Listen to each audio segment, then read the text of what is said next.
ಹರೇ ಕೃಷ್ಣ. ಯಾರ್ಯಾರು ಒಂದು ರೌಂಡ್ ಹರೇ ಕೃಷ್ಣ ಮಹಾಮಂತ್ರವನ್ನ ಹೇಳ್ತಿರೋ ಅವರೆಲ್ಲರೂ ಸಹ ಯಾರ್ಯಾರು ಒಂದು ರೌಂಡ್ ಹರೇ ಕೃಷ್ಣ ಮಹಾಮಂತ್ರವನ್ನ ಹೇಳಿದರೋ ಅವರೆಲ್ಲ ಈ ಶ್ರದ್ಧವಾನ್ ಸರ್ಟಿಫಿಕೇಟ್ಗೋಸ್ಕರ ಫಾರ್ಮ್ನ ಫಿಲ್ಅಪ್ ಮಾಡ್ಬೋದು. ಸೊ ನಾನು ನಿಮಗೆ ಆಲ್ರೆಡಿ ಈ ಫಾರ್ಮ್ನ ವಾಟ್ಸಪ್ಪಲ್ಲಿ ಕಳಿಸ್ಕೊಟ್ಟಿದ್ದೇವೆ. ಸೊ ನಿಮಗೆ ಮತ್ತೊಂದ್ಸರಿ ನಾನು ಇಲ್ಲಿ ಹಾಕ್ತಾ ಇದ್ದೇನೆ ಗ್ರೂಪಲ್ಲಿ. ಬರ್ತಾ ಇಲ್ಲ, ಕಾಪಿ ಪೇಸ್ಟ್ ಆಗ್ತಾ ಇಲ್ವಾ? ಹಾಂ. ಸೊ ಯಾರ್ಯಾರು ಫಿಲ್ ಮಾಡಿಲ್ವೋ ಅವರೆಲ್ಲ ಫಿಲ್ ಮಾಡ್ಬೋದು. ಕಂಡೀಷನ್ ಒಂದೇ, ಹರೇ ಕೃಷ್ಣ ಮಹಾಮಂತ್ರವನ್ನು 1 ರೌಂಡ್ ಚಾಂಟಿಂಗ್ ಮಾಡ್ತಿರ್ಬೇಕು ಪ್ರತಿದಿನ ಅಷ್ಟೇ. ಅದು 10 ನಿಮಿಷ ಹಿಡಿಬೋದು. ಕರೆಕ್ಟಾಗಿ ನಾವು ಮಾಡೋ ಸ್ಪೀಡಲ್ಲಿ ಮಾಡಿದ್ರೆ 9 ನಿಮಿಷ 20 ಸೆಕೆಂಡ್ ಹಿಡಿಯುತ್ತೆ. ನೀವು ಸ್ವಲ್ಪ ಬೇಗನೂ ಜೋರಾಗಿ ಮಾಡ್ಬೋದು, ಅಂದರೆ ಉಚ್ಚಾರಣೆ ಸರಿಗಿರಬೇಕು. ಬಟ್ ನೀವು ಸ್ವಲ್ಪ ಬೇಗನೂ ಸಹ ಮಾಡ್ಬೋದು. ಆದರೆ 10 ನಿಮಿಷ ಮಿನಿಮಮ್ ತಗೊಂಡು ನಿಧಾನಕ್ಕೆ ಮಾಡಿ. ಯಾರ್ಯಾರು 1 ರೌಂಡ್ ಮಾಡ್ತಿದ್ದಾರೋ ಅವರೆಲ್ಲ ಶ್ರದ್ಧಾವಾನ್ ಸರ್ಟಿಫಿಕೇಟ್ಗೆ ಫಾರ್ಮ್ನ ಫಿಲ್ಅಪ್ ಮಾಡ್ಬೋದು. ಸೊ ಶ್ರದ್ಧಾವಾನ್ ಸರ್ಟಿಫಿಕೇಟಲ್ಲಿ ನಾವು ತಿಳ್ಕೊಳ್ಳೋದು ಒಂದು ಸ್ವಲ್ಪ ಇದೆ. ಅಂದರೆ ಆ ಶ್ರದ್ಧಾವಾನ್ ಲೆವೆಲಲ್ಲಿ ಸರ್ಟಿಫಿಕೇಟ್ನ ತಗೋಬೇಕು ಅಂದರೆ ಸ್ವಲ್ಪ ನಮಗೆ ಕೃಷ್ಣ ಬಗ್ಗೆ ತಿಳ್ಕೊಬೇಕು. ಯಾಕಂದರೆ ಶ್ರದ್ಧೆ ಬಂದಿದೆಯಲ್ಲ ಭಗವಂತನ ಮೇಲೆ. ಹಾಗಾಗಿ ಅದನ್ನೇನೇನು ತಿಳ್ಕೊಬೇಕು ಅಂತ ಇವತ್ತಿಂದ ಸ್ವಲ್ಪ ನಾನು ತಿಳ್ಸ್ಕೊಂಡು ಹೋಗ್ತೇನೆ. ನೀವು ಆ ಫಾರ್ಮ್ನ ಫಿಲ್ ಮಾಡ್ಬೇಕಾದ್ರೆ ನಿಮ್ಗೊಂದು PDF ಕೊಡ್ತಾರೆ. ಆ PDF ಅಲ್ಲಿ ಎಲ್ಲ ಶ್ಲೋಕಗಳೆಲ್ಲ ಇದೆ, ಆಯಿತಾ? ಸೊ ಇವತ್ತಿನ ಅಧ್ಯಾಯವನ್ನು ಶುರು ಮಾಡೋಕ್ಕಿಂತ ಮುಂಚೆ ಪ್ರಣಾಮ ಮಂತ್ರವನ್ನು ಹೇಳೋಣ. ಹರೇ ಕೃಷ್ಣ. ನನ್ನ ಕ್ಲಾಸಿಗೆ ಯಾರೋ ಮಗು ಬಂದುಬಿಟ್ಟಿದ್ದಾರೆ. ಹರೇ ಕೃಷ್ಣ. ಓಂ ನಮೋ ಭಗವತೆ ವಾಸುದೇವಾಯ. ಓಂ ನಮೋ ಭಗವತೆ ವಾಸುದೇವಾಯ. ಓಂ ನಮೋ ಭಗವತೆ ವಾಸುದೇವಾಯ. ಓಂ ಅಜ್ಞಾನತಿಮಿರಾಂಧಸ್ಯ ಜ್ಞಾನಾಂಜನಶಲಾಕಯ ಚಕ್ಷುರುನ್ಮಿಲಿತಂ ಯೇನ ತಸ್ಮೈ ಶ್ರೀಗುರುವೇ ನಮಃ. ಶ್ರೀಚೈತನ್ಯಮನೋಭೀಷ್ಟಂ ಸ್ಥಾಪಿತಂ ಯೇನ ಭೂತಲೆ ಸ್ವಯಂ ರೂಪ ಕಥಾಮಯಂ ದದಾತಿ ಸ್ವಪದಾನಿತಂ. ವಂದೇಹಂ ಶ್ರೀಗುರು ಶ್ರೀಯುತ ಪದಕಮಲಂ ಶ್ರೀಗುರುಂ ವೈಷ್ಣವಾಂಶ್ಚ ಶ್ರೀರೂಪಂ ಸಾಗ್ರಜಾತಂ ಸಹಗಣ ರಘುನಾಥಾನ್ವಿತಂ ತಂ ಸಜೀವಂ ಜಾತ್ವೈತಂ ಸಾವಧೂತಂ ಪರಿಜನಸಹಿತಂ ಕೃಷ್ಣ ಚೈತನ್ಯ ದೇವಂ ಶ್ರೀರಾಧಾ ಕೃಷ್ಣಪಾದಾನ್ ಸಹಗಣ ಲಲಿತಾ ಶ್ರೀ ವಿಶಾಖಾನ್ವಿತಾಂಶ್ಚ. ಹೇ ಕೃಷ್ಣ ಕರುಣಾ ಸಿಂಧು ದೀನಬಂಧು ಜಗತ್ಪತೆ ಗೋಪೇಶ ಗೋಪಿಕಾ ಕಾಂತ ರಾಧಾ ಕಾಂತ ನಮೋಸ್ತುತೆ. ತಪ್ತ ಕಾಂಚನ ಗೌರಾಂಗಿ ರಾಧೆ ವೃಂದಾವನೇಶ್ವರಿ ವೃಷಭಾನುಸುತೆ ದೇವಿ ಪ್ರಣಮಾಮಿ ಹರಿಪ್ರಿಯೆ. ವಾಂಛಾಕಲ್ಪತರುಭ್ಯಶ್ಚ ಕೃಪಾ ಸಿಂಧುಭಯ ಏವ ಚ ಪತಿತಾನಾಂ ಪಾವನೇಭ್ಯೋ ವೈಷ್ಣವೇಭ್ಯೋ ನಮೋ ನಮಃ. ನಮೋ ವಿಷ್ಣುಪಾದಾಯ ಕೃಷ್ಣಪ್ರೇಷ್ಠಾಯ ಭೂತಲೆ ಶ್ರೀಮತೆ ಭಕ್ತಿವೇದಾಂತ ಸ್ವಾಮಿನ್ ಇತಿ ನಾಮಿನೆ. ನಮಸ್ತೆ ಸಾರಸ್ವತೆ ದೇವೆ ಗೌರವಾಣಿ ಪ್ರಚಾರಿಣೆ ನಿರ್ವಿಶೇಷ ಶೂನ್ಯವಾದಿ ಪಾಶ್ಚಾತ್ಯ ದೇಶತಾರಿಣೆ. ಜಯ ಶ್ರೀ ಕೃಷ್ಣ ಚೈತನ್ಯ ಪ್ರಭು ನಿತ್ಯಾನಂದ ಶ್ರೀ ಅದ್ವೈತ ಗದಾಧರ ಶ್ರೀವಾಸಾದಿ ಗೌರ ಭಕ್ತವೃಂದ.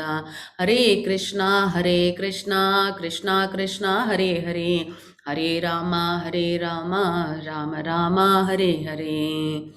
ಸೊ ನನ್ನ ಶಿಕ್ಷಾ ಗುರುಗಳಾದ ಹಾಗೂ ಶ್ರೀ ರಾಧಾ ಗೋವಿಂದ ಇಸ್ಕಾನ್ ಮಂಗಳೂರು ದೇವಸ್ಥಾನದ ಅಧ್ಯಕ್ಷರೂ ಆದ ನಾಮನಿಷ್ಠ ದಾಸರ ಆಶೀರ್ವಾದ ಪಡ್ಕೊಂಡು ಶ್ರೀ ರಾಧಾ ಗೋವಿಂದನ ಸೇವೆಗೋಸ್ಕರ ಇವತ್ತಿನ ಕ್ಲಾಸ್ನ ಶುರು ಮಾಡೋಣ.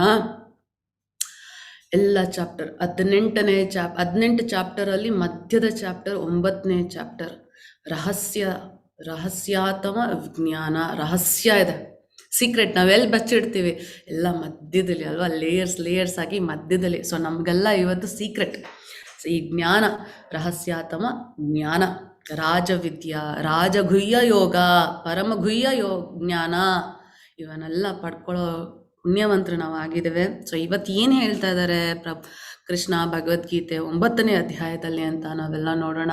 ಸೊ ಇಂದಿನ ಅಧ್ಯಾಯದಲ್ಲಿ ನಾವೆಲ್ಲ ತುಂಬ ಚೆನ್ನಾಗಿರೋದೊಂದನ್ನು ಅರ್ಥ ಮಾಡ್ಕೊಂಡ್ವಿ. ಏನಾಯಿತು? 2ನೇ ಅಧ್ಯಾಯದಲ್ಲಿ, 3ನೇ ಅಧ್ಯಾಯದಲ್ಲಿ, 4ನೇ ಅಧ್ಯಾಯದಲ್ಲಿ, 5ನೇ ಅಧ್ಯಾಯದ 6, 7, 7ನೇ ಅಧ್ಯಾಯದವರೆಗೂ ಕೃಷ್ಣ ಕರ್ಮಫಲದಲ್ಲಿ ಆಸಕ್ತಿ ಇಲ್ಲದೆ, ಕರ್ಮಫಲದಲ್ಲಿ ಇಂಟ್ರೆಸ್ಟ್ ಇಲ್ದೇನೆ ನನಗೋಸ್ಕರ ಕೆಲಸ ಮಾಡಿ, ನನಗೋಸ್ಕರ ಅಂತ ಸೇವೆ ಮಾಡಿ. ಸೊ ಈ ಕರ್ಮನೇ ಮಾಡಬೇಕಾಯ್ತೀರ ಅಂದರೆ ನಾವು ಫಲಕ್ಕೋಸ್ಕರನೇ ಕರ್ಮ ಮಾಡೋರು ನಾವೆಲ್ಲ ಅಲ್ವಾ. ಏನಾದರೂ ಸಿಗಲ್ಲ ಅಂದರೆ ಯಾರು ಸುಮ್ಮನೆ ಮಾಡ್ತಾರಾ? ಇಲ್ಲ. ಕೆಲಸಕ್ಕೆ ಬನ್ನಿ, ನಿಮಗೆ ಸಂಬಳ ಕೊಡಲ್ಲ ಅಂದರೆ ಯಾರು ಹೋಗ್ತೀರಾ? ಹೋಗೋದಿಲ್ಲ. ಸಂಬಳ ಕೊಟ್ಟರೆ ಎಂಥ ಕೆಲಸ ಬೇಕಾದ್ರೂ ಮಾಡ್ತೀವಿ. ನಮ್ಗೆ ಮೈ ಮುರಿದವರು ಕೆಲಸ ಮಾಡ್ತೀವಿ. ಅಂದರೆ ಎಂಥದಂದರೆ ಕೆಟ್ಟ ಕೆಲಸ ಅಲ್ಲ, ಮೈ ಮುರಿದು ಮಾಡ್ತೀವಿ ಪರವಾಗಿಲ್ಲ ಕೆಲಸನ, ಸಂಬಳ ಕೊಟ್ರೆ ಅಂದರೆ ಅದೊಂದು ಫಲ ಅಲ್ವಾ. ಸೊ ಹಾಗಾಗಿ ಯಾವಾಗ ಭಗವದ್ಗೀತೆ ಓದ್ಲಿಕ್ಕೆ ಶುರು ಮಾಡ್ತಾರೋ ಅವ್ರಿಗೆ ಯಾವಾಗ ಕೃಷ್ಣ ಎಲ್ಲವನ್ನ ನನಗೋಸ್ಕರ ಮಾಡಿ ಫಲದ ಆಸೆ ಬಿಟ್ಬಿಡಿ ಅಂದ ತಕ್ಷಣ ಭಗವದ್ಗೀತೆ ಓದೋದು ನಿಲ್ಲಿಸ್ಬಿಡ್ತಾರೆ. ಕಾರಣ ಅವ್ರು ಅನ್ಕೋತಾರೆ ಫಲನೇ ಇಲ್ಲ ಅಂದಮೇಲೆ ನಾವು ಹೇಗೆ ಬದುಕೋದು ಅಂತ. ಸೊ ಯಾರ್ಯಾರು ಭಗವದ್ಗೀತೆ 8ನೇ ಅಧ್ಯಾಯದವರೆಗೂ ಓದ್ಕೊಂಬರ್ತಾರೋ ಅಲ್ಲಿ ಅವ್ರಿಗೆ ಆ ಅಮೃತ ಸಿಕ್ತು. ಯಾವುದದು ಭಗವಂತ ಏನು ಹೇಳಿದ್ರು, ವೇದ ಅಧ್ಯಯನಗಳನ್ನು ಮಾಡಿದವರು, ಯಜ್ಞಗಳನ್ನು ಮಾಡಿದವರು, ದಾನ ಧರ್ಮಗಳನ್ನು ಮಾಡಿದವರು, ಮತ್ತು ಕಾಮ್ಯ ಕರ್ಮದಿಂದ ತಾತ್ಕಾಲಿಕ ಫಲಗಳನ್ನು ಪಡೆದವರು ಏನೇನು ಫಲಗಳನ್ನು ಪಡ್ಕೊತಾರೋ ಆ ಫಲಗಳನ್ನು ಭಕ್ತಿ ಸೇವೆ ಮಾಡಿದ್ರೆ ಸಾಕು. ನೀವೇನಾದರೂ ಭಗವಂತನ ಮೇಲೆ ಮನಸ್ಸನ್ನಿಟ್ಟು ಕೃಷ್ಣ ಪ್ರಜ್ಞೆಯಲ್ಲಿ ಅವನಿಗೋಸ್ಕರ ಅಂತ ಭಕ್ತಿ ಸೇವೆ ಮಾಡಿದ್ರೆ ಆಯಿತು. ನೀವು ವೇದ ಧ್ಯಾನ ಮಾಡೋದು ಬೇಕಾಗಿಲ್ಲ, ನೀವು ದಾನ ಧರ್ಮ ಮಾಡೋದು ಬೇಕಾಗಿಲ್ಲ, ನೀವು ವೇದಗಳಲ್ಲಿ ಹೇಳಿರುವ ಥರ ಕಾರ್ಯಕ್ರಮಗಳನ್ನು ಮಾಡೋದೇನು ಬೇಕಾಗಿಲ್ಲ. ನೀವು ಯಾವುದೇ ಕಾರಣಕ್ಕೂ ನಿಮ್ಮ ಜೀವನದಲ್ಲಿ ಇಂಥ ಕೆಲಸ ಮಾಡಬೇಕು ಅಂತ ಕೆಲಸ ಮಾಡಬೇಕು ಅನ್ನೋ ನಿರ್ಬಂಧನೇ ಇಲ್ಲ. ಸೊ ನೀವು ಜಸ್ಟ್ ಭಕ್ತಿ ಸೇವೆ ಮಾಡಿದ್ರೆ ಅವೆಲ್ಲ ಮಾಡಿ ನಿಮ್ಗೆ ಏನು ಫಲ ಬರ್ತಿತ್ತೋ ಆ ಫಲ ನಿಮ್ಗೆ ಜಸ್ಟ್ ಭಕ್ತಿ ಸೇವೆ ಮಾಡೋದ್ರಿಂದ ಸಿಗುತ್ತೆ. ಸೊ ಯಾರ್ಯಾರು ಕೃಷ್ಣನಲ್ಲಿ ಭಕ್ತಿ ಮಾಡ್ತಾರೋ ಅವ್ರು ಕಳ್ಕೊಳ್ಳೋದೇನಿಲ್ಲ, ಎಲ್ಲ ಫಲವನ್ನು ಪಡ್ಕೊತಾರೆ ಅಂತ ಭಗವಂತ ಹಿಂದಿನ ಅಧ್ಯಾಯದ 28ನೇ ಶ್ಲೋಕದಲ್ಲಿ ಹೇಳಿದ್ರು. ಸಾಲದಕ್ಕೆ ಕಡೆಯಲ್ಲಿ ಅವರು ಪರಮಸ್ಥಾನವಾದ ಅವನ ಸ್ಥಾನ ಶ್ರೀಕೃಷ್ಣ ಎಲ್ಲಿದ್ದಾರೋ ಆ ಜಾಗಕ್ಕೆ ನಾವೆಲ್ಲ ಹೋಗ್ತೀವಿ. ಸೊ ಡಬಲ್ ಆಫರ್, ನಮಗೆ ಎಲ್ಲ ಫಲನೂ ಸಿಗುತ್ತೆ. ಏನು ಮಾಡಲಿಲ್ಲ ಅಂದರೂ ಕೃಷ್ಣ ಪ್ರಜ್ಞೆಯಲ್ಲಿ ಕೃಷ್ಣನ ಸೇವೆ ಮಾಡಿದ್ರೆ, ಭಕ್ತಿ ಸೇವೆ ಮಾಡಿದ್ರೆ ಎಲ್ಲ ಫಲ ಸಿಕ್ಬಿಡುತ್ತೆ. ಸಾಲದಕ್ಕೆ ಎಂಡಲ್ಲಿ ಇಲ್ಲಿ ನಮ್ಮದು ಶೋ ಮುಗ್ದಾದ್ಮೇಲೆ, ಭೂಮಿ ಮೇಲೆ ನಮ್ಮದು ಶೋ ಮುಗ್ದಾದ್ಮೇಲೆ ನಾವು ಕೃಷ್ಣನ ಹತ್ರಕ್ಕೆ ಹೋಗ್ತೀವಿ. ಎಂಥ ಸೌಭಾಗ್ಯ ಅಲ್ವಾ. ಬುದ್ಧಿವಂತನಾದವನು ಇದನ್ನು ಅರ್ಥ ಮಾಡಿಕೊಂಡು ಭಕ್ತಿ ಸೇವೆಯನ್ನು ಮಾಡ್ತಾನೆ. ಸೊ ಭಗವಂತನಲ್ಲಿ ಮನಸ್ಸಿಟ್ಟು ಪ್ರೀತಿಯಿಂದ ಭಕ್ತಿ ಸೇವೆ ಮಾಡಬೇಕು ಅಂತ ಇಂದಿನ ಅಧ್ಯಾಯದಲ್ಲಿ ಭಗವಂತ ತಿಳಿಸ್ಕೊಟ್ರು. ಸೊ 9ನೇ ಅಧ್ಯಾಯದಲ್ಲಿ ನಮಗೋಸ್ಕರ ಕೃಷ್ಣ ಏನು ಹೇಳ್ತಾರೆ ಅಂತ ನೋಡೋಣ. ಹರೇ ಕೃಷ್ಣ. ಸೌಜನ್ಯ ಮಾತಾಜಿ. ಹರೇ ಕೃಷ್ಣ ಮಾತಾಜಿ. ಹೇಳಿ. ಶ್ರೀ ಭಗವಾನುವಾಚ ಇದಂ ತು ತೇ ಗುಹ್ಯತಾಂ ಪ್ರವಕ್ಷ್ಯಾಮ್ಯಾನ ಸೂಯವೇ ಜ್ಞಾನಂ ವಿಜ್ಞಾನ ಸಹಿತಂ ಯಜ್ಞಾಜ್ಞತ್ವ ಮೋಕ್ಷ್ಯಸೇಷು ಬಾತ್. ಹರೇ ಕೃಷ್ಣ. ಸೊ 9ನೇ ಅಧ್ಯಾಯದ ಮೊದಲನೇ ಶ್ಲೋಕದಲ್ಲೇ ಭಗವಂತ ಹೇಳ್ತಾ ಇದ್ದಾರೆ, ದೇವೋತ್ತಮ ಪರಮ ಪುರುಷ ಹೀಗೆ ಹೇಳಿದನು, ಪ್ರಿಯ ಅರ್ಜುನನೇ, ನಿನಗೆ ನನ್ನ ವಿಷಯದಲ್ಲಿ ಎಂದೂ ಅಸೂಯೆ ಇಲ್ಲವಾದುದರಿಂದ. ಸೊ ತುಂಬ ಇಂಪಾರ್ಟೆಂಟು. ಈ ಚಾಪ್ಟರ್ವರೆಗೂ ನೀವು ಬಂದಿದ್ದೀರಾ, 9ನೇ ಚಾಪ್ಟರ್ವರೆಗೂ ನೀವು ಇದ್ದೀರಾ ಅಂದರೆ ಕೃಷ್ಣನ ಮೇಲೆ ನಿಮಗೆ ಅಸೂಯೆ ಇಲ್ಲ, ಕೃಷ್ಣನ ಮೇಲೆ ನಿಮಗೆ ಭಕ್ತಿ ಇದೆ, ಪ್ರೀತಿ ಇದೆ ಅಲ್ವಾ. ಅದೇ ಥರ ಅರ್ಜುನ ನಮ್ಮೆಲ್ಲರನ್ನ ಮೀರಿದಾನೆ. ಅವನ ಲೆವೆಲಲ್ಲಿ ನಾವು ಯಾರೂ ಇಲ್ಲ, ಆದರೆ ಭಗವಂತನ ಅರ್ಥ ಮಾಡ್ಕೊತಾ ಇದ್ದೀವಿ, ಅವನು ಆಲ್ರೆಡಿ ಅರ್ಥ ಮಾಡ್ಕೊಂಡಿದ್ದಾನೆ. ಅದಕ್ಕೆ ಕೃಷ್ಣ ತುಂಬ ಚೆನ್ನಾಗಿ ಹೇಳ್ತಿದ್ದಾರೆ, ಪ್ರಿಯ ಅರ್ಜುನನೇ, ನಿನಗೆ ನನ್ನ ವಿಷಯದಲ್ಲಿ ಎಂದೂ ಅಸೂಯೆ ಇಲ್ಲವಾದುದರಿಂದ ನಿನಗೆ ಈ ಗುಹ್ಯಾತ್ಮ ಜ್ಞಾನವನ್ನು, ಸಾಕ್ಷಾತ್ಕಾರವನ್ನು ತಿಳಿಸಿಕೊಡುತ್ತೇನೆ. ಇದನ್ನು ತಿಳಿದು ನೀನು ಐಹಿಕ ಬದುಕಿನ ಸಂಕಟಗಳಿಂದ ಪಾರಾಗುತ್ತೀಯೇ. ಕೃಷ್ಣ ಯಾಕೆ ಅರ್ಜುನನಿಗೆ ಮಾತ್ರ ಸೀಕ್ರೆಟ್ ಹೇಳಿದ್ರು? ಈ ಸೀಕ್ರೆಟಲ್ಲಿ ಸೀಕ್ರೆಟು, ಟಾಪ್ ಸೀಕ್ರೆಟ್ ಜ್ಞಾನವನ್ನು ಯಾಕೆ ಹೇಳಿದ್ರು? ನಾವು ಅಷ್ಟೇ, ನಮ್ಮ ಫ್ರೆಂಡ್ಸು, ಕ್ಲೋಸ್ ಫ್ರೆಂಡ್ಸು, ಯಾರು ನಮ್ಮ ಬಗ್ಗೆ ಅಸೂಯೆ ಪಟ್ಕೊಳ್ಳಲ್ವೋ, ಯಾರು ನಾವಂದರೆ ದ್ವೇಷ ಸಾಧಿಸಲ್ವೋ, ಯಾರು ನಮ್ಮ ಕಂಡ್ರೆ ತುಂಬ ಪ್ರೀತಿ ನಮ್ಮನ್ನು ಅರ್ಥ ಮಾಡ್ಕೊಂಡಿದ್ದಾರೋ, ಯಾವುದಕ್ಕೂ ನಮ್ಮ ಒಳ್ಳೆಯದನ್ನೇ ಬಯಸ್ತಾರೋ, ಸೊ ನಮಗೇನಾಗುತ್ತೆ, ಅವ್ರ ಹತ್ರ ನಮ್ಮ ಸೀಕ್ರೆಟ್ಗಳನ್ನು ಹೇಳ್ಕೊತೀವಿ ಅಲ್ವಾ, ಅವರು ಅವ್ರ ಸೀಕ್ರೆಟ್ಗಳನ್ನ ನಮ್ಮ ಹತ್ರ ಹೇಳ್ಕೊಡ್ತಾರೆ. ಸೊ ಭಗವಂತ ಯಾರು ಅಂತ ತಿಳಿದವರು, ಭಗವಂತನ ನಿಜವಾದ ರೂಪದಲ್ಲಿ ಅರ್ಥ ಮಾಡಿಕೊಂಡು ಅವರನ್ನ ಸೇವೆ ಮಾಡುವವರು ಯಾವುದೇ ಕಾರಣಕ್ಕೂ ಭಗವಂತನ ಮೇಲೆ ಅಸೂಯೆ ಇರೋದಿಲ್ಲ. ಆ ಥರ ಯೋಗ್ಯವಾದ ಒಬ್ಬ ಮನುಷ್ಯ ಅಂದರೆ ಅರ್ಜುನ. ಶ್ರೇಷ್ಠ ಮನುಷ್ಯರೆಲ್ಲ ಶ್ರೇಷ್ಠನು ಅರ್ಜುನ. ಅವನಿಗೆ ಭಗವಂತ ಈ ಸೀಕ್ರೆಟಲ್ಲಿ ಸೀಕ್ರೆಟ್, ಟಾಪ್ ಸೀಕ್ರೆಟ್, ಗುಹ್ಯತಮ ಜ್ಞಾನವನ್ನು ತಿಳಿಸ್ಕೊಡ್ತಾ ಇದ್ದಾರೆ. ಸೊ ಇದನ್ನ ತಿಳಿದ ಏನಾಗುತ್ತೆ, ಐಕ ಬದುಕಿನ ಸಂಕಟಗಳಿಂದ ಪಾರಾಗುತ್ತೆ. ಸೊ ಈ ಜ್ಞಾನವನ್ನ ಕೃಷ್ಣ ನಮ್ಗೆಲ್ಲರಿಗೂ ಕೊಟ್ಟಿದ್ದಾರೆ. ಅದಕ್ಕೆ ಮೊದಲು ಕೃಷ್ಣ ಇದನ್ನ ಸೂರ್ಯದೇವ ವಿವಸ್ವಾನ್ಗೆ ಕೊಟ್ಟಿತ್ತು, ಅದಾದ್ಮೇಲೆ ವಿವಸ್ವಾನ್ ಮನು ಕೊಟ್ಟಿದ್ದು, ಮನು ಅದ ನಂತರ ಇಕ್ಷ್ವಾಕಿಗೆ ಕೊಟ್ಟಿತ್ತು. ಅರ್ಥ ಏನು, ಇದೆಲ್ಲ ನಮಗ್ ಸಾಕ್ಬೇಕು, ಅರ್ಜುನನ್ ಮಾತ್ರ ಅಲ್ಲ, ಇದು ಎಲ್ಲರಿಗೂ ಹೇಳ್ತಾ ಇದ್ದಾರೆ. ಸೊ ನಾವು ಸಹ ಭಗವಂತನನ್ನ ಅರ್ಥ ಮಾಡಿಕೊಂಡು ಪ್ರೀತಿಯಿಂದ ಸೇವೆ ಮಾಡಿದಾಗ, ಈ ಅಧ್ಯಾಯದವರೆಗೂ ಬಂದಾಗ ಮಾತ್ರ ನಮ್ಗೆ ಈ ಸೀಕ್ರೆಟ್ ಗೊತ್ತಾಗುತ್ತೆ. ಇಲ್ಲ ಅಂದ್ರೆ ಮೊದಲೆರಡನೇ ಮೂರನೇ ಅಧ್ಯಾಯಕ್ಕೆ ನಾವೆಲ್ಲ ಬಿಟ್ಟು ಹೋಗ್ಬಿಡ್ತೀವಿ ಕೃಷ್ಣನ್ನ. ಸೊ ಈ ವಿದ್ಯೆ ಬಗ್ಗೆ ಭಗವಂತ ಏನು ಹೇಳ್ತಾರೆ, ನಾವ್ ಹೆಂಗ್ ಅದನ್ನ ಜೀವನದಲ್ಲಿ ಅಳವಡಿಸ್ಕೊಳ್ಳೋದು ಅನ್ನೋದು ತುಂಬಾ ಇಂಪಾರ್ಟೆಂಟ್ ಆಗುತ್ತೆ. ಅದರಲ್ಲೂ 9ನೇ ಅಧ್ಯಾಯ ಸೀಕ್ರೆಟ್ ಅಲ್ಲಿ ಸೀಕ್ರೆಟ್. ಸೊ ನಾವೆಲ್ಲ ಅದನ್ನ ಸರಿಯಾಗಿ ಅರ್ಥ ಮಾಡ್ಕೊಳ್ಳೋಣ. ಜಯಲಕ್ಷ್ಮಿ ಮಾತಾಜಿ. ಹರೇ ಕೃಷ್ಣ ಮಾತಾಜಿ. ರಾಜವಿದ್ಯಾ ರಾಜಗುಹ್ಯಂ ಪವಿತ್ರಮಿದಮುಮತ್ತಂ ಪ್ರತ್ಯಕ್ಷ ವಗಮಂ ಧರ್ಮಂ ಸುಸುಖಂ ಕರ್ತುಮ ವ್ಯಯಂ. ಹರೇ ಕೃಷ್ಣ ಮಾತಾಜಿ. ಹರೇ ಕೃಷ್ಣ, ಹರೇ ಕೃಷ್ಣ. ಇದು ರಾಜವಿದ್ಯೆ. ವಿದ್ಯೆಗಳಿಗೆಲ್ಲ ರಾಜವಿದ್ಯೆ. ಎಲ್ಲಾ ರಹಸ್ಯಗಳಲ್ಲಿ ಅತ್ಯಂತ ರಹಸ್ಯವಾದದ್ದು, ಸೀಕ್ರೆಟ್ ಅಲ್ಲಿ ಟಾಪ್ ಸೀಕ್ರೆಟ್. ಇದು ಅತ್ಯಂತ ಪರಿಶುದ್ಧ ಜ್ಞಾನ, ಸಾಕ್ಷಾತ್ಕಾರದಿಂದ ಆತ್ಮದ ನೇರ ತಿಳುವಳಿಕೆಯನ್ನು ಕೊಡುವುದರಿಂದ ಇದು ಧರ್ಮದ ಪರಿಪೂರ್ಣತೆ.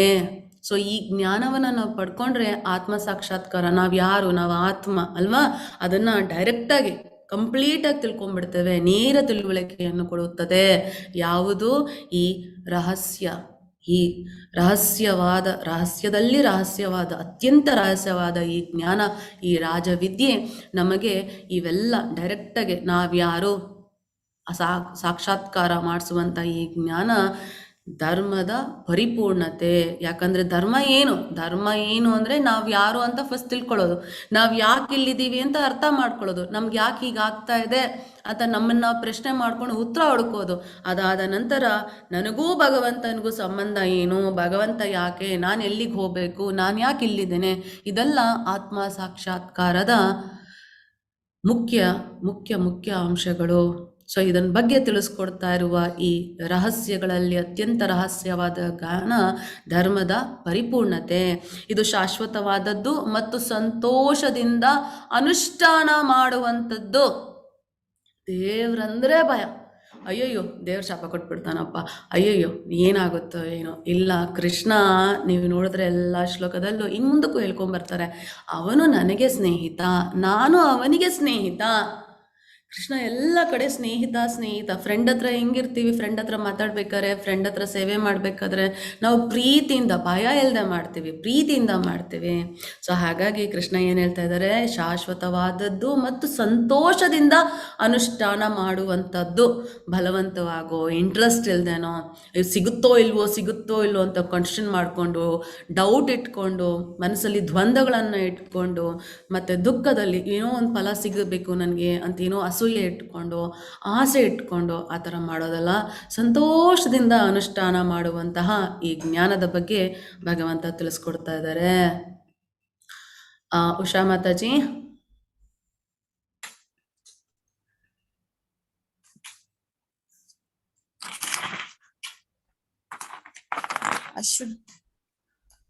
ಅಶ್ವತ್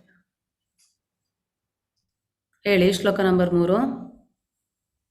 ಅಶ್ರುದ್ಧ ಧಾನಾಂ ಪುರುಷ ಧರ್ಮ ಸ್ವಾಸ್ಯ ಪರಂತಪ ಅಪ್ರಾಪ್ಯ ಮಾಂ ನಿವರ್ತಂತೆ ಮೃತ್ಯು ಸಂಸಾರ ವರ್ತನಿ. ಹರೇ ಕೃಷ್ಣ ಮಾತಾಜಿ. ಸೊ ಏನಂತ ಹೇಳ್ತಾ ಇದ್ದಾರೆ, ಶತ್ರು ಸಂಹಾರಕನಾದ ಅರ್ಜುನನೇ, ಈ ಭಕ್ತಿ ಸೇವೆಯಲ್ಲಿ ಶ್ರದ್ಧಾವಂತರಲ್ಲದವರು ನನ್ನನ್ನು ಪಡೆಯಲಾರರು. ಶ್ರದ್ಧೆ ಬೇಕು. ಅದಕ್ಕೆ ನಾನು ನಿಮ್ಗೆ ಇವತ್ತು ಶ್ರದ್ಧಾವಾನ್ ಸರ್ಟಿಫಿಕೇಟ್ ಬಗ್ಗೆ ತಿಳಿಸ್ಕೊಟ್ನಲ್ವಾ.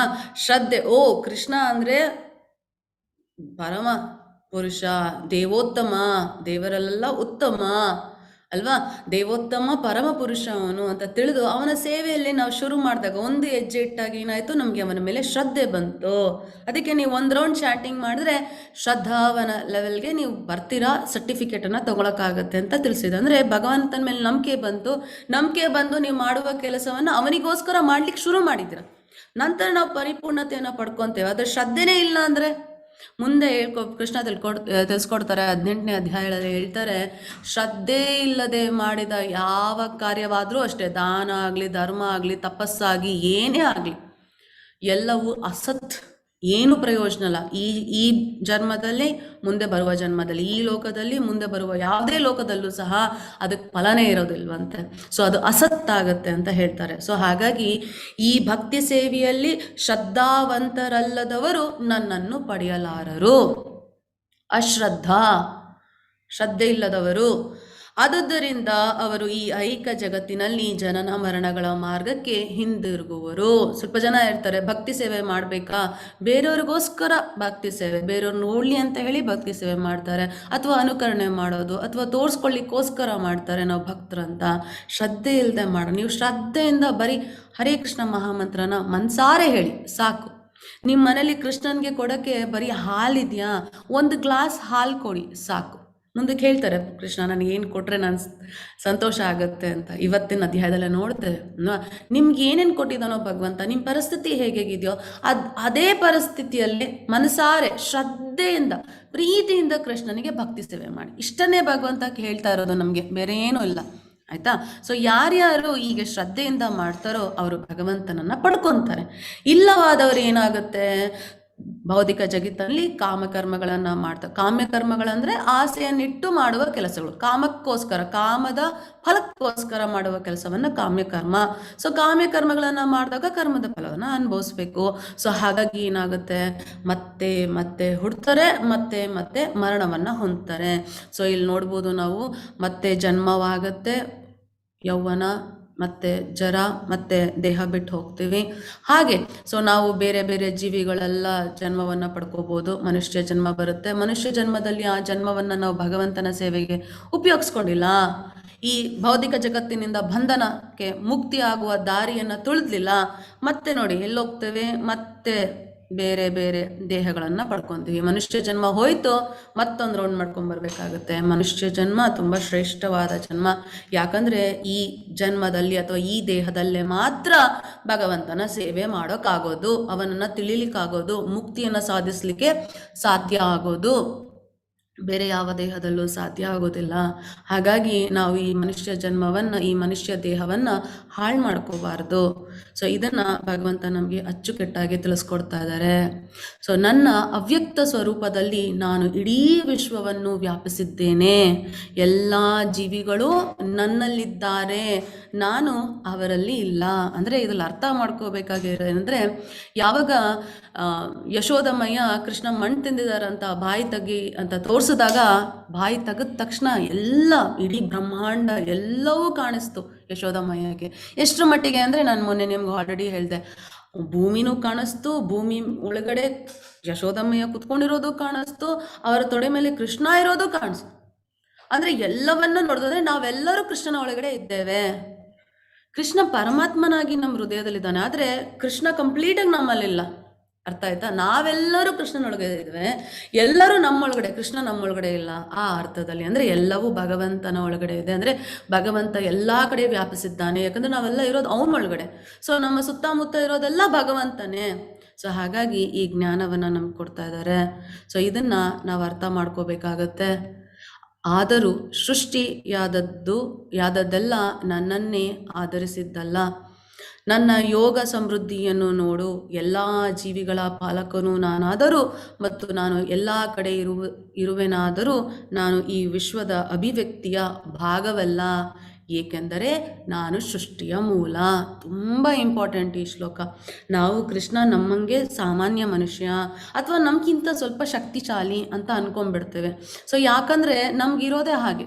ಈಗ ಸ್ವಲ್ಪ ಜನ ನೋಡಿ, ಯಾರಾದರೂ ಒಳ್ಳೆ ಸಂಸ್ಕೃತಿಯಲ್ಲಿ ಬೆಳೆದಿದ್ರೆ, ಯಾರಾದರೂ ಏನಾದ್ರು ನಿಂತು ಮಾತಾಡ್ತಾ ಇದ್ರೆ ಅವರಿಗೆ ಸ್ವಲ್ಪ ಜ್ಞಾನ ಇರುತ್ತೆ, ಹೋಗಿ ಕೇಳಿಸ್ಕೊಳ್ಳೋಣ ಏನು ಮಾತಾಡ್ತಿದ್ದಾರೆ, ಮಾತಾಡ್ತಿರೋದನ್ನು ಅರ್ಥ ಮಾಡಿಕೊಂಡು ಆ ಪರಿಸ್ಥಿತಿ ಬಗ್ಗೆ ವರ್ಣನೆಯನ್ನು ಮಾಡ್ತಾರೆ.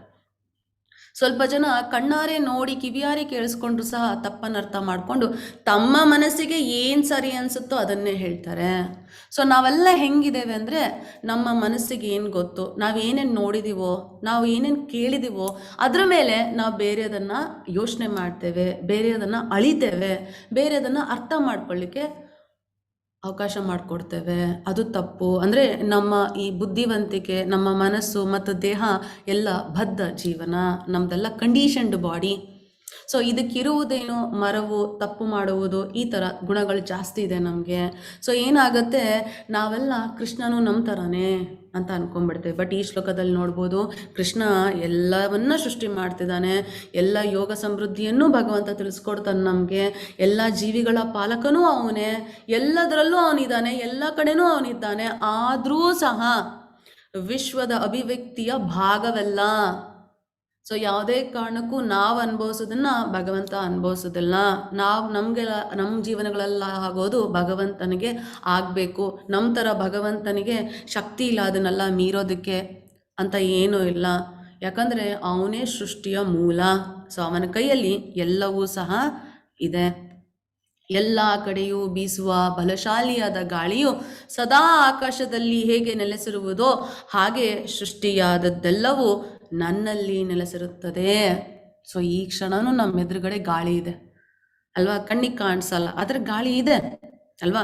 ಜೋರಾಗಿ ಬೀಸಿದಾಗ್ಲೂ ಗಾಳಿ ಇದೆ, ಗಾಳಿ ಬೀಸಲಿಲ್ಲ ಅಂದಾಗ್ಲೂ ನಮ್ಗೆ ಗೊತ್ತು ನಮ್ಮ ಸುತ್ತ ಗಾಳಿ ಇದೆ. ಇಲ್ಲಾಂದ್ರೆ ನಾವೆಲ್ಲ ಇಷ್ಟೊತ್ತಿಗೆ ಪ್ರಾಣವನ್ನು ಬಿಟ್ಬಿಡ್ತಿದ್ವಿ ಅಲ್ವಾ? ಗಾಳಿ ಇರೋ ಕಾರಣ ನಾವೆಲ್ಲ ಬದುಕಿದ್ದೇವೆ. ಸೊ ಹೇಗೆ ಯಾವಾಗಲೂ ಎಲ್ಲ ಕಡೆ ಗಾಳಿ ಓಡಾಡುತ್ತೋ ಆಕಾಶದಲ್ಲಿ, ಅದು ತುಂಬ ಶಕ್ತಿ ಇರೋದು, ಬಲಶಾಲಿಯಾದ ಗಾಳಿ ಅಲ್ವಾ? ಅದೇ ಥರ ಭಗವಂತ ಸೃಷ್ಟಿಯಾದದ್ದೆಲ್ಲವೂ ನನ್ನಲ್ಲಿ ನೆಲೆಸಿರುತ್ತದೆ, ಎಲ್ಲವೂ ಅವನಲ್ಲಿದೆ. ಯಾವುದೇ ಕಾರಣಕ್ಕೂ ಅವನ್ನ ಬಿಟ್ಟು ನಾವೆಲ್ಲ, ಅವನೇ ಪರಿಪೂರ್ಣ, ಅವನೇ ಸರ್ವಸ್ವ, ಅವನೇ ಎಲ್ಲ. ಯಾಕಂದರೆ ಅವನೇ ಸೃಷ್ಟಿಯ ಮೂಲ. ಸೊ ಇದನ್ನು ನಾವು ತುಂಬ ಚೆನ್ನಾಗಿ ಅರ್ಥ ಮಾಡ್ಕೋಬೇಕಾಗತ್ತೆ.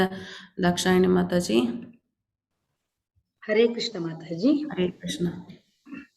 ಪ್ರಕೃತಿಂ ಸ್ವಾಮವಷ್ಟಭ್ಯ ವಿಸೃಜಾಮಿ ಪುನಃ ಪುನಃ ಭೂತಗ್ರಾಮಿಮಿಮಂ ಕೃತ್ಸ್ನಮವಶಂ ಪ್ರಕೃತೇರ್ವಶಾತ್ ನ ಚ ಮಾಂ ತಾನಿ ಕರ್ಮಾಣಿ ಬಧ್ನಾಂತಿ ಧನಂಜಯ ಉದಾಸೀನಮಸಕ್ತಂ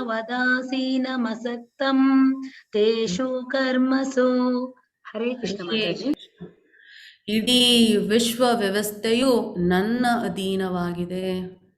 ನನ್ನ ಸಂಕಲ್ಪದಿಂದ ಅದು ಮತ್ತೆ ಮತ್ತೆ ರೂಪ ತಾಳುತ್ತದೆ ಮತ್ತು ನನ್ನ ಸಂಕಲ್ಪದಿಂದ ಕೊನೆಗೆ ಅದು ನಾಶವಾಗುತ್ತದೆ.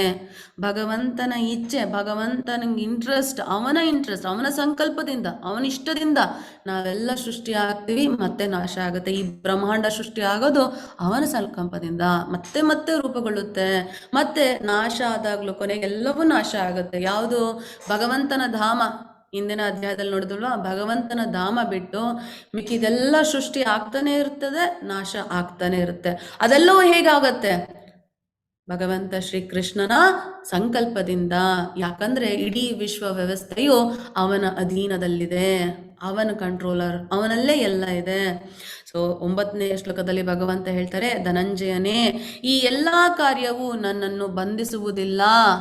ಸೊ ಇಷ್ಟೆಲ್ಲ ಮತ್ತೆ ಮತ್ತೆ ಸೃಷ್ಟಿ ಮಾಡ್ತಾನೆ ಇರ್ತಾರೆ ಭಗವಂತ, ಮತ್ತೆ ನಾಶ, ಕೊನೆಯಲ್ಲಿ ನಾಶವನ್ನ ಮಾಡ್ತಿರ್ತಾರೆ. ಆದರೆ ಸೃಷ್ಟಿಯಾಗಲಿ ನಾಶವಾಗಲಿ, ರೂಪ ತಾಳುವುದಾಗಲಿ ಅಥವಾ ನಾಶವಾಗೋದಾಗಲಿ ಯಾವುದೂ ಸಹ ಕೃಷ್ಣನನ್ನ ಬಂಧಿಸೋದಿಲ್ಲ. ಸೊ ನಿಮಗೆ ಮುಂಚೆನೆ ಹೇಳಿದೆ ಅಲ್ವಾ ನಾನು, ಭಗವಂತನಿಗೆ ಏನೂ ಸಹ ಕೆಡಕಾಗೋದಿಲ್ಲ. ನಮಗೆ ಗ್ರಹಗಳು ಕೆಡಕ್ ಮಾಡ್ಬೋದು, ದೇವತೆಗಳು ಕೆಡಕ್ ಮಾಡ್ತಿರೋದೇನು, ನಾವು ಮಾಡಿರೋ ಕರ್ಮ ಫಲನ ನಾವು ಅನುಭವಿಸ್ತಾ ಇದೀವಿ ಅಷ್ಟೇ. ಈ ಗ್ರಹಗಳನ್ನು ನಾವು ಕಷ್ಟ ಕೊಟ್ಟಾಗ ಅವ್ರು ನನಗೆ ಕೆಡಕ್ ಮಾಡ್ತಾ ಇದ್ದಾರೆ ಅಂತ ಜನ ಅನ್ಕೊಳ್ಳೋದಾದ್ರೆ, ನಾವು ಮಾಡಿರೋ ಕರ್ಮ ಫಲಗಳನ್ನು ಅನುಭವಿಸೋಕ್ಕೋಸ್ಕರ ನಮ್ಮ ಗ್ರಹಗತಿಗಳು ಆಗಿರ್ತವೆ ಅಲ್ವಾ? ಮತ್ತೆ ಬೇರೆ ದೇವತೆಗಳು ಅಷ್ಟೇನೆ. ಸೊ ಏನ್ ಮಾಡ್ತಾರೆ ಅವರು, ನಾವು ಅವ್ರನ್ನ ತೃಪ್ತಿಪಡಿಸಿಲ್ಲ, ನಾವು ಯಜ್ಞವನ್ನ ಮಾಡ್ತಿಲ್ಲ, ಯಜ್ಞ ಚಕ್ರವನ್ನ ಮುರಿದಾಗ ನಮಗೆ ಸಿಗಬೇಕಾಗಿರುವ ಎಲ್ಲ ಸೌಕರ್ಯಗಳು ಸಿಗೋದಿಲ್ಲ. ಸೊ ಹಾಗಾಗಿ ಏನಾಗುತ್ತೆ, ನಾವು ಬಂದಿಗಳಾಗ್ತೇವೆ ಎಲ್ಲಿ? ಈ ಪ್ರಕೃತಿಯೊಳಗೆ. ಆದರೆ ಭಗವಂತ ಇಷ್ಟೆಲ್ಲ ಕಾರ್ಯಗಳನ್ನು ಮಾಡಿದ್ರೂ ಸಹ ಅವನು ಯಾವುದೇ ಕಾರಣಕ್ಕೂ ಯಾರಿಂದಲೂ ಬಂಧಿಸಲ್ಪಡೋದಿಲ್ಲ. ಯಾವ ಪರಿಸ್ಥಿತಿಗೂ ಅವನನ್ನು ಬಂಧನಕ್ಕೆ ಒಳ ಮಾಡಲಿಕ್ಕೆ ಸಾಧ್ಯನೇ ಇಲ್ಲ. ನಾನು ತಟಸ್ಥನಂತೆ ಕುಳಿತಿದ್ದು ಈ ಎಲ್ಲ ಐಹಿಕ ಚಟುವಟಿಕೆಗಳ ಬಗ್ಗೆ ನಿರ್ಲಿಪ್ತನಾಗಿರುತ್ತೇನೆ. ಎಲ್ಲ ಅವನೊಳಗಡೆನೆ ಆಗ್ತಾ ಇದೆ, ಎಲ್ಲ ಅವನ ಪರ್ಮಿಷನ್ ಇಂದಾನೇ ಆಗ್ತಾ ಇದೆ, ಎಲ್ಲವನ್ನೂ ಅವನು ನೋಡ್ತಾ ಇದ್ದಾನೆ, ಎಲ್ಲವನ್ನು ನೋಡಿ ಎಲ್ಲರಿಗೂ ಎಲ್ಲ ಅವಕಾಶವನ್ನು ಕೊಡ್ತಾ ಇದ್ದಾನೆ. ಅಂತ ಶ್ರೇಷ್ಠವಾದ ಭಗವಂತ ಶ್ರೀಕೃಷ್ಣನ ಬಗ್ಗೆ ತಿಳಿತಿರೋರು ನಾವೇ ಪುಣ್ಯವಂತರು. ಸೊ ಇದು ನಾವೆಲ್ಲ ಅರ್ಥ ಮಾಡ್ಕೋಬೇಕಾಗತ್ತೆ.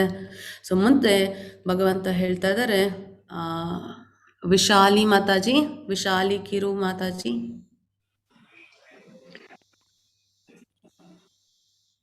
Yes, Mataji.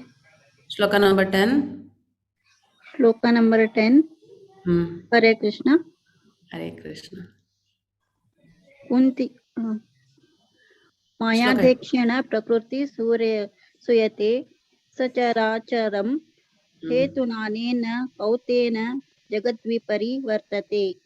ಹರೇ ಕೃಷ್ಣ, ಹರೇ ಕೃಷ್ಣ. ಏನ್ ಹೇಳ್ತಾ ಇದ್ದಾರೆ ಭಗವಂತ 10ನೇ ಶ್ಲೋಕದಲ್ಲಿ? ಕುಂತಿಯ ಮಗನಾದ ಅರ್ಜುನನೇ, ನನ್ನ ಶಕ್ತಿಗಳಲ್ಲಿ ಒಂದಾದ ಈ ಐಹಿಕ ಪ್ರಕೃತಿಯು ಎಲ್ಲಾ ಚರಾಚರ ವಸ್ತುಗಳನ್ನು ನನ್ನ ಅಪ್ಪಣೆಯಂತೆ ಸೃಷ್ಟಿಸಿ ಕೆಲಸ ಮಾಡುತ್ತದೆ. ಸೊ ನಾವೆಲ್ಲ ಏನ್ ಅನ್ಕೊಂಡ್ವಿ, ಬ್ರಹ್ಮ ಸೃಷ್ಟಿ ಮಾಡ್ತಾರೆ. ಹೌದು, ಬ್ರಹ್ಮ ಸೃಷ್ಟಿ ಮಾಡ್ತಾರೆ, ಆದ್ರೆ ಯಾರ ಅಪ್ಪಣೆ ಮೇಲೆ? ಕೃಷ್ಣನ ಅಪ್ಪಣೆ ಮೇಲೆ.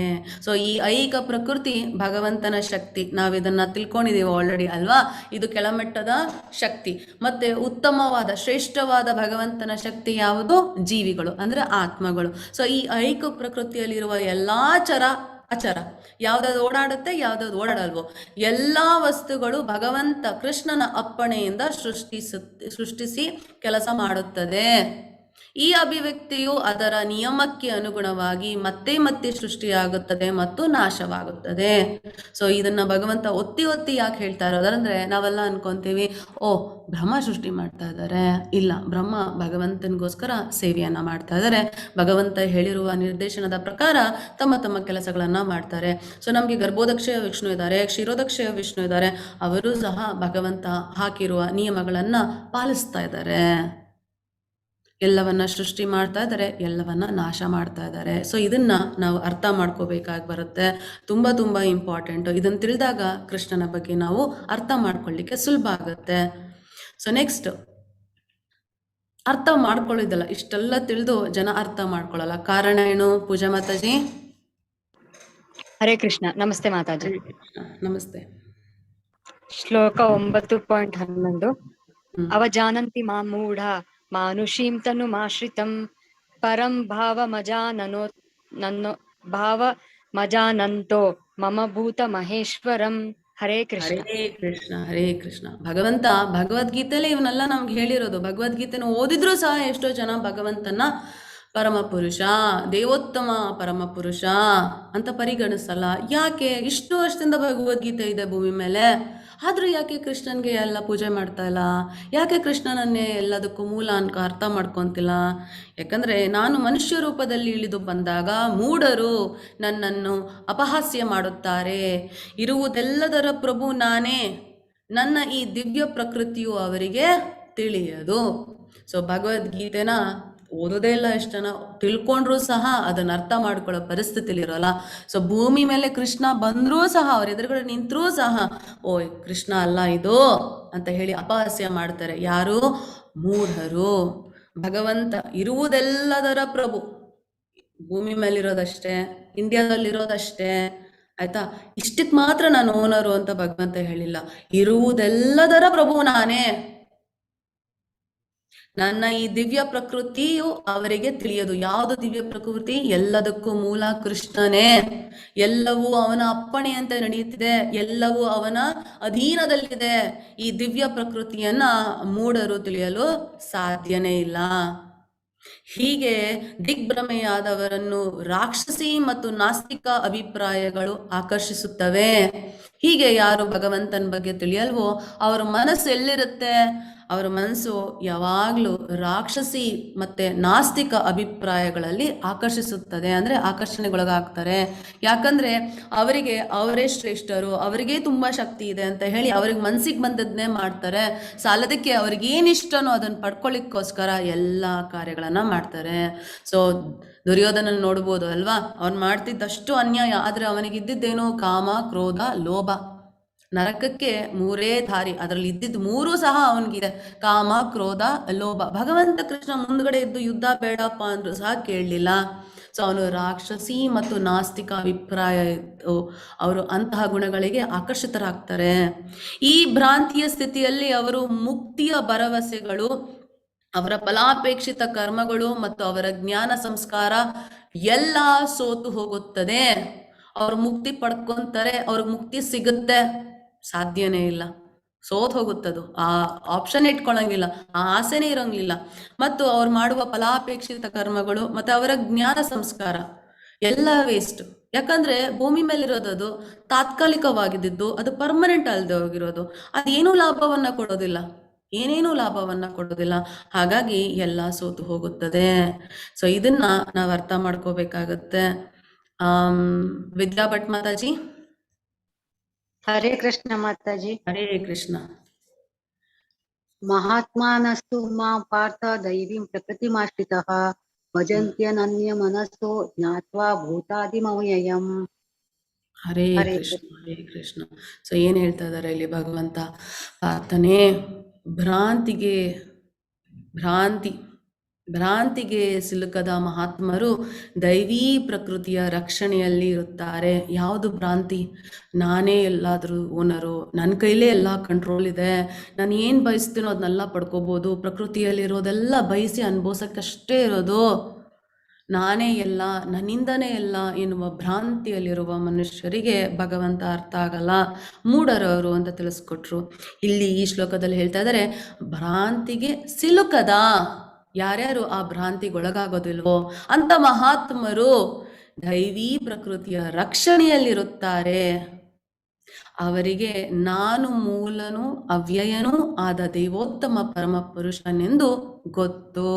ಸೊ ಯಾವಾಗ ನಮ್ಗೆ ಭ್ರಾಂತಿ ಇರೋದಿಲ್ಲ, ಯಾವಾಗ ನಮಗೆ ಕೃಷ್ಣ ಯಾರು ಅಂತ ಅರ್ಥ ಆಗುತ್ತೋ, ಕೃಷ್ಣ ಯಾರು, ಎಲ್ಲದಕ್ಕೂ ಮೂಲ ಅವನೇ ದೈವೋತ್ತಮ ಪುರುಷ.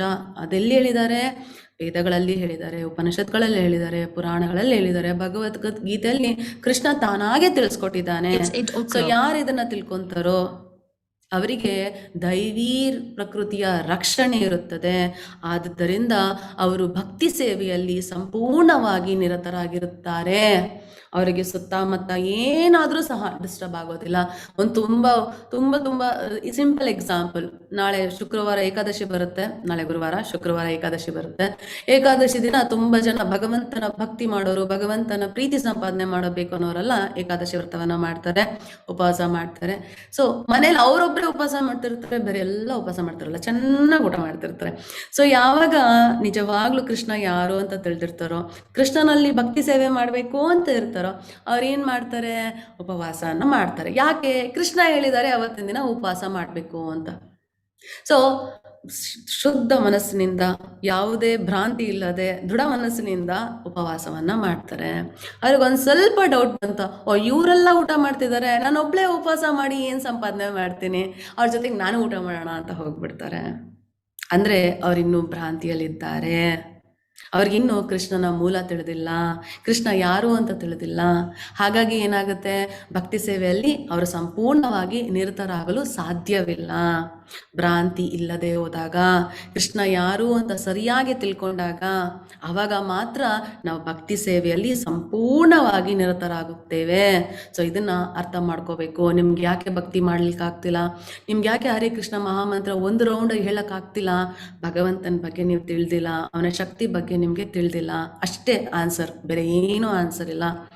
ಸೊ ಹಾಗಾಗಿ ಭಗವಂತ ಮುಂದಿನ ಶ್ಲೋಕದಲ್ಲಿ ನಮ್ಗೆ ಇಷ್ಟು ಚೆನ್ನಾಗಿ ಹೇಳ್ತಾ ಇದ್ದಾರೆ. ದೇವರಾಜ್ ಪ್ರಭುಜಿ. ಹರೇ ಕೃಷ್ಣ ಮಾತಾಜಿ. ಹರೇ ಕೃಷ್ಣ. ಸತತಂ ಕೀರ್ತಯಂತೋ ಮಾಂ ಯತಂತಶ್ಚ ದೃಢವ್ರತಃ ನಮಸ್ತೆಂಶ್ಚ ಮಾ ಭಕ್ತ್ಯ ನಿತ್ಯಯುಕ್ತ ಉಪಾಸತೆ. ಹರೇ ಕೃಷ್ಣ, ಹರೇ ಕೃಷ್ಣ. ಸತತಂ ಕೀರ್ತಯನಂತೋ ಮಾಂ, ಕೀರ್ತನೆ ಅಂತೋ ಅಂದ್ರೆ ಸದಾ ನನ್ನ ಕೀರ್ತನೆಯನ್ನು ಮಾಡುತ್ತಾ, ದೃಢ ಸಂಕಲ್ಪದಿಂದ, ದೃಢ ಸಂಕಲ್ಪ, ಆ ಕಡೆ ಈ ಕಡೆ ಹೋಗಂಗೆ ಇಲ್ಲ, ಡಿಸ್ಟರ್ಬ್ ಆಗೋಂಗೆ ಇಲ್ಲ. ಯಾಕೆ ಡಿಸ್ಟರ್ಬ್ ಆಗ್ತೀರಾ? ಜ್ಞಾನ ಇಲ್ಲದೆ ಹೋದಾಗ ಡಿಸ್ಟರ್ಬ್ ಆಗ್ತೀವಿ. ನಾವು ಜ್ಞಾನವನ್ನ ಪಡ್ಕೊಂಡು ಬುದ್ಧಿವಂತರಾದಾಗ ನಮ್ಗೆ ಗೊತ್ತು. ಫಾರ್ ಎಕ್ಸಾಂಪಲ್, ಯಾರಾದರೂ ನಮಗೆ ಎ ಫಾರ್ ಆ್ಯಪಲ್ ಅಂತ ಹೇಳ್ಕೊಟ್ಟಿರ್ತಾರೆ. ಸೊ ನಮಗೆ ಎ ಫಾರ್ ಆ್ಯಪಲ್ ಅನ್ನೋದು ನಮ್ಗೆ ಚೆನ್ನಾಗಿ ಗೊತ್ತು. ಯಾರಾದರೂ ಬಿ ಫಾರ್ ಆ್ಯಪಲ್ ಅಂತ ಹೇಳ್ಕೊಟ್ರೆ ನಾವು ದಾರಿ ತಪ್ತೀವ? ಇಲ್ಲ, ಅವ್ರಿಗೆ ಹೇಳ್ತೀವಿ ಎ ಫಾರ್ ಆ್ಯಪಲ್, ಸ್ಪೆಲ್ಲಿಂಗ್ ಬರ್ಬಿಟ್ಟು ಎ ಇದೆ ನೋಡಿ, APPLE, ಓ ಎ. ಸೊ ಏನಾಗುತ್ತೆ, ನಾವು ಮನ್ಸನ್ನು ಕೆಡ್ಸ್ಕೊಳ್ಳಲ್ಲ. ಯಾರು ಬಂದ್ರು A ಫಾರ್ ಕ್ಯಾಟ್ ಅಂದ್ರು ಅಷ್ಟೇ, A ಫಾರ್ ಬಾಲ್ ಅಂದ್ರು ಅಷ್ಟೇ, ನಾವು ಇಲ್ಲ A ಫಾರ್ ಆಪಲ್. ಯಾಕೆ ಹೇಳಿ, ನಮ್ಗೆ ಜ್ಞಾನ ಇದೆ. ಆ ಜ್ಞಾನವನ್ನ ಪಡ್ಕೊಂಡು ನಾವು ಬುದ್ಧಿವಂತರಾಗಿದ್ದೇವೆ. ನಮ್ಮಲ್ಲಿ ಯಾವುದೇ ಕಾರಣಕ್ಕೂ ಡಿಸ್ಟರ್ಬ್ ಆಗೋ ಚಾನ್ಸೇ ಇಲ್ಲ. ಸೊ ಕೃಷ್ಣ ಯಾರು ಅಂತ ತಿಳ್ಕೊಂಡ್ಬಿಟ್ಟಿದ್ದೀರಾ, ಆ ಜ್ಞಾನವನ್ನ ತಿಳ್ಕೊಂಡು ಬುದ್ಧಿವಂತರಾಗಿದ್ದೀರಾ. ಸೊ ಹಾಗಿರ್ಬೇಕಾದ್ರೆ ಏನಾಗುತ್ತೆ, ನಿಮ್ಮ ಮನಸ್ಸು ಎಲ್ಲೂ ಸಹ ಡಿಸ್ಟರ್ಬ್ ಆಗಲ್ಲ. ಎಲ್ಲಿರುತ್ತೆ, ಕೃಷ್ಣನ ಮೇಲಿರುತ್ತೆ. ಅಂದ್ರೆ ದೃಢ ಸಂಕಲ್ಪ ಇರುತ್ತೆ ನಮ್ಗೆ. ಆಹಾ, ನಾನು ಆತ್ಮ, ಇವರು ಪರಮಾತ್ಮ, ನಾನ್ ಮಾಡ್ಬೇಕಾಗಿರೋ ಕೆಲಸ ಏನು ಇದು, ನಾ ಇರಬೇಕಾಗಿರೋ ಜಾಗ ಯಾವುದು ಇದು. ಸೊ ದೃಢ ಸಂಕಲ್ಪ. ಸೊ ಭಗವಂತನನ್ನ ಸದಾ ಕೀರ್ತನೆ ಮಾಡ್ತಿರ್ಬೇಕು. ಸದಾ ನನ್ನ ಕೀರ್ತನೆಯನ್ನು ಮಾಡುತ್ತಾ, ದೃಢ ಸಂಕಲ್ಪದಿಂದ ಪ್ರಯತ್ನವನ್ನು ಮಾಡುತ್ತಾ, ಪ್ರಯತ್ನ ಮಾಡಿದ್ರೆ ಸಾಕು. ನೋಡಿದ್ರ ಕೃಷ್ಣ, ನೀವು ಸಕ್ಸಸ್ ಆಗ್ತಿರೋ ಇಲ್ವೋ ಬೇಡ, ಪ್ರಯತ್ನ ಮಾಡಿದ್ರೆ ಸಾಕು. ನಿಮ್ಮ ಪರಿಸ್ಥಿತಿಗೆ ತಕ್ಕಂಗೆ ನಿಮ್ಮ ಕೈಲಿ ಎಷ್ಟಾಗುತ್ತೋ ಅಷ್ಟು ಪ್ರಯತ್ನ ಮಾಡಿದ್ರೆ ಸಾಕು.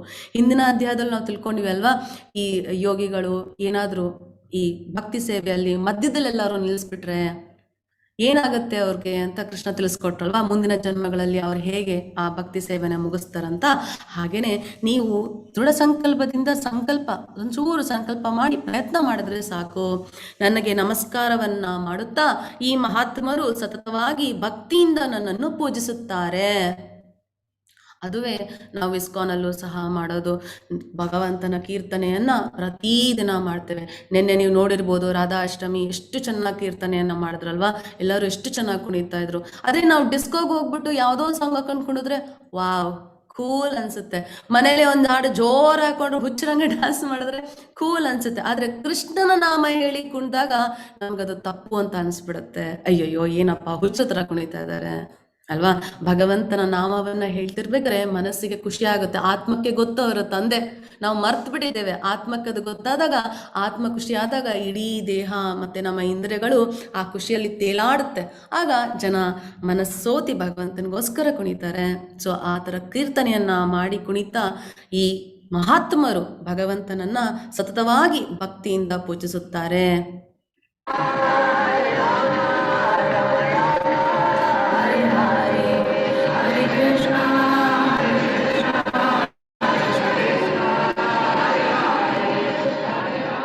This is the story of the Hare Krishna people. So Hare Krishna ಪೀಪಲ್ದು ಕತೆ, ಹರೇ ಕೃಷ್ಣ ಜನರ ಕತೆ ಏನು? ಇಷ್ಟೇ. ಸದಾ ಭಗವಂತನನ್ನ ಕೀರ್ತನೆಯ ಮಾಡೋದು, ದೃಢ ಸಂಕಲ್ಪದಿಂದ ನಮ್ಗೆ ಎಷ್ಟಾಗುತ್ತೋ ಅಷ್ಟು ಪ್ರಯತ್ನ ಮಾಡ್ತಾ, ಅವನಿಗೆ ನಮಸ್ಕಾರವನ್ನ ಮಾಡ್ತಾ, ಸತತವಾಗಿ ಭಕ್ತಿಯಲ್ಲಿ ಅವನ ಸೇವೆ ಮಾಡಿ ಪೂಜಿಸೋದು. ಇದೆ ಏನ್ ನಿಮ್ ಬಿಸ್ನೆಸ್ ಇಸ್ಕಾನ್ ಅಲ್ಲಿ ಹರೇ ಕೃಷ್ಣದಲ್ಲಿ ಅಂದ್ರೆ ಇದೇ ನಮ್ ಬಿಸ್ನೆಸ್, ಭಗವಂತನ ಕೀರ್ತನೆಯನ್ನ ಮಾಡೋದು. ಸೊ ಇದನ್ನ ನಾವೆಲ್ಲ ಅರ್ಥ ಮಾಡ್ಕೋಬೇಕು. ಸೊ ಇದನ್ನ ಅರ್ಥ ಮಾಡ್ಕೊಂಡಾಗ ನಮ್ಗೆ ಈ ನೆಕ್ಸ್ಟ್ ಪಾಯಿಂಟ್ ತುಂಬಾ ಚೆನ್ನಾಗಿ ಅರ್ಥ ಆಗುತ್ತೆ. ಉಷಾ ಮಾತಾಜಿ. ಪಿತಾಮಹಸ್ಯ ಜಗತೋ ಮಾತಾ ಧಾತಾ ಪಿತಾಮಹಂ ವೇದ್ಯಂ ಪವಿತ್ರಂ ಓಂಕಾರ ಋಕ್ ಸಾಮ ಯಜುರೇವ. ಹರೇ ಕೃಷ್ಣ ಮಾತಾಜಿ. ಹರೇ ಕೃಷ್ಣ. ಈ ಶ್ಲೋಕನ ಯಾವಾಗ್ಲೂ ಮನಸ್ಸಲ್ಲಿ ಇಟ್ಕೊಳ್ಳಿ, ತುಂಬಾ ಇಂಪಾರ್ಟೆಂಟ್ ಶ್ಲೋಕ. 17ನೇ ಶ್ಲೋಕ. ನಾನು ವಿಶ್ವದ ತಂದೆ, ಪಿತಾಮಹಸ್ಯ ತಾಯಿ, ಜಗತೋ ಮಾತಾ ಆಧಾರ ಧಾತ ಮತ್ತು ಪಿತಾಮಹ. ನಾನು ಜ್ಞಾನದ ಗುರಿ, ವೇದಗಳಿಂದ ಅರ್ಥ ಮಾಡ್ಕೋಬೇಕಾಗಿರೋದು ಕೃಷ್ಣನನ್ನ. ಪವಿತ್ರೀಕರಿಸುವವನು, ಪವಿತ್ರ ಮತ್ತೆ ಓಂಕಾರ. ಸೊ ಎಲ್ಲ ಮಂತ್ರಗಳಲ್ಲೂ ಓಂ ಇದೆ, ಆ ಓಂಕಾರವು ನಾನೇ. ಸೊ ನಾನೇ ಋಗ್, ಸಾಮ ಮತ್ತು ಯಜುರ್ವೇದಗಳು. ಸೊ ಕೃಷ್ಣನಿಗೆ ತಂದೆ ಇಲ್ಲ, ತಾಯಿ ಇಲ್ಲ. ಯಾಕಂದ್ರೆ ಕೃಷ್ಣನೇ ಎಲ್ಲದರ ಮೂಲ, ಅವನು ಯಾವುದಕ್ಕೂ ಮೂಲ ಇಲ್ಲ ಅಲ್ವಾ. ಬ್ರಹ್ಮ ಎಲ್ಲಿಂದ ಬಂದ್ರು? ಶಿರೋದಕ್ಷ ವಿಷ್ಣು. ಆಮೇಲೆ ನಮ್ಗೆ ಕರ್ಣೋದಕ್ಷ ವಿಷ್ಣು ಇದ್ದಾರೆ ಅಲ್ವಾ, ಗರ್ಭೋದಕ್ಷ ವಿಷ್ಣು ಇದ್ದಾರೆ, ಎಲ್ಲ ಇದ್ದಾರೆ. ಅವರೆಲ್ಲ ಎಲ್ಲಿಂದ ಬಂದ್ರು? ಕೃಷ್ಣನಿಂದ ಬಂದಿದ್ದು. ಅದಕ್ಕೆ ಅವ್ರು ಹೇಳ್ತಾ ಇರೋದು, ನಾನು ವಿಶ್ವದ ತಂದೆ, ತಾಯಿಯೂ ಸಹ ನಾನೇ, ಆಧಾರ ನಾನು, ಪಿತಾಮಹನೂ ಸಹ. ನಮ್ಮ ತಾತ ನಮ್ಮ ಮುತ್ತಾತ ಯಾರು ಅಂದ್ರೆ ಕೃಷ್ಣನೇ. ಯಾಕಂದ್ರೆ ಅವನೇ ಫಸ್ಟ್, ಅವನಿಂದ ನಾವೆಲ್ಲ ಬಂದಿದ್ದು. ಅವನಕ್ಕಿಂತ ಮುಂಚೆ ಯಾರು ಇಲ್ಲ, ಅವನೇ ಎಲ್ಲದಕ್ಕೂ ಮೂಲ. ಸೊ ನಮ್ಮೆಲ್ಲರ ತಂದೆ ತಾಯಿ ಅವರೇ. ಕೃಷ್ಣ ಮನುಷ್ಯರಿಗೆ ಮಾತ್ರ ಅಂತ ಹೇಳಿಲ್ಲ, ಎಲ್ಲರಿಗೂ ತಂದೆ ತಾಯಿ, ಯಾಕಂದ್ರೆ ಅವನೇ ಮೂಲ. ಹಿಂದಿನ ಶ್ಲೋಕಗಳಲ್ಲಿ ಹೇಳಿದ್ರು ನಾನೇ ಎಲ್ಲದರ ಮೂಲ. ಸೊ ನಾವ್ ಇದನ್ನ ಅರ್ಥ ಮಾಡ್ಕೋಬೇಕು. ನಾನು ಜ್ಞಾನದ ಗುರಿ. ಸೊ ನಾವೇನೇ ಜ್ಞಾನವನ್ನ ಪಡ್ಕೊಂಡಾಗ ಆ ಜ್ಞಾನ, ಯೋಗ ಜ್ಞಾನಗಳನ್ನ ಪಡ್ಕೊಂಡಾಗ್ಲೂ ಸಹ ವೇದಗಳಲ್ಲಿ ತಿಳಿಸಿರೋದನ್ನೆಲ್ಲ ನಾವು ತಿಳ್ಕೊಂಡಾಗ ಕೊನೆಗೆ ನಾವು ಅರ್ಥ ಆಗ್ಬೇಕಾಗಿರೋದೇನೋ ಕೃಷ್ಣ ಯಾರು. ಸೊ ಅದೇ ಜ್ಞಾನದ ಗುರಿ. ಪವಿತ್ರೀಕರಿಸುವವನು, ನಮ್ಮನ್ನೆಲ್ಲ ಪವಿತ್ರರನ್ನಾಗಿ ಮಾಡೋದು ಕೃಷ್ಣನಿಗೆ ಮಾತ್ರ ಸಾಧ್ಯ. ಓಂಕಾರನೂ ಅವನೇ, ಎಲ್ಲ ವೇದಗಳು ಅವನೇ. ವೇದಗಳನ್ನ ಓದಿ ತಿಳಿಬೇಕಾಗಿರೋದು ನಾವು ಅವನನ್ನೇ. ಸೊ ಹಾಗಾಗಿ ಭಗವಂತ ಶ್ರೀ ಕೃಷ್ಣ ಯಾರು ಅಂತ ನಮ್ಗೆ ಅರ್ಥ ಆಯ್ತು. ಸೊ ನಾವು ಈ ಶ್ಲೋಕವನ್ನ ನೆನ್ಪಿಟ್ಕೊಂಡು ಭಗವಂತನಲ್ಲಿ ಹೇಗೆ ಸೇವೆ ಮಾಡ್ಬೋದು? ವಿದ್ಯಾಭಟ್ ಮಾತಾಜಿ. ಹರೇ ಕೃಷ್ಣ ಮಾತಾಜಿ. ಹರೇ ಕೃಷ್ಣ. ಗತಿರ್ಭರ್ತಾ ಪ್ರಭುಃ ಸಾಕ್ಷಿ ನಿವಾಸಃ ಶರಣಂ ಸುರತ್ ಪ್ರಭವಃ ಪ್ರಲಯಃ ಸ್ಥಾನಂ ನಿಧಾನಂ ಬೀಜಮವ್ಯಯಂ. ಹರೇ ಕೃಷ್ಣ. ಹರೇ ಕೃಷ್ಣ. ಎಷ್ಟು ಚೆನ್ನಾಗಿ ಹೇಳ್ತಾ ಇದ್ದಾರೆ ನೋಡಿ ಕೃಷ್ಣ ಇದರಲ್ಲಿ.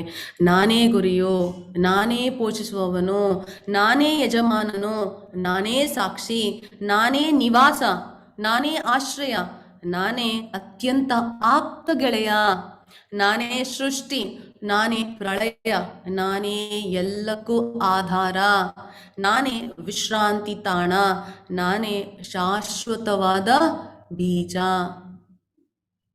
ಇದಕ್ಕಿಂತ ಕ್ಲಿಯರ್ ಆಗಿ ಭಗವಂತ ಇನ್ನೇನ್ ಹೇಳಲಿಕ್ಕೆ ಸಾಧ್ಯ? ಹೀಗೆಲ್ಲ ಇರ್ಬೇಕಾದ್ರೆ ಕೃಷ್ಣನನ್ನ ದೇವೋತ್ತಮ ಪರಮ ಪುರುಷ ಅಂತ ತಿಳಿಲಿಕ್ಕೆ ಹೇಗ್ ಸಾಧ್ಯ ಇಲ್ಲ? ಅಕಸ್ಮಾತ್ ಇದನ್ನ ಓದಿ ಸಹ ಯಾರು ಕೃಷ್ಣ ಪರಮಾತ್ಮ ದೇವೋತ್ತಮ ಪುರುಷ ಅಂತ ತಿಳಿದಿಲ್ಲ ಅಂದ್ರೆ ಅವರೆಲ್ಲ ಮೂಢರೆ. ಯಾಕಂದ್ರೆ ಕೃಷ್ಣ ತಾವಾಗೇ ತಿಳಿಸ್ತಾ ಇದ್ದಾರೆ. ಎಲ್ಲೂ ನಮ್ಗೆ ಡೌಟ್ ಬರೋಂಗೇ ಇಲ್ಲ. ಓ ಕೃಷ್ಣ ಇಷ್ಟು ಮಾತ್ರ ಏನೋ, ಅಷ್ಟಲ್ವೇನೋ ಅನ್ನೋ ತರ ನಮ್ಗೆ ಡೌಟೇ ಬರೋಂಗಿಲ್ಲ. ನಮ್ಮಲ್ಲಿ ದ್ವಂದ್ವನೇ ಇಲ್ಲ. ಯಾಕಂದ್ರೆ ಒಂದೊಂದನ್ನೂ ಭಗವಂತ ಹೇಳ್ತಾ ಇದ್ರೆ ಅವನೇ ಗುರಿ, ಅವನೇ ಪೋಷಿಸೋನು, ಅವನೇ ಯಜಮಾನ, ಅವನೇ ಎಲ್ಲದಕ್ಕೂ ಸಾಕ್ಷಿ, ಅವನಲ್ಲೇ ನಾವೆಲ್ಲ ಇರೋದು. ಹಾಗಾಗಿ ಅವನೇ ನಿವಾಸ, ಅವನಲ್ಲಿ ನಾವೆಲ್ಲ ಆಶ್ರಯ ಪಡ್ಕೊಂಡಿರೋದು. ಮತ್ತೆ ಎಲ್ಲರ ಆಪ್ತಗಳೇ ಅವನೊಬ್ಬನೇ. ನಮಗೋಸ್ಕರ ಪ್ರತಿ ಕ್ಷಣ ನೀವೆಂತ ಪಾಪ ಮಾಡಿದ್ರು ಸಹ ಈ ಕ್ಷಣ ಭಗವಂತನಿಗೆ ಶರಣ ಆದ್ರೆ ನಿಮಗೆ ಭಕ್ತಿಯನ್ನ ಕೊಟ್ಟೇ ಕೊಡ್ತಾನೆ. ಅವನಿಗೆ ಸೇವೆ ಮಾಡುವ ಗುಣಗಳನ್ನು ಸಹ ಕೊಟ್ಟೇ ಕೊಡ್ತಾನೆ.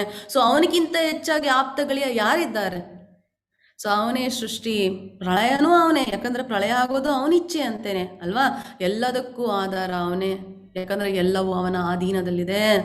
ಮತ್ತೆ ನಾವೆಲ್ಲ ಕೊನೆಗೆ ಹೋಗಿ ಎಲ್ಲಿ ವಿಶ್ರಾಂತಿಯನ್ನ ಪಡ್ಕೊಂತೀವಿ? ಕೃಷ್ಣನಲ್ಲೇ. ಹಾಗಾಗಿ ವಿಶ್ರಾಂತಿ ತಾಣನೂ ಅವನೇ. ಸೊ ಹಾಗಾಗಿ ಪ್ರತಿಯೊಂದಕ್ಕೂ ಬೀಜ, ಶಾಶ್ವತವಾದ ಬೀಜ ಭಗವಂತ ಶ್ರೀಕೃಷ್ಣನೇ. ಇದನ್ನ ನಮಗೆ ಸೀಕ್ರೆಟ್ ಅಲ್ಲಿ ಟಾಪ್ ಸೀಕ್ರೆಟ್. ಯಾರು ಕೃಷ್ಣನ ಬಗ್ಗೆ ಅಸೂಯೆ ಇರಲ್ವೋ ಅವ್ರಿಗೆ ಮಾತ್ರ ತಿಳಿಬೇಕಾಗಿರೋ ಈ ಸತ್ಯವನ್ನ ನಾವಿವತ್ತು ತಿಳಿತಾ ಇದ್ದೇವೆ.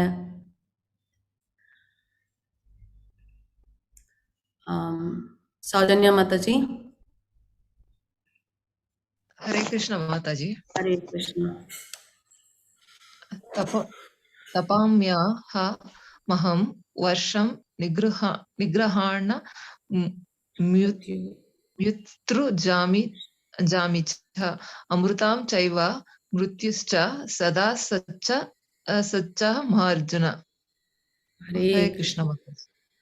ಸೊ ಇಲ್ಲಿ ಭಗವಂತ ಹೇಳ್ತಾ ಇದ್ದಾರೆ, ಅರ್ಜುನನೇ ನಾನೇ ಶಾಖವನ್ನ ಕೊಡುತ್ತೇನೆ. ಆಲ್ರೆಡಿ ನಮ್ಗೆ ಹೇಳಿದಾರಲ್ಲ, ಸೂರ್ಯ ಚಂದ್ರರಿಂದ ಬೆಳಕಿಯಿಂದ ಬರುವ ಶಾಖ ನಾನೇ ಅಂತ. ನಾನೇ ಮಳೆಯನ್ನು ತಡೆಯುತ್ತೇನೆ ಮತ್ತು ಕಳಿಸುತ್ತೇನೆ. ಎಲ್ಲವೂ ಅವನಿಚ್ಛೆಯಿಂದನೇ ಆಗೋದು. ನಾನೇ ಅಮೃತ, ನಾನೇ ಮೃತ್ಯು. ಚೇತನ ಮತ್ತು ಜಡವಸ್ತು ಎರಡೂ ನನ್ನಲ್ಲಿವೆ. ಎಲ್ಲದರ ಮೂಲ ಜೀವ ಇರೋದೊಂದಷ್ಟೇ ಭಗವಂತ ಮೂಲ ಅಲ್ಲ. ಜೀವ ಇಲ್ದೋಗಿರುವ ಜಡವಸ್ತಕ್ಕೂ ಮೂಲ ಕೃಷ್ಣನೇ. ಸೊ ನಾವಿದನ್ನ ತುಂಬಾ ಚೆನ್ನಾಗಿ ಅರ್ಥ ಮಾಡ್ಕೋಬೇಕು.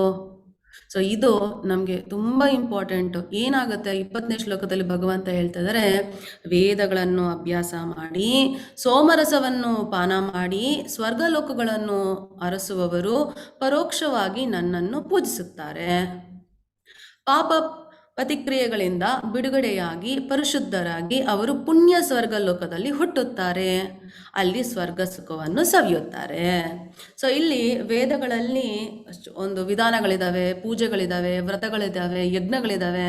ಸೊ ಈ ಯಜ್ಞಗಳನ್ನೆಲ್ಲ ಮಾಡಿದಾಗ ನಾವೇನು ಇಚ್ಛಿಸ್ತೀವೋ ಅದನ್ನೆಲ್ಲ ಪಡ್ಕೋಬಹುದು. ಒಳ್ಳೆಯರಾಗಿ ಹೇಗೆ ಬದುಕೋದು ಅನ್ನೋದನ್ನು ಸಹ ತಿಳ್ಕೊಬೋದು. ಸೊ ವೇದಗಳಲ್ಲಿ ಹೇಳಿರೋದನ್ನೆಲ್ಲ ಅಭ್ಯಾಸ ಮಾಡಿ ನಾವು ಸ್ವರ್ಗಕ್ಕೆ ಹೋಗ್ಬೋದು. ಸ್ವರ್ಗದಲ್ಲಿ ಸೋಮರಸವನ್ನ ಪಾನ ಮಾಡ್ಬೋದು. ಸೊ ಸ್ವರ್ಗ ಲೋಕದಲ್ಲಿ ನಾವು ಹೋಗ್ಬೇಕು ಅಂತ ಹೇಳಿ ವೇದಗಳನ್ನ ಅಭ್ಯಾಸ ಮಾಡ್ತೀವಲ್ವಾ, ಅದಕ್ಕೆ ನಾವು ಭಗವಂತ ಕೊಟ್ಟಿರೋ ದಿವ್ಯ ಶಕ್ತಿ, ಅವನು ಸೃಷ್ಟಿ ಮಾಡಿರೋದು, ಅವನು ಕೊಟ್ಟಿರೋ ವೇದಗಳನ್ನ ಓದೇ ಸಹ ಹೋಗೋದು. ಸೊ ಅದಕ್ಕೂ ಮೂಲ ಅವನೇ. ಹಾಗಾಗಿ ಕೃಷ್ಣ ಇಲ್ಲಿ ಹೇಳ್ತಾ ಇದ್ದಾರೆ, ಪರೋಕ್ಷವಾಗಿ ನನ್ನನ್ನು ಪೂಜಿಸುತ್ತಾರೆ ಯಾರು ವೇದಗಳಲ್ಲಿ ಹೇಳಿರುವ ಹಾಗೆ ತಮ್ಮ ಜೀವನವನ್ನ ನಡ್ಸ್ಕೊಂಡು ಹೋಗ್ತಾ ಇರ್ತಾರೆ. ಅವರು ಸ್ವರ್ಗ ಲೋಕಕ್ಕೆ ಹೋಗ್ತಾರೆ, ಫಲಗಳು ಪಡ್ಕೊಂಡು ಸ್ವರ್ಗಲೋಕಕ್ಕೆ ಹೋಗ್ತಾರೆ, ಅಲ್ಲಿ ಸೋಮರಸವನ್ನ ಪಾನ ಮಾಡ್ತಾರೆ. ಸೊ ಯಾವಾಗ ಅವರು ಪಾಪ ಪ್ರತಿಕ್ರಿಯೆಗಳಿಂದ ಬಿಡುಗಡೆ ಆಗುತ್ತೋ, ಸೊ ಪಾಪ ಮುಗಿದಾದ್ಮೇಲೆ ತಾನೇ ಅವ್ರ ಪುಣ್ಯ ಅನುಭವಿಸ್ಲಿಕ್ಕೆ ಹಾಕೋದು. ಸೊ ಯಾವಾಗ ಪಾಪ ಮಾಡುವಂತ ಕೆಲಸಗಳನ್ನ ಮಾಡೋದಿಲ್ವೋ, ಪುಣ್ಯವನ್ನ ಸಂಪಾದನೆ ಮಾಡುವಂತ ಕೆಲಸಗಳನ್ನ ಮಾಡ್ತಾರೋ ಅವರು ಪರಿಶುದ್ಧರಾಗ್ತಾರೆ. ಸೊ ಅವಾಗ ಏನ್ ಮಾಡ್ತಾರೆ, ಅವರೆಲ್ಲ ಪುಣ್ಯ ಸ್ವರ್ಗಗಳಿಗೆ ಹೋಗ್ತಾರೆ, ಅಲ್ಲಿ ಹುಟ್ಟುತ್ತಾರೆ, ಅಲ್ಲಿ ಸ್ವರ್ಗ ಸುಖವನ್ನು ಸವಿಯುತ್ತಾರೆ. ಇದು ನಮ್ಗೆಲ್ಲ ತಿಳಿದಿದೆ.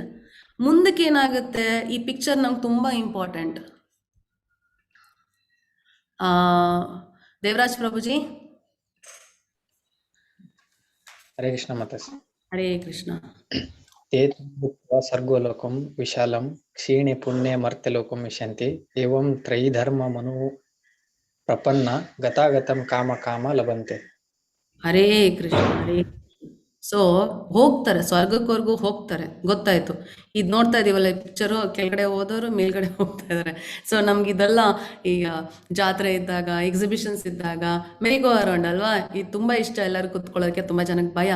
ಸೊ ಇದೇನಿದು, ಒಂದ್ಸರಿ ಮೇಲ್ಗಡೆ ಹೋಗ್ತೀವಿ ಜೈಂಟ್ ವೀಲಲ್ಲಿ, ಮತ್ತೆ ಒಂದ್ಸರಿ ಮೇಲೆ ಹೋದ್ಮೇಲೆ ಮತ್ತೆ ಕೆಳಗಡೆ ಬರ್ತೀವಿ, ಕೆಳಗಡೆ ಬಂದವ್ರು ಏನ್ ಮಾಡ್ತೀವಿ, ಮತ್ತೆ ಮೇಲೆ ಹೋಗ್ತೀವಿ ಅಲ್ವಾ. ಸೊ ಹೀಗೆ ಅವರು ಸ್ವರ್ಗ ಲೋಕದ ಅಪಾರವಾದ ಇಂದ್ರಿಯ ಭೋಗವನ್ನು ಸವಿದು ತಮ್ಮ ಪುಣ್ಯ ಕಾರ್ಯಗಳ ಫಲಗಳ ಕ್ಷಯಿಸಿದ ನಂತರ ಈ ಮೃತ್ಯು ಲೋಕಕ್ಕೆ ಹಿಂದಿರುಗುತ್ತಾರೆ. ನೀವು ವೇದಗಳನ್ನೆಲ್ಲ ಓದಿ ಅಲ್ಲಿ ಹೇಳಿರುವುದನ್ನೆಲ್ಲ ಪಾಲಿಸಿ ಪುಣ್ಯವನ್ನ ಸಂಪಾದನೆ ಮಾಡಿದ್ರಿ, ನೀವು ಸ್ವರ್ಗಕ್ಕೆ ಹೋದ್ರಿ, ಸ್ವರ್ಗಕ್ಕೆ ಹೋಗಿ ಸೋಮರಸ ಪಾನನೂ ಮಾಡಿ ಚೆನ್ನಾಗಿ ಅಲ್ಲಿ ಜೀವನವನ್ನ ಅನುಭವಿಸಿದ್ರಿ, ಸುಖದಲ್ಲಿದ್ರಿ. ಯಾವಾಗ ನಿಮ್ಮ ಪುಣ್ಯ ಫಲಗಳು ಖಾಲಿ ಆಯ್ತಾ, ಕ್ಷಯಿಸಿತು ಅಂದ್ರೆ ಮುಗ್ದೋಯ್ತು, ಕ್ಷಯಿಸಿತು, ಖಾಲಿ ಆಯ್ತು, ಏನ್ ಮಾಡ್ತೀವಿ, ಮತ್ತೆ ಮೃತ್ಯು ಲೋಕಕ್ಕೆ ಬರ್ತೀವಿ. ಯಾವುದದು, ಭೂಮಿ. ಮತ್ತೆ ಮೃತ್ಯು ಲೋಕಕ್ಕೆ ಹಿಂದಿರುಗುತ್ತಾರೆ. ಸೊ ಹೆಂಗೆ ಈ ಜೈಂಟ್ ವೀಲಲ್ಲಿ ಒಮ್ಮೆ ಕೆಳಗಡೆ ಭೂಮಿ ಮೇಲೆ ಇದ್ದೇವೆ, ಒಳ್ಳೆ ಕೆಲಸ ಮಾಡಿ ಮಾಡಿ ಸ್ವರ್ಗಕ್ಕೆ ಹೋಗ್ತೀವಿ. ಯಾವಾಗ ನಮ್ಮ ಪುಣ್ಯಗಳೆಲ್ಲ ಖಾಲಿ ಆಗುತ್ತೋ ಮತ್ತೆ ವಾಪಸ್ಸು ಮೃತ್ಯುಲೋಕಕ್ಕೆ ಬರೋದು. ಹೀಗೆ 3 ವೇದಗಳ ತತ್ವಗಳ ಅನುಸರಣೆಯಿಂದ ಇಂದ್ರಿಯ ಸುಖವನ್ನಷ್ಟನ್ನೇ ಅರಸುವವರು ಮತ್ತೆ ಮತ್ತೆ ಹುಟ್ಟಿ ಸಾಯುವುದಷ್ಟನ್ನೇ ಸಾಧಿಸುತ್ತಾರೆ.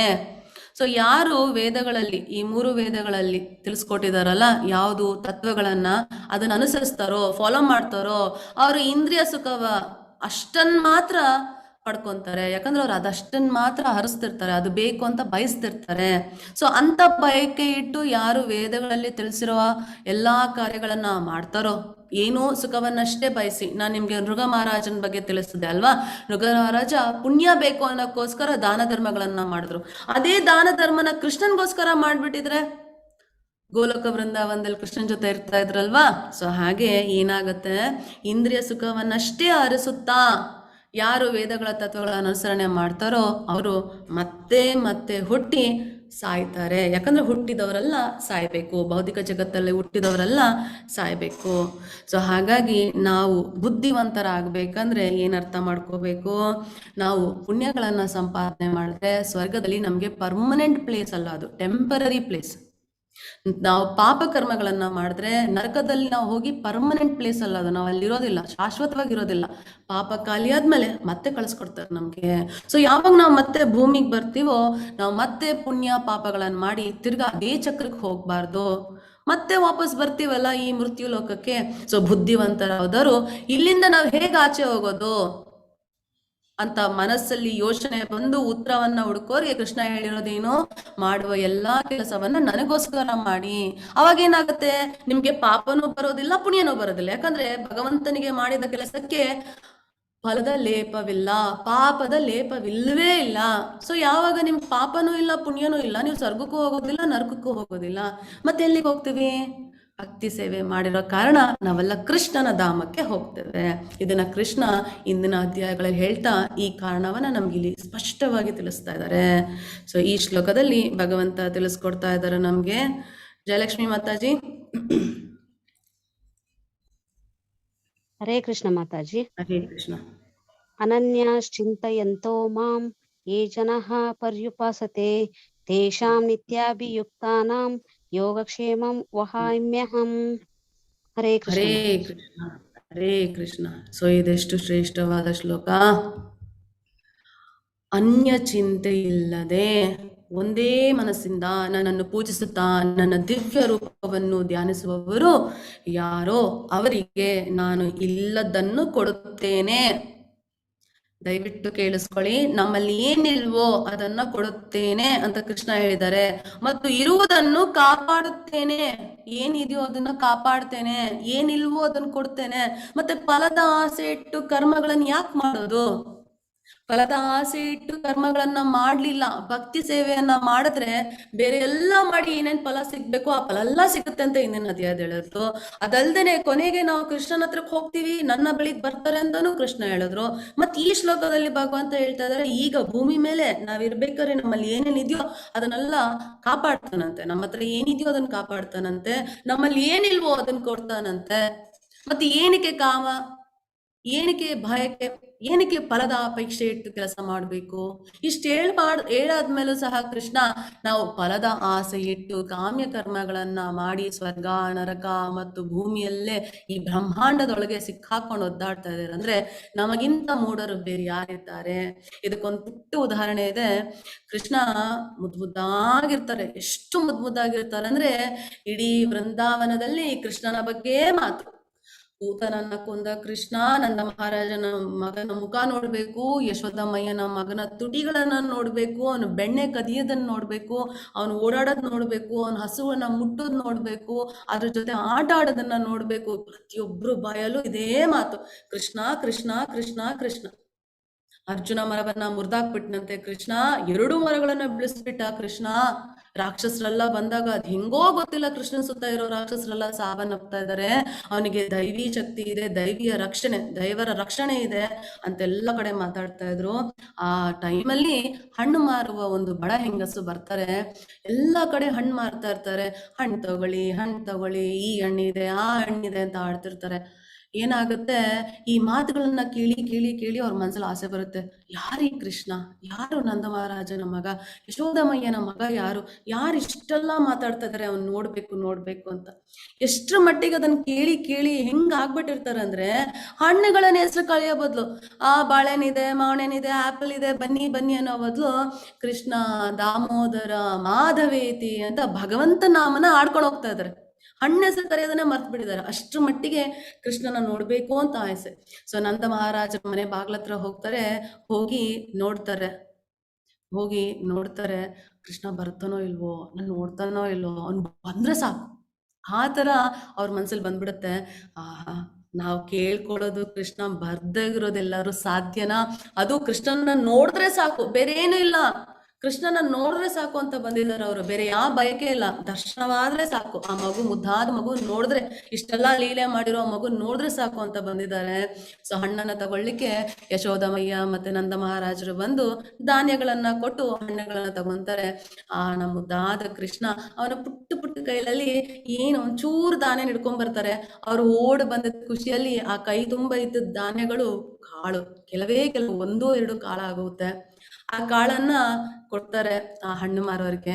ಆ ತಾಯಿ ಕೃಷ್ಣ ನೋಡ್ಬೇಕು ಅಂತ ಅಷ್ಟೇ ಬಂದಿದ್ವಲ್ಲ, ಅವ್ರು ನೋಡೋ ಖುಷಿಯಲ್ಲಿ ಇಷ್ಟೇ ಸಾಕಪ್ಪ, ನನ್ಗಿಷ್ಟೇ ಯೋಗ್ಯತೆ ಇರೋದು ಇಷ್ಟ ಹಣ್ಣಿಗೆ ಅಂತ ಹೇಳಿ ನಾವೆಲ್ಲ ಏನ್ ಮಾಡ್ತೀವಿ, ಮಕ್ಳಿದ್ರೆ ಒಂದ್ ಕೈಗೆ 1 ಹಣ್ಣು, ಇನ್ನೊಂದ್ ತಮ್ಮನ್ಗೋ ಯಾರಿಗೋ ಕೊಡುವಂತ ಇನ್ನೊಂದ್ ಹಣ್ಣು, 2 ಕೈಗೆ 2 ಹಣ್ಣು ಕೊಡ್ತೀವಿ. ಆದ್ರೆ ಈ ಹಣ್ಣು ಮಾಡುವ ಬಡ ಹೆಂಗಸು ಅವ್ರ ಹತ್ರ ಹಣ್ಣು ಮಾರಿ ಜೀವನ ಸಾಗಿಸ್ಬೇಕು. ಕೃಷ್ಣನ ಕೈ ತುಂಬಾ, ತೋಳ್ ತುಂಬಾ ಹಣ್ಣನ್ನು ತುಂಬ್ತಾರೆ. ತಗೋ ಕೃಷ್ಣ ಅಂತ. ಕೃಷ್ಣ ಕೊಟ್ಟಿದ್ದೇನು 2 ಕಾಳು, ಧಾನ್ಯಗಳ 2 ಕಾಳುಗಳನ್ನ ಕೊಟ್ರು ಅಷ್ಟೇ. ಆದ್ರೆ ಈ ತಾಯಿ ಕೃಷ್ಣನಿಗೋಸ್ಕರ ಕೈ ಮೀರಿ ತನ್ನಲ್ಲಿ ಏನಿದೆಯೋ ಎಲ್ಲವನ್ನ ಕೊಟ್ರು. ಹಾಗೆ ಕೊಟ್ಟು ಹಿಂತಿರುಗಿ ನೋಡ್ಬೇಕಾದ್ರೆ ಆ ಬುಟ್ಟಿ ಪೂರ್ತಿ ಅವ್ರು ಕೇಳ್ದೆ ಹೋಗಿರೋ ವಜ್ರ ವೈಡೂರ ಎಲ್ಲ ತುಂಬಿಕೊಂಡಿತ್ತು. ಸೊ ನಾವು ಅಷ್ಟೇ, ಭಗವಂತ ನಮ್ಗೆ ಕಷ್ಟವನ್ನೇ ಕೊಡ್ಬೋದು, ಭಗವಂತ ನಮ್ಗೆ ಸ್ವಲ್ಪ ಸೌಕರ್ಯವನ್ನೇ ಕೊಟ್ಟಿರ್ಬೋದು. ಆದ್ರೆ ನಾವು ಶ್ರದ್ಧೆಯಿಂದ ನಮ್ಮಲ್ಲಿ ಏನಿದೆ, ಭಗವಂತ ಕೊಟ್ಟಿರುವ ದೇಹ, ತನು, ಮನ, ಧನ ಎಲ್ಲ ಅವನಿಂದ ಬಂದಿದೆ. ಅವನಿಗೆ ಭಕ್ತಿಯಿಂದ ಕೃಷ್ಣ ನೀನ್ ಕೊಟ್ಟಿದ್ ನಿನಗೆ ಅಂತ ಹೇಳಿ ಸೇವೆ ಮಾಡಿದ್ರೆ ಸಾಕು. ಭಕ್ತಿಯಿಂದ ಪ್ರೀತಿಯಿಂದ ಕೃಷ್ಣನ್ ನೋಡಿದ್ರೆ ಸಾಕು, ಅವನ ಹೆಸರು ಹೇಳಿದ್ರೆ ಸಾಕು, ಅವ್ನು ಕೊಟ್ರೆ ಆಯ್ತು. ಹೇಗೆ ತಾನು ಹೇಳಿದ ಮಾತು ಇಲ್ಲೇನಂತ ಹೇಳಿದ್ದಾರೆ, ಅವರಿಗೆ ನಾನು ಇಲ್ಲದನ್ನು ಕೊಡುತ್ತೇನೆ ಮತ್ತು ಇರುವುದನ್ನು ಕಾಪಾಡುತ್ತೇನೆ. ಅದಕ್ಕೆ ಸಾಕ್ಷಿಯಾಗಿ ನಮ್ಗೆ ಈ ಕಥೆ ಇದೆ ಅಲ್ವಾ?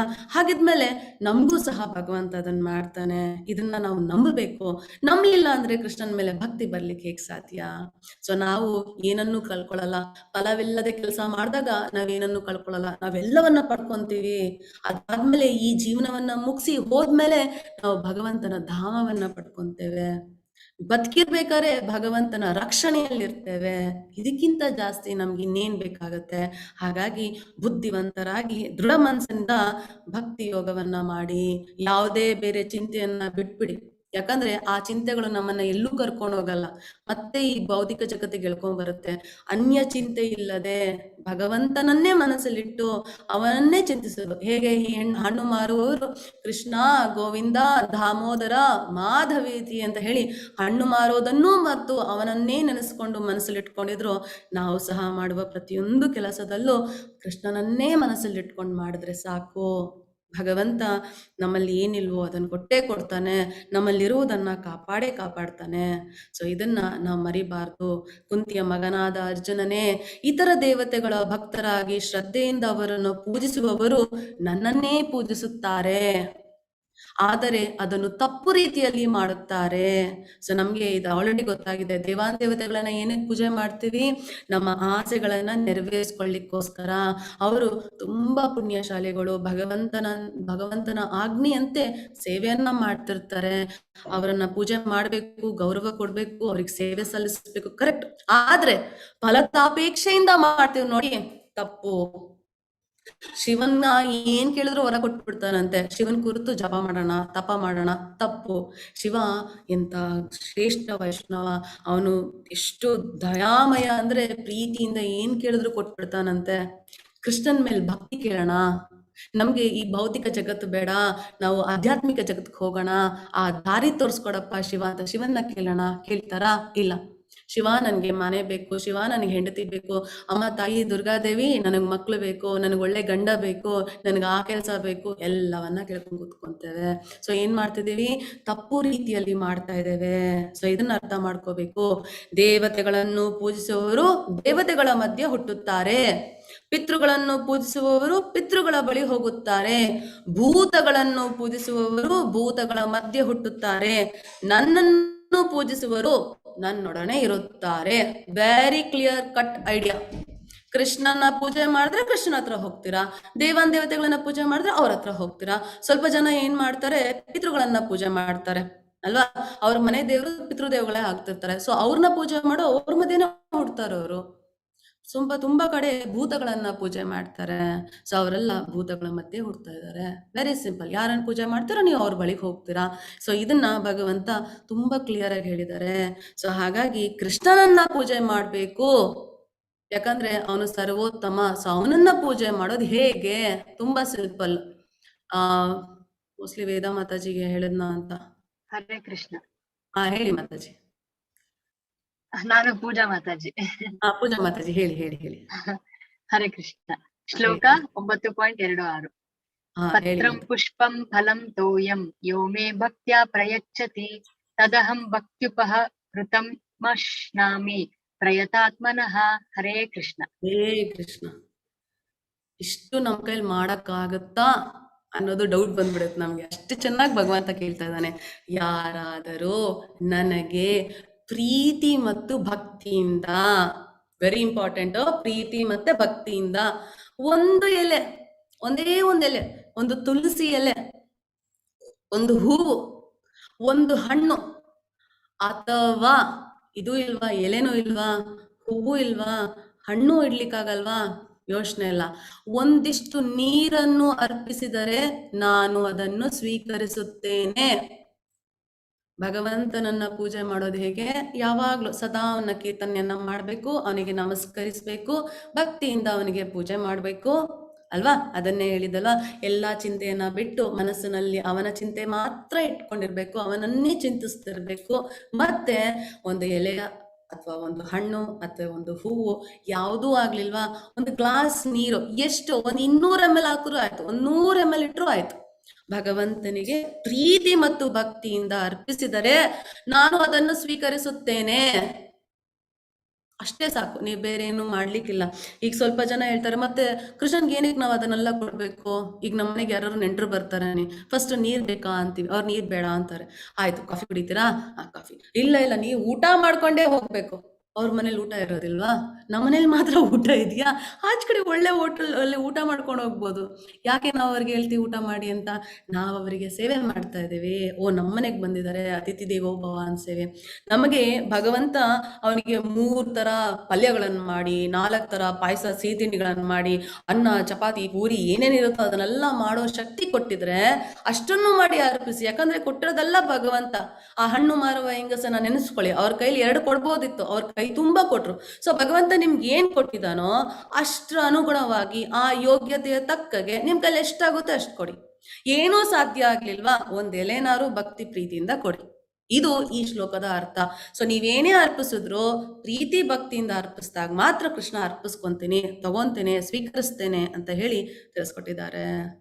ಕುಂತಿಯ ಮಗನಾದ ಅರ್ಜುನನೇ, ನೀನು ಏನನ್ನೇ ಮಾಡು, ಏನನ್ನೇ ಗುಂಜಿಸು, ಏನನ್ನೇ ಅರ್ಪಿಸು ಅಥವಾ ಕೊಟ್ಟೆ ಬಿಡು, ಮತ್ತು ಯಾವುದೇ ತಪಸ್ಸನ್ನು ಮಾಡು, ಅದನ್ನು ಕಾಣಿಕೆಯಾಗಿ ನನಗೆ ಅರ್ಪಿಸು. ಏನೇ ಮಾಡಿ ನೀವು ಬೆಳಗ್ಗೆಯಿಂದ ರಾತ್ರಿ ಮಲಗೋವರೆಗೂ ನಿದ್ದೆಲ್ಲೂ ಸಹ ನೀವೇನೇ ಮಾಡಿದ್ರು ಸಹ ಕೃಷ್ಣನ್ಗೋಸ್ಕರ ಮಾಡಿ. Very simple.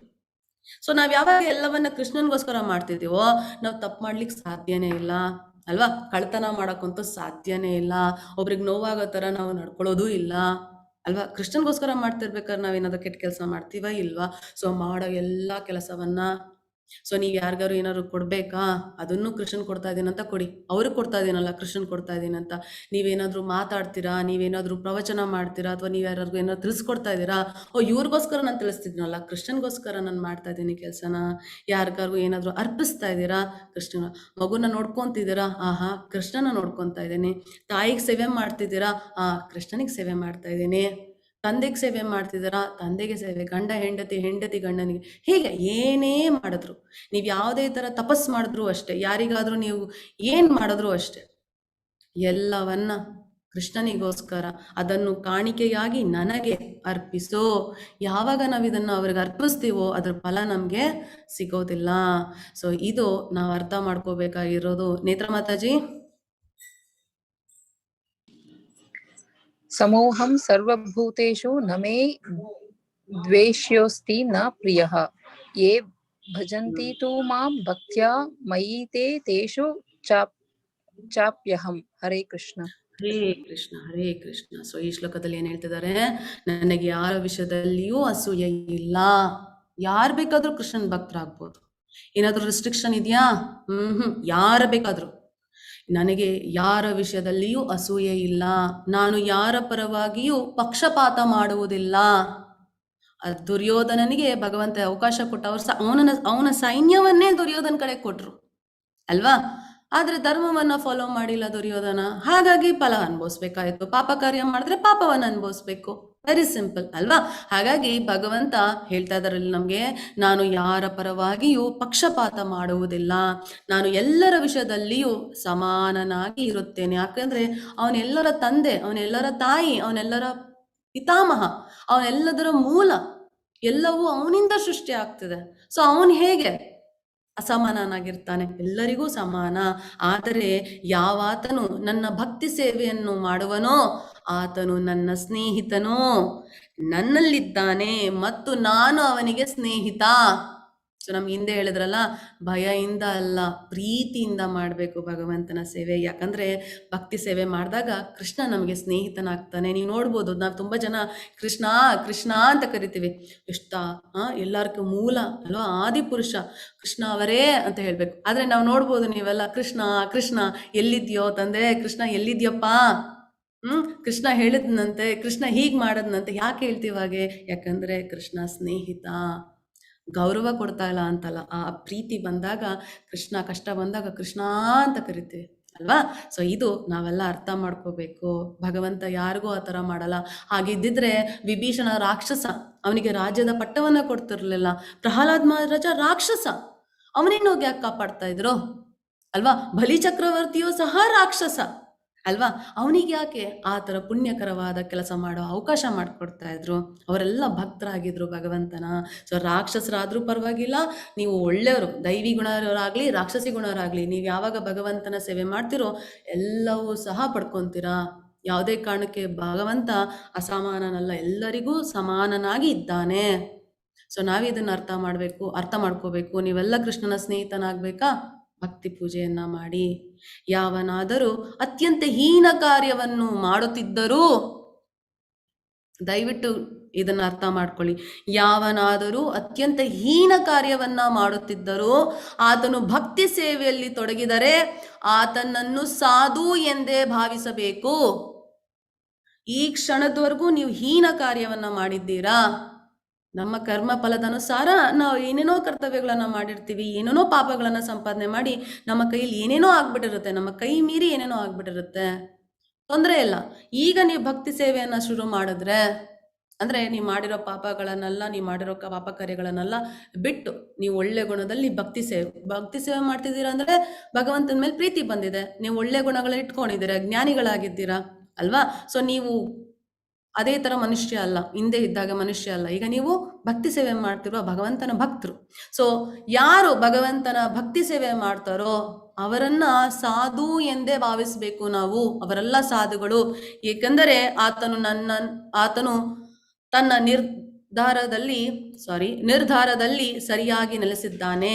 ಸೊ ನಾವೆಲ್ಲ ಇದನ್ನ ಅರ್ಥ ಮಾಡ್ಕೋಬೇಕಾಗಿರೋ ದೊಡ್ಡ ರಹಸ್ಯ ಅಂದ್ರೆ, ವೇದಗಳನ್ನೆಲ್ಲ ಓದಿ ನಾವು ತಿಳಿಬೇಕಾಗಿರೋದು ಯಾರನ್ನ? ಕೃಷ್ಣನ್.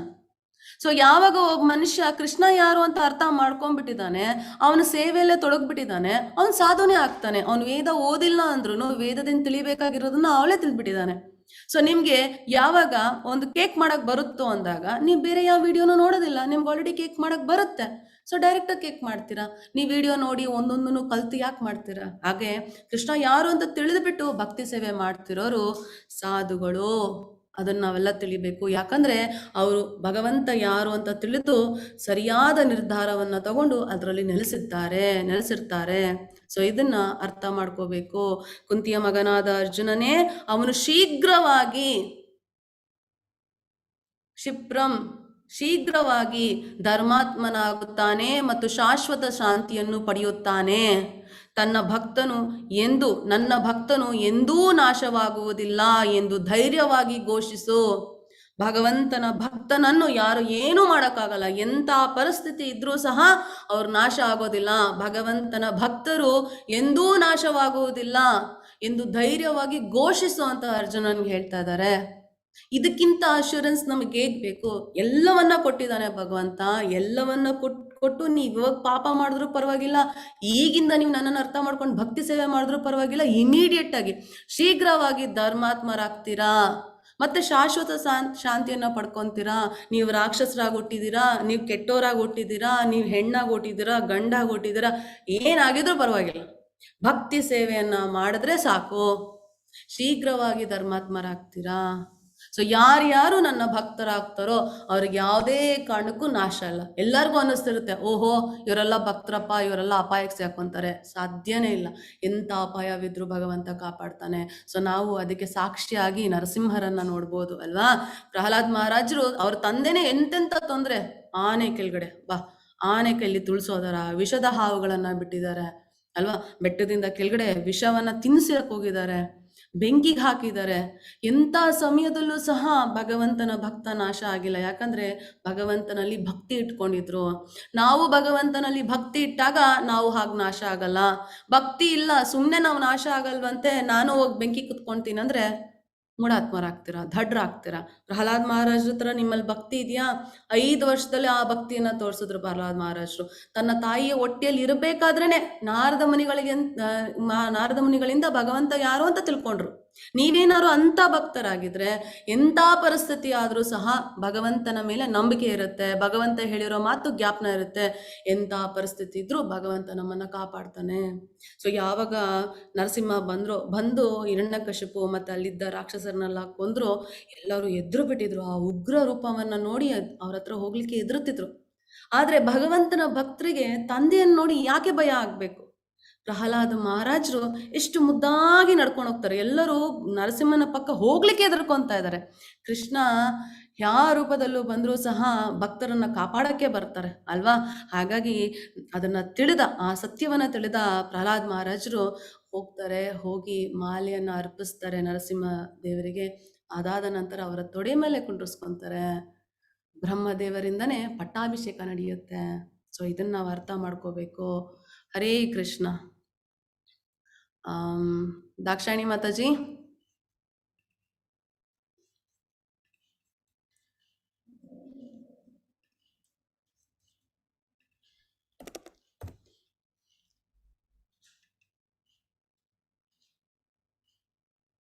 ದಾಕ್ಷಾಯಿಣಿ ಮಾತಾಜಿ.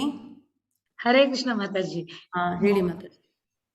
ಮಾಂ ಹಿ ಪಾರ್ಥ ವ್ಯಪಾಶ್ರಿತ್ಯ ಯೇಪಿ ಸ್ಯುಃ ಪಾಪಯೋನಃ ಸ್ತ್ರೀಯೋ ವೈಶ್ಯಸ್ತಥಾ ಶೂದ್ರಸ್ತೇಪಿ ಯಾಂತಿ ಪರಾಂ ಗತಿಂ.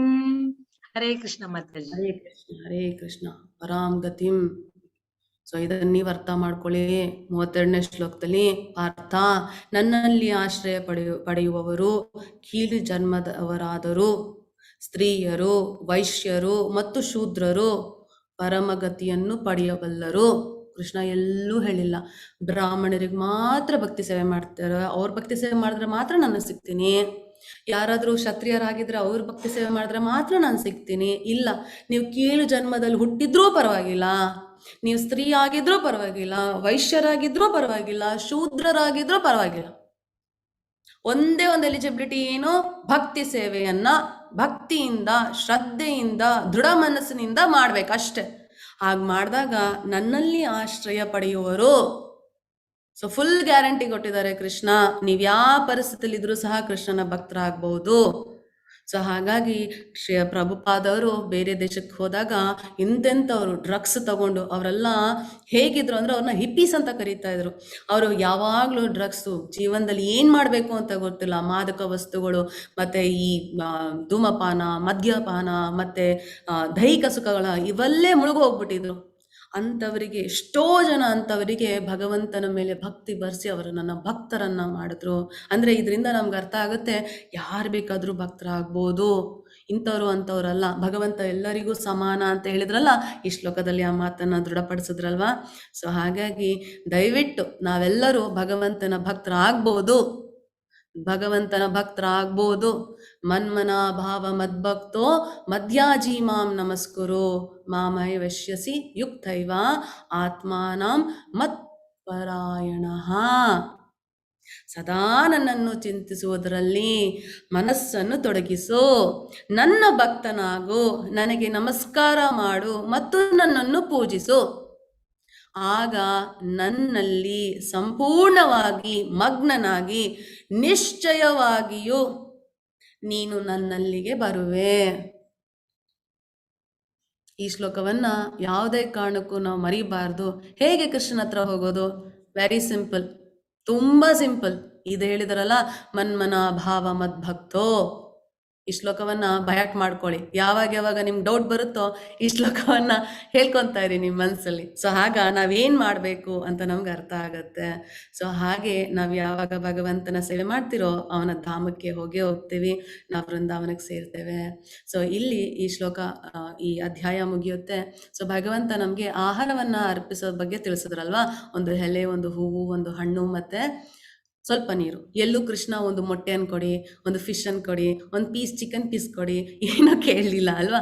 ಹಣ್ಣು ಮತ್ತೆ ಎಲೆಯನ್ನ ಕೇಳಿದ್ದಾರೆ. ಸೊ ನಮ್ಮ ಕೈಯಲ್ಲಿ ಯಾವಾಗೂ ಸಾತ್ವಿಕ ಆಹಾರವನ್ನ ಭಗವಂತನಿಗೆ ಮಾಡಿಕೊಡ್ಬೇಕು, ತಾಮಸಿಕ ಆಹಾರವನ್ನ ಕೊಡ್ಲಿಕ್ಕಿಲ್ಲ. ಆಯ್ತಾ.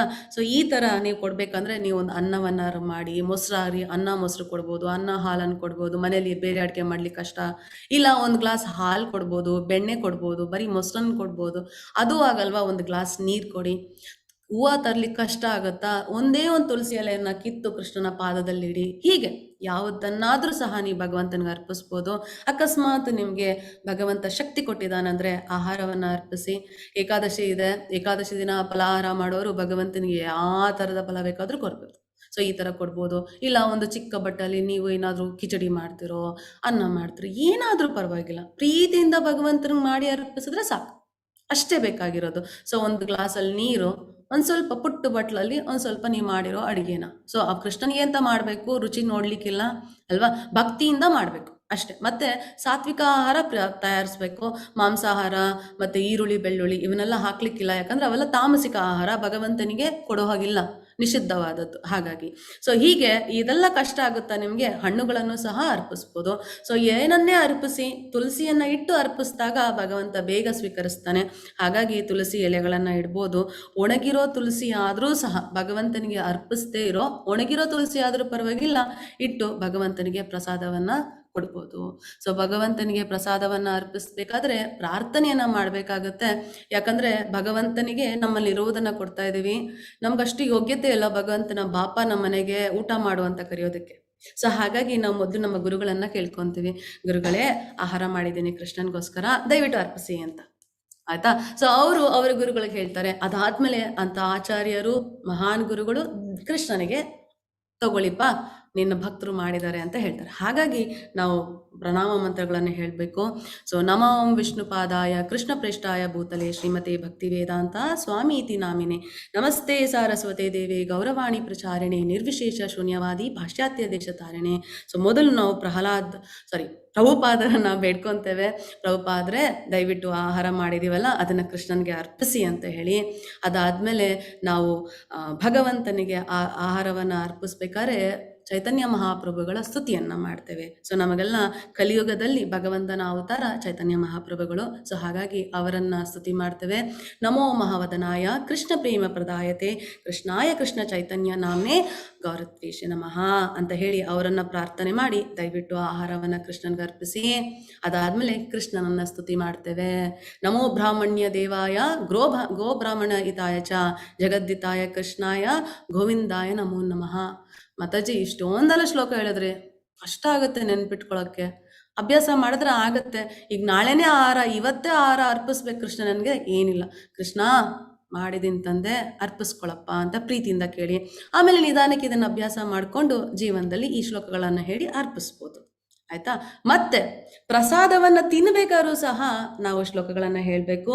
ಸೊ ಪ್ರಸಾದವನ್ನ ತಗೊಳಕ್ಕಿಂತ ಮುಂಚೆ ನಾವು ಭಗವಂತನಿಗೆ ಆಹಾರವನ್ನ ಅರ್ಪಿಸ್ತೀವಿ, ಭಗವಂತ ತಿಂದ ನಂತರ ಅದು ಪ್ರಸಾದ ಆಗುತ್ತೆ. ಭಗವಂತನಿಗೆ ನೀರನ್ನ ಅರ್ಪಿಸ್ತೀವಿ, ಭಗವಂತ ನೀರನ್ನ ಕುಡಿದ ನಂತರ ಅದು ತೀರ್ಥ ಆಗುತ್ತೆ. ಸೊ ಇವೆರಡು ಶ್ರೇಷ್ಠವಾದದ್ದು, ಪುಣ್ಯಕರವಾದದ್ದು, ಅದು ಪರಿಶುದ್ಧವಾದದ್ದು. ಅದನ್ನ ಸ್ವೀಕರಿಸ್ಬೇಕಾದ್ರೆ ನಮಸ್ಕರಿಸಿ ಸ್ವೀಕರಿಸ್ಬೇಕು. ಸೊ ಹಾಗಾಗಿ ನಾವು ಈ ಪ್ರಾರ್ಥನೆಯೇ ಮಾಡ್ತೇವೆ. ಇದನ್ನ ಮಹಾಭಾರತದಿಂದ ತೆಗೆದುಕೊಂಡಿದ್ದೇವೆ. ಮಹಾಪ್ರಸಾದೇ ಗೋವಿಂದೇ ನಾಮ ಬ್ರಾಹ್ಮಣಿ ವೈಷ್ಣವೇ ಸ್ವಲ್ಪ ಪುಣ್ಯಂ ವತನ್ ರಾಜನ್ ವಿಶ್ವಾಸೋ ನೈವ ಜಾಯತೆ. ಅರ್ಥ ಏನಂದ್ರೆ, ಓ ರಾಜನೇ, ಬಹಳ ಕಡಿಮೆ ಧಾರ್ಮಿಕ ಚಟುವಟಿಕೆಗಳನ್ನು ನಡೆಸಿದವರಿಗೆ ಮಹಾಪ್ರಸಾದ ಶ್ರೀ ಗೋವಿಂದ ಪವಿತ್ರ ಹೆಸರಿನಲ್ಲಿ ಮತ್ತು ವೈಷ್ಣವರಲ್ಲಿ ಅವರ ನಂಬಿಕೆ ಎಂದಿಗೂ ಉದ್ಭವಿಸುವುದಿಲ್ಲ. ಯಾರೂ ಧಾರ್ಮಿಕ ಚಟುವಟಿಕೆ ಮಾಡದೇ ಇರೋರಿಗೆ ಯಾವುದೇ ಕಾರಣಕ್ಕೆ ಪ್ರಸಾದದ ಮೇಲಾಗ್ಲಿ, ಭಗವಂತನ ಮೇಲಾಗ್ಲಿ, ಅವನ ಹೆಸರಿನ ಮೇಲಾಗ್ಲಿ ಅಥವಾ ವೈಷ್ಣವರಲ್ಲಿ ನಂಬಿಕೆ ಹುಟ್ಟಕ್ಕೆ ಸಾಧ್ಯನೇ ಇಲ್ಲ. ಸೊ ಅಂತಹ ಆ ಭಗವಂತನನ್ನ ನಂಬಿ, ಭಗವಂತ ಹೇಳಿರೋದು, ವೈಷ್ಣವರು ಹೇಳಿರುವುದನ್ನ ಪಾಲಿಸ್ತಾ ನಾನು ಈ ಪ್ರಸಾದವನ್ನ ಸ್ವೀಕರಿಸ್ತಾ ಇದ್ದೇನೆ ಅದನ್ನು ಹೇಳ್ತಾ ಗೀತಾವಲ್ಲಿಯಿಂದ ಇನ್ನೊಂದು ಪ್ರಾರ್ಥನೆ ಮಾಡ್ತೀವಿ. ಶರೀರ ವಿದ್ಯಾ ಜಾಲ್ ಜೋಡೇಂದ್ರಿಯ ತಾಳೆ ಕಾಲ್ ಜೀವಫಲೆ ವಿಷಯ ಸಾಗರೆ ತಾರೋ ಮಧ್ಯ ಜೀವಾತಿ ಲೋಭಮಯ ಸುದುರ್ಮತಿ ತಾಕೆ ಜೀತ ಕಠಿಣ ಸಂಹಾರೆ ಕೃಷ್ಣ ಬೋರೋ ದಯೋಮಯ ಕೋರಿ ಬಾರೆ ಜೀವ ಜಾಯ್ ಸ್ವಪ್ರಸಾದ ಅನ್ನ ದಿಯೋ ಬಾಯ್ ಶ್ರೀ ಸಿ ಅನ್ನಾಮೃತ ಪಾವೋ ರಾಧಾ ಕೃಷ್ಣ ಗುಣಗಾವೋ ಪ್ರೇಮೇ ಡಾಕೋ ಚೈತನ್ಯ ನಿತ್ಯ. ಇದು ಬೆಂಗಾಲಿಯಲ್ಲಿದೆ.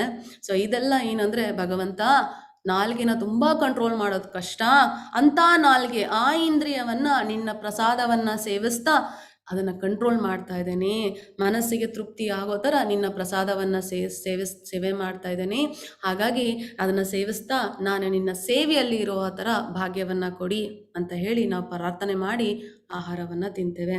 ಸೊ ಈ ಶ್ಲೋಕವೆಲ್ಲ ನೀವು ಶ್ರದ್ಧಾವಾನ್ ಸರ್ಟಿಫಿಕೇಟ್ ಫಾರ್ಮ್ ಫಿಲ್ ಮಾಡ್ತಿರಲ್ಲ, ಅದರಲ್ಲಿ ಒಂದು PDF ಇದೆ, ಆ ಶ್ಲೋಕ ಎಲ್ಲ ಅದರಲ್ಲಿದೆ. ಸೊ ನೀವು ಏನಾದರೂ ಶ್ರದ್ಧಾವಾನ್ ಫಾರ್ಮ್ ಫಿಲ್ ಮಾಡಿದ್ರೆ ಆ ಆ PDF ನೀವು ಡೌನ್ಲೋಡ್ ಮಾಡ್ಬೋದು. ಈ ಮಂತ್ರಗಳೆಲ್ಲ ಅಲ್ಲಿದೆ, ಅದನ್ನೇ ತೆಗೆದು ನಾನು ನಿಮ್ಗೆ ಹೇಳಿರೋದು. ಕೊನೆಗೆ ನಾನು ಪ್ರತಿ ಸರಿ ಕ್ಲಾಸಿಗಿಂತ ಮುಂಚೆ ಕ್ಲಾಸ್ ಕೊನೆಯಲ್ಲಿ ವೈಷ್ಣವ ಪ್ರಣಾಮವನ್ನು ಹೇಳ್ತೇನೆ. ವಾಂಚಾ ಕಲ್ಪತರುಭ್ಯಶ್ಚ ಕೃಪಾ ಸಿಂಧುಭಯ ಏವಚ ಪತಿತಾನಾಂ ಪಾವನೇಭ್ಯೋ ವೈಷ್ಣವೇಭ್ಯೋ ನಮೋ ನಮಃ. ಅಂದರೆ ಏನು? ಭಗವಂತನ ವೈಷ್ಣವ ಭಕ್ತರಿಗೆ ನನ್ನ ಗೌರವಯುತ ನಮಸ್ಕಾರಗಳು. ಅವರು ಬಯಕೆಯ ಮರಗಳಿದ್ದಂತೆ ಅಂತ ಅಂದರೆ ಕಲ್ಪವೃಕ್ಷ ಇದ್ದಂತೆ. ಅವರು ಪ್ರತಿಯೊಬ್ಬರ ಆಸೆಗಳನ್ನು ಈಡೇರಿಸಬಲ್ಲರು. ಸೊ ವೈಷ್ಣವರು ಎಂದರೆ ಯಾರು? ಕೃಷ್ಣನನ್ನು ತಿಳಿದವರು ವೈಷ್ಣವರು ಅಷ್ಟೇ. ಯಾರ್ಯಾರು ನೀವು ಕೃಷ್ಣನನ್ನು ತಿಳಿದ್ರೆ ನೀವು ಸಹ ವೈಷ್ಣವರೇ. ಸೊ ನೀವೆಲ್ಲ ಕೃಷ್ಣನನ್ನು ತಿಳಿದವರು, ಕೃಷ್ಣನ ಬಗ್ಗೆ ನೀವು ನನಗೆ ತಿಳಿಸ್ಕೊಡ್ತೀರಾ, ಹಾಗಾಗಿ ನೀವು ಕಲ್ಪವೃಕ್ಷ. ಯಾಕಂದರೆ ನಮ್ಮ ಆಸೆಯೆಲ್ಲ ಈಡೇರಿಸೋರು ಯಾವರು? ಕೃಷ್ಣ. ಸೊ ಕೃಷ್ಣನನ್ನು ತಿಳಿಸ್ಕೊಟ್ಟೋ ನಿಮ್ಮಂಥ ಕಲ್ಪವೃಕ್ಷದವರಿಗೆ ಮತ್ತು ಬಿದ್ದ ಸ್ಥಿತಿಯಲ್ಲಿ ಇರುವ ಆತ್ಮಗಳಿಗೆ ಅವರು ಸಹಾನುಭೂತಿಯನ್ನು ತುಂಬುತ್ತಾರೆ. ಸೊ ನಾವೆಲ್ಲ ಬಿದ್ದುಬಿಟ್ಟಿದ್ದೀವಿ. ಎಲ್ಲಿಂದ? ಗೋಲೋಕ ವೃಂದಾವನ ಮೇಲಿಂದ ಕೆಳಗಡೆ ಎಲ್ಲಿ? ಭೌತಿಕ ಜಗತ್ತಿಗೆ ಬಿದ್ದುಬಿಟ್ಟಿದ್ದೇವೆ. ಸೊ ಇಂಥವ್ರನ್ನೆಲ್ಲ ಉದ್ಧಾರ ಮಾಡ್ತಾ ಇರೋರು, ಸಹಾನುಭೂತಿಯನ್ನು ತೋರಿಸಿ ನಮಗೆ ಭಗವಂತನ ಬಗ್ಗೆ ತಿಳಿಸ್ಕೊಡ್ತಿರೋ ವೈಷ್ಣವರೆಲ್ಲರಿಗೂ ಪ್ರಣಾಮ. ಸೊ ನೀವೇನೋ ಪ್ರಶ್ನೆ ಕೇಳ್ತೀರಾ, ನಾನು ಕೃಷ್ಣನ ಬಗ್ಗೆ ತಿಳ್ಕೊಂಡಿರೋದು ನಿಮ್ಗೆ ತಿಳಿಸ್ಕೊಡ್ತೀನಿ. ನೀವು ಕೇಳೋ ಪ್ರಶ್ನೆಗೆ ನಾನೆಲ್ಲೋ ಉತ್ತರ ಕೊಡ್ತೀನಿ ಅಲ್ವಾ? ನೀವು ಹೇಳೋದ್ರಲ್ಲಿ ನಾನು ಯಾವುದೋ ಉತ್ತರವನ್ನು ಪಡ್ಕೊತೀನಿ. ಅಂದರೆ ನಾವೆಲ್ಲ ಏನು ಮಾಡ್ತಿದ್ದೀವಿ? ಭಗವಂತನ ಬಗ್ಗೆ ತಿಳ್ಕೊತಾ ಇದ್ದೀವಿ. ಹಾಗಾಗಿ ಕ್ಲಾಸಿನ ಕೊನೆಯಲ್ಲಿ, ಕ್ಲಾಸಿನ ಶುರುದಲ್ಲಿ ನಾನು ವೈಷ್ಣವರಿಗೆಲ್ಲರಿಗೂ ಪ್ರಣಾಮವನ್ನು ಸಲ್ಲಿಸ್ತೇನೆ. ಸೊ ಇದು ವೈಷ್ಣವ ಪ್ರಣಾಮ ಮಂತ್ರ. ಸೊ ಇದನ್ನು ಹೇಳ್ತಾ ಇವತ್ತಿನ ಕ್ಲಾಸನ್ನು ಮುಗಿಸೋಣ. ಯಾಕಂದರೆ 9ನೇ ಅಧ್ಯಾಯದಲ್ಲಿ ಎಷ್ಟು ಸೀಕ್ರೆಟಲ್ಲಿ ಟಾಪ್ ಸೀಕ್ರೆಟ್ ಹೇಳಿದಾರಲ್ಲ, ಯಾರು ಬೇಕಾದರೂ ಕೃಷ್ಣನ ಪೂಜೆ ಮಾಡ್ಬೋದು, ಯಾರು ಬೇಕಾದರೂ ಕೃಷ್ಣನ ಪಡ್ಕೋಬೋದು. ಹೇಗೆ ಪಡ್ಕೊಳ್ಳೋದು ಕೃಷ್ಣನ್ನ? ಟಾಪಲ್ಲಿ ಟಾಪ್ ಸೀಕ್ರೆಟ್, ಎಷ್ಟು ಸುಲಭ ಅಲ್ವಾ? ಅದನ್ನೆಲ್ಲ ತಿಳಿಸ್ಕೊಟ್ಟಿದ್ದಾರೆ. ಸೊ ನಾವೆಲ್ಲ ಅದನ್ನು ಪಾಲಿಸಿ ವಿಶೇಷ ಭಕ್ತಿ ಮಾಧುರ್ಯವನ್ನು ಅನುಭವಿಸ್ತಾ ಮನಮನಾಭಾವ ಭಕ್ತೋ ಯಾವಾಗಲೂ ಕೃಷ್ಣನ ನಮ್ಮ ಮನಸ್ಸಲ್ಲಿ ಇಟ್ಕೊಂಡು ನಾವೆಲ್ಲ ಪುಣ್ಯವಂತರಾಗಿ ಭಗವಂತನ ಭಕ್ತರಾಗಿ ಗೋಲಕ ವೃಂದಾವನದಲ್ಲಿ ಭೇಟಿ ಆಗೋಣ. ಓಕೆನಾ? ಸೊ ಇದನ್ನು ಹೇಳ್ತಾ ಇವತ್ತಿನ ಅಧ್ಯಾಯನ ಮುಗಿಸ್ತೇನೆ. ಸೊ ಸ್ವಲ್ಪ ಜನಕ್ಕೆ ಪ್ರಶ್ನೆ ಕೇಳ್ತಾ ಇದ್ದಾರೆ. ಶುಕ್ರವಾರ ಏಕಾದಶಿ ಇದೆ ಶುಕ್ರವಾರ. ಸೊ ಏಕಾದಶಿ ದಿನ ವ್ರತವನ್ನು ಹೇಗೆ ಮಾಡೋದು ಅಂತ ಹೇಳಿ. ಸೊ ನಾಳೆ ನಿಮಗೆ ತಿಳಿಸ್ಕೊಡ್ತೇನೆ ವ್ರತದ ಬಗ್ಗೆ, ಯಾಕಂದರೆ ಈಗ ಆಲ್ರೆಡಿ ಸಮಯ ಆಗೋಗ್ಬಿಟ್ಟಿದೆ. ನಾಳೆ ಏಕಾದಶಿ ವ್ರತದ ಬಗ್ಗೆ ತಿಳಿಸ್ಕೊಡ್ತೇನೆ, ಯಾಕಂದರೆ ಶುಕ್ರವಾರ ಇದೆ ಅಲ್ವಾ. ನಾಳೆ ಸಾಯಂಕಾಲ ಎಲ್ಲರಿಗೂ ತಿಳಿಸ್ಕೊಡ್ತೇನೆ ಹೇಗೆ ಮಾಡೋದು ಅಂತ. ಹರೇ ಕೃಷ್ಣ. ಯಾರಿಗಾರು ಡೌಟ್ ಇದ್ದರೆ ಕೈ ರೇಸ್ ಮಾಡಿ. ಶ್ಲೋಕ ಹೇಳಲಿಕ್ಕೆ ಕೈ ರೇಸ್ ಮಾಡಿದಾರಾ ಅಂತ.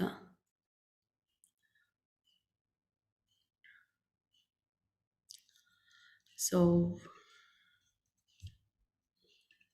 ಶ್ರದ್ಧಾವಾನ್ ಸರ್ಟಿಫಿಕೇಟ್ಗೆ ಫಾರ್ಮ್ ಫಿಲ್ ಮಾಡ್ಲಿಕ್ಕೆ ಬರ್ತಲ್ಲ ಯಾಕೋ. ನಾನು ಮತ್ತೆ ನಿಮಗೆ ಫಾರ್ವರ್ಡ್ ಮಾಡ್ತೀನಿ ಯೂಟ್ಯೂಬಲ್ಲಿ, ವಾಟ್ಸಪ್ಪಲ್ಲಿ. ದಯವಿಟ್ಟು ನೀವು ಫಾರ್ಮ್ನ ಫಿಲ್ ಮಾಡಿ. ಯಾರು ಒಂದು ರೌಂಡ್ ಹರೇ ಕೃಷ್ಣ ಮಹಾಮಂತ್ರವನ್ನು ಚಾಂಟ್ ಮಾಡ್ತಾ ಇದ್ದೀರಾ ಅವರೆಲ್ಲರೂ ಫಾರ್ಮ್ ಫಿಲ್ಅಪ್ ಮಾಡ್ಬೋದು. ಇವತ್ತು ನಾನು ಹೇಳ್ಕೊಟ್ಟಿದ್ದ ಶ್ಲೋಕಗಳೆಲ್ಲ ಅದರಲ್ಲಿದೆ. ಸೊ ನೀವು ಅದನ್ನು ನೋಡ್ಬೋದು, ಆಯಿತಾ? ಸೊ ಈಗಷ್ಟೇ ಕಳಿಸ್ದೆ. ದಯವಿಟ್ಟು ಯಾರು ಒಂದು ರೌಂಡ್ ಹೇಳ್ತಿದ್ದೀರಾ ಅವರೆಲ್ಲ ಚಾಂಟ್ ಮಾಡಿ, ಅವರು ದಯವಿಟ್ಟು ಫಿಲ್ ಮಾಡಿ. ನಿಮ್ಮ ಮನೆಯವರು ಹೇಳ್ತಾ ಇದ್ದಾರೆ, ಅವ್ರ ಹೆಸರು ಸಹ ಹೇಳ್ಬೋದು.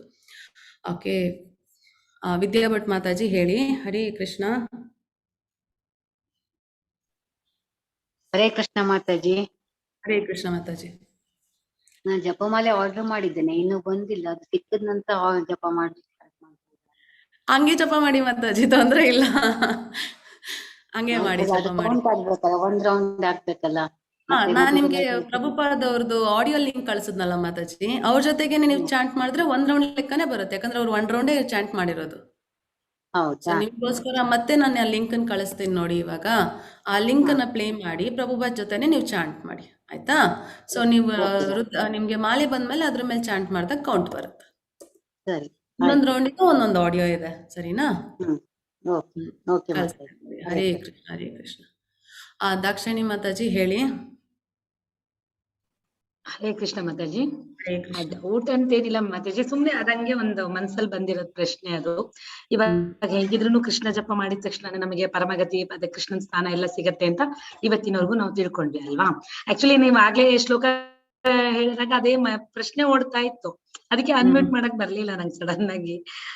ಏನು ಅಂತ ಅಂದ್ರೆ ಅದ್ರಲ್ಲಿ ಅದೇ ವೈಶ್ಯರಾಗ್ಲಿ ಯಾರೇ ಆದ್ರೂ ಕೂಡನು ಕೃಷ್ಣನ್ ನಾಮಸ್ಮರಣೆ ಮಾಡಿದ್ರೆ ಸೊ ಅವ್ರಿಗೊಂದು ಮೋಕ್ಷ ಸಿಗತ್ತೆ ಅಥವಾ ಕೃಷ್ಣನ ಸ್ಥಾನ ಸಿಗತ್ತೆ, ಅಲ್ಲಿ ಹೋಗ್ತೀವಿ ಅನ್ನೋದೆಲ್ಲ ಆಯ್ತಲ್ವಾ.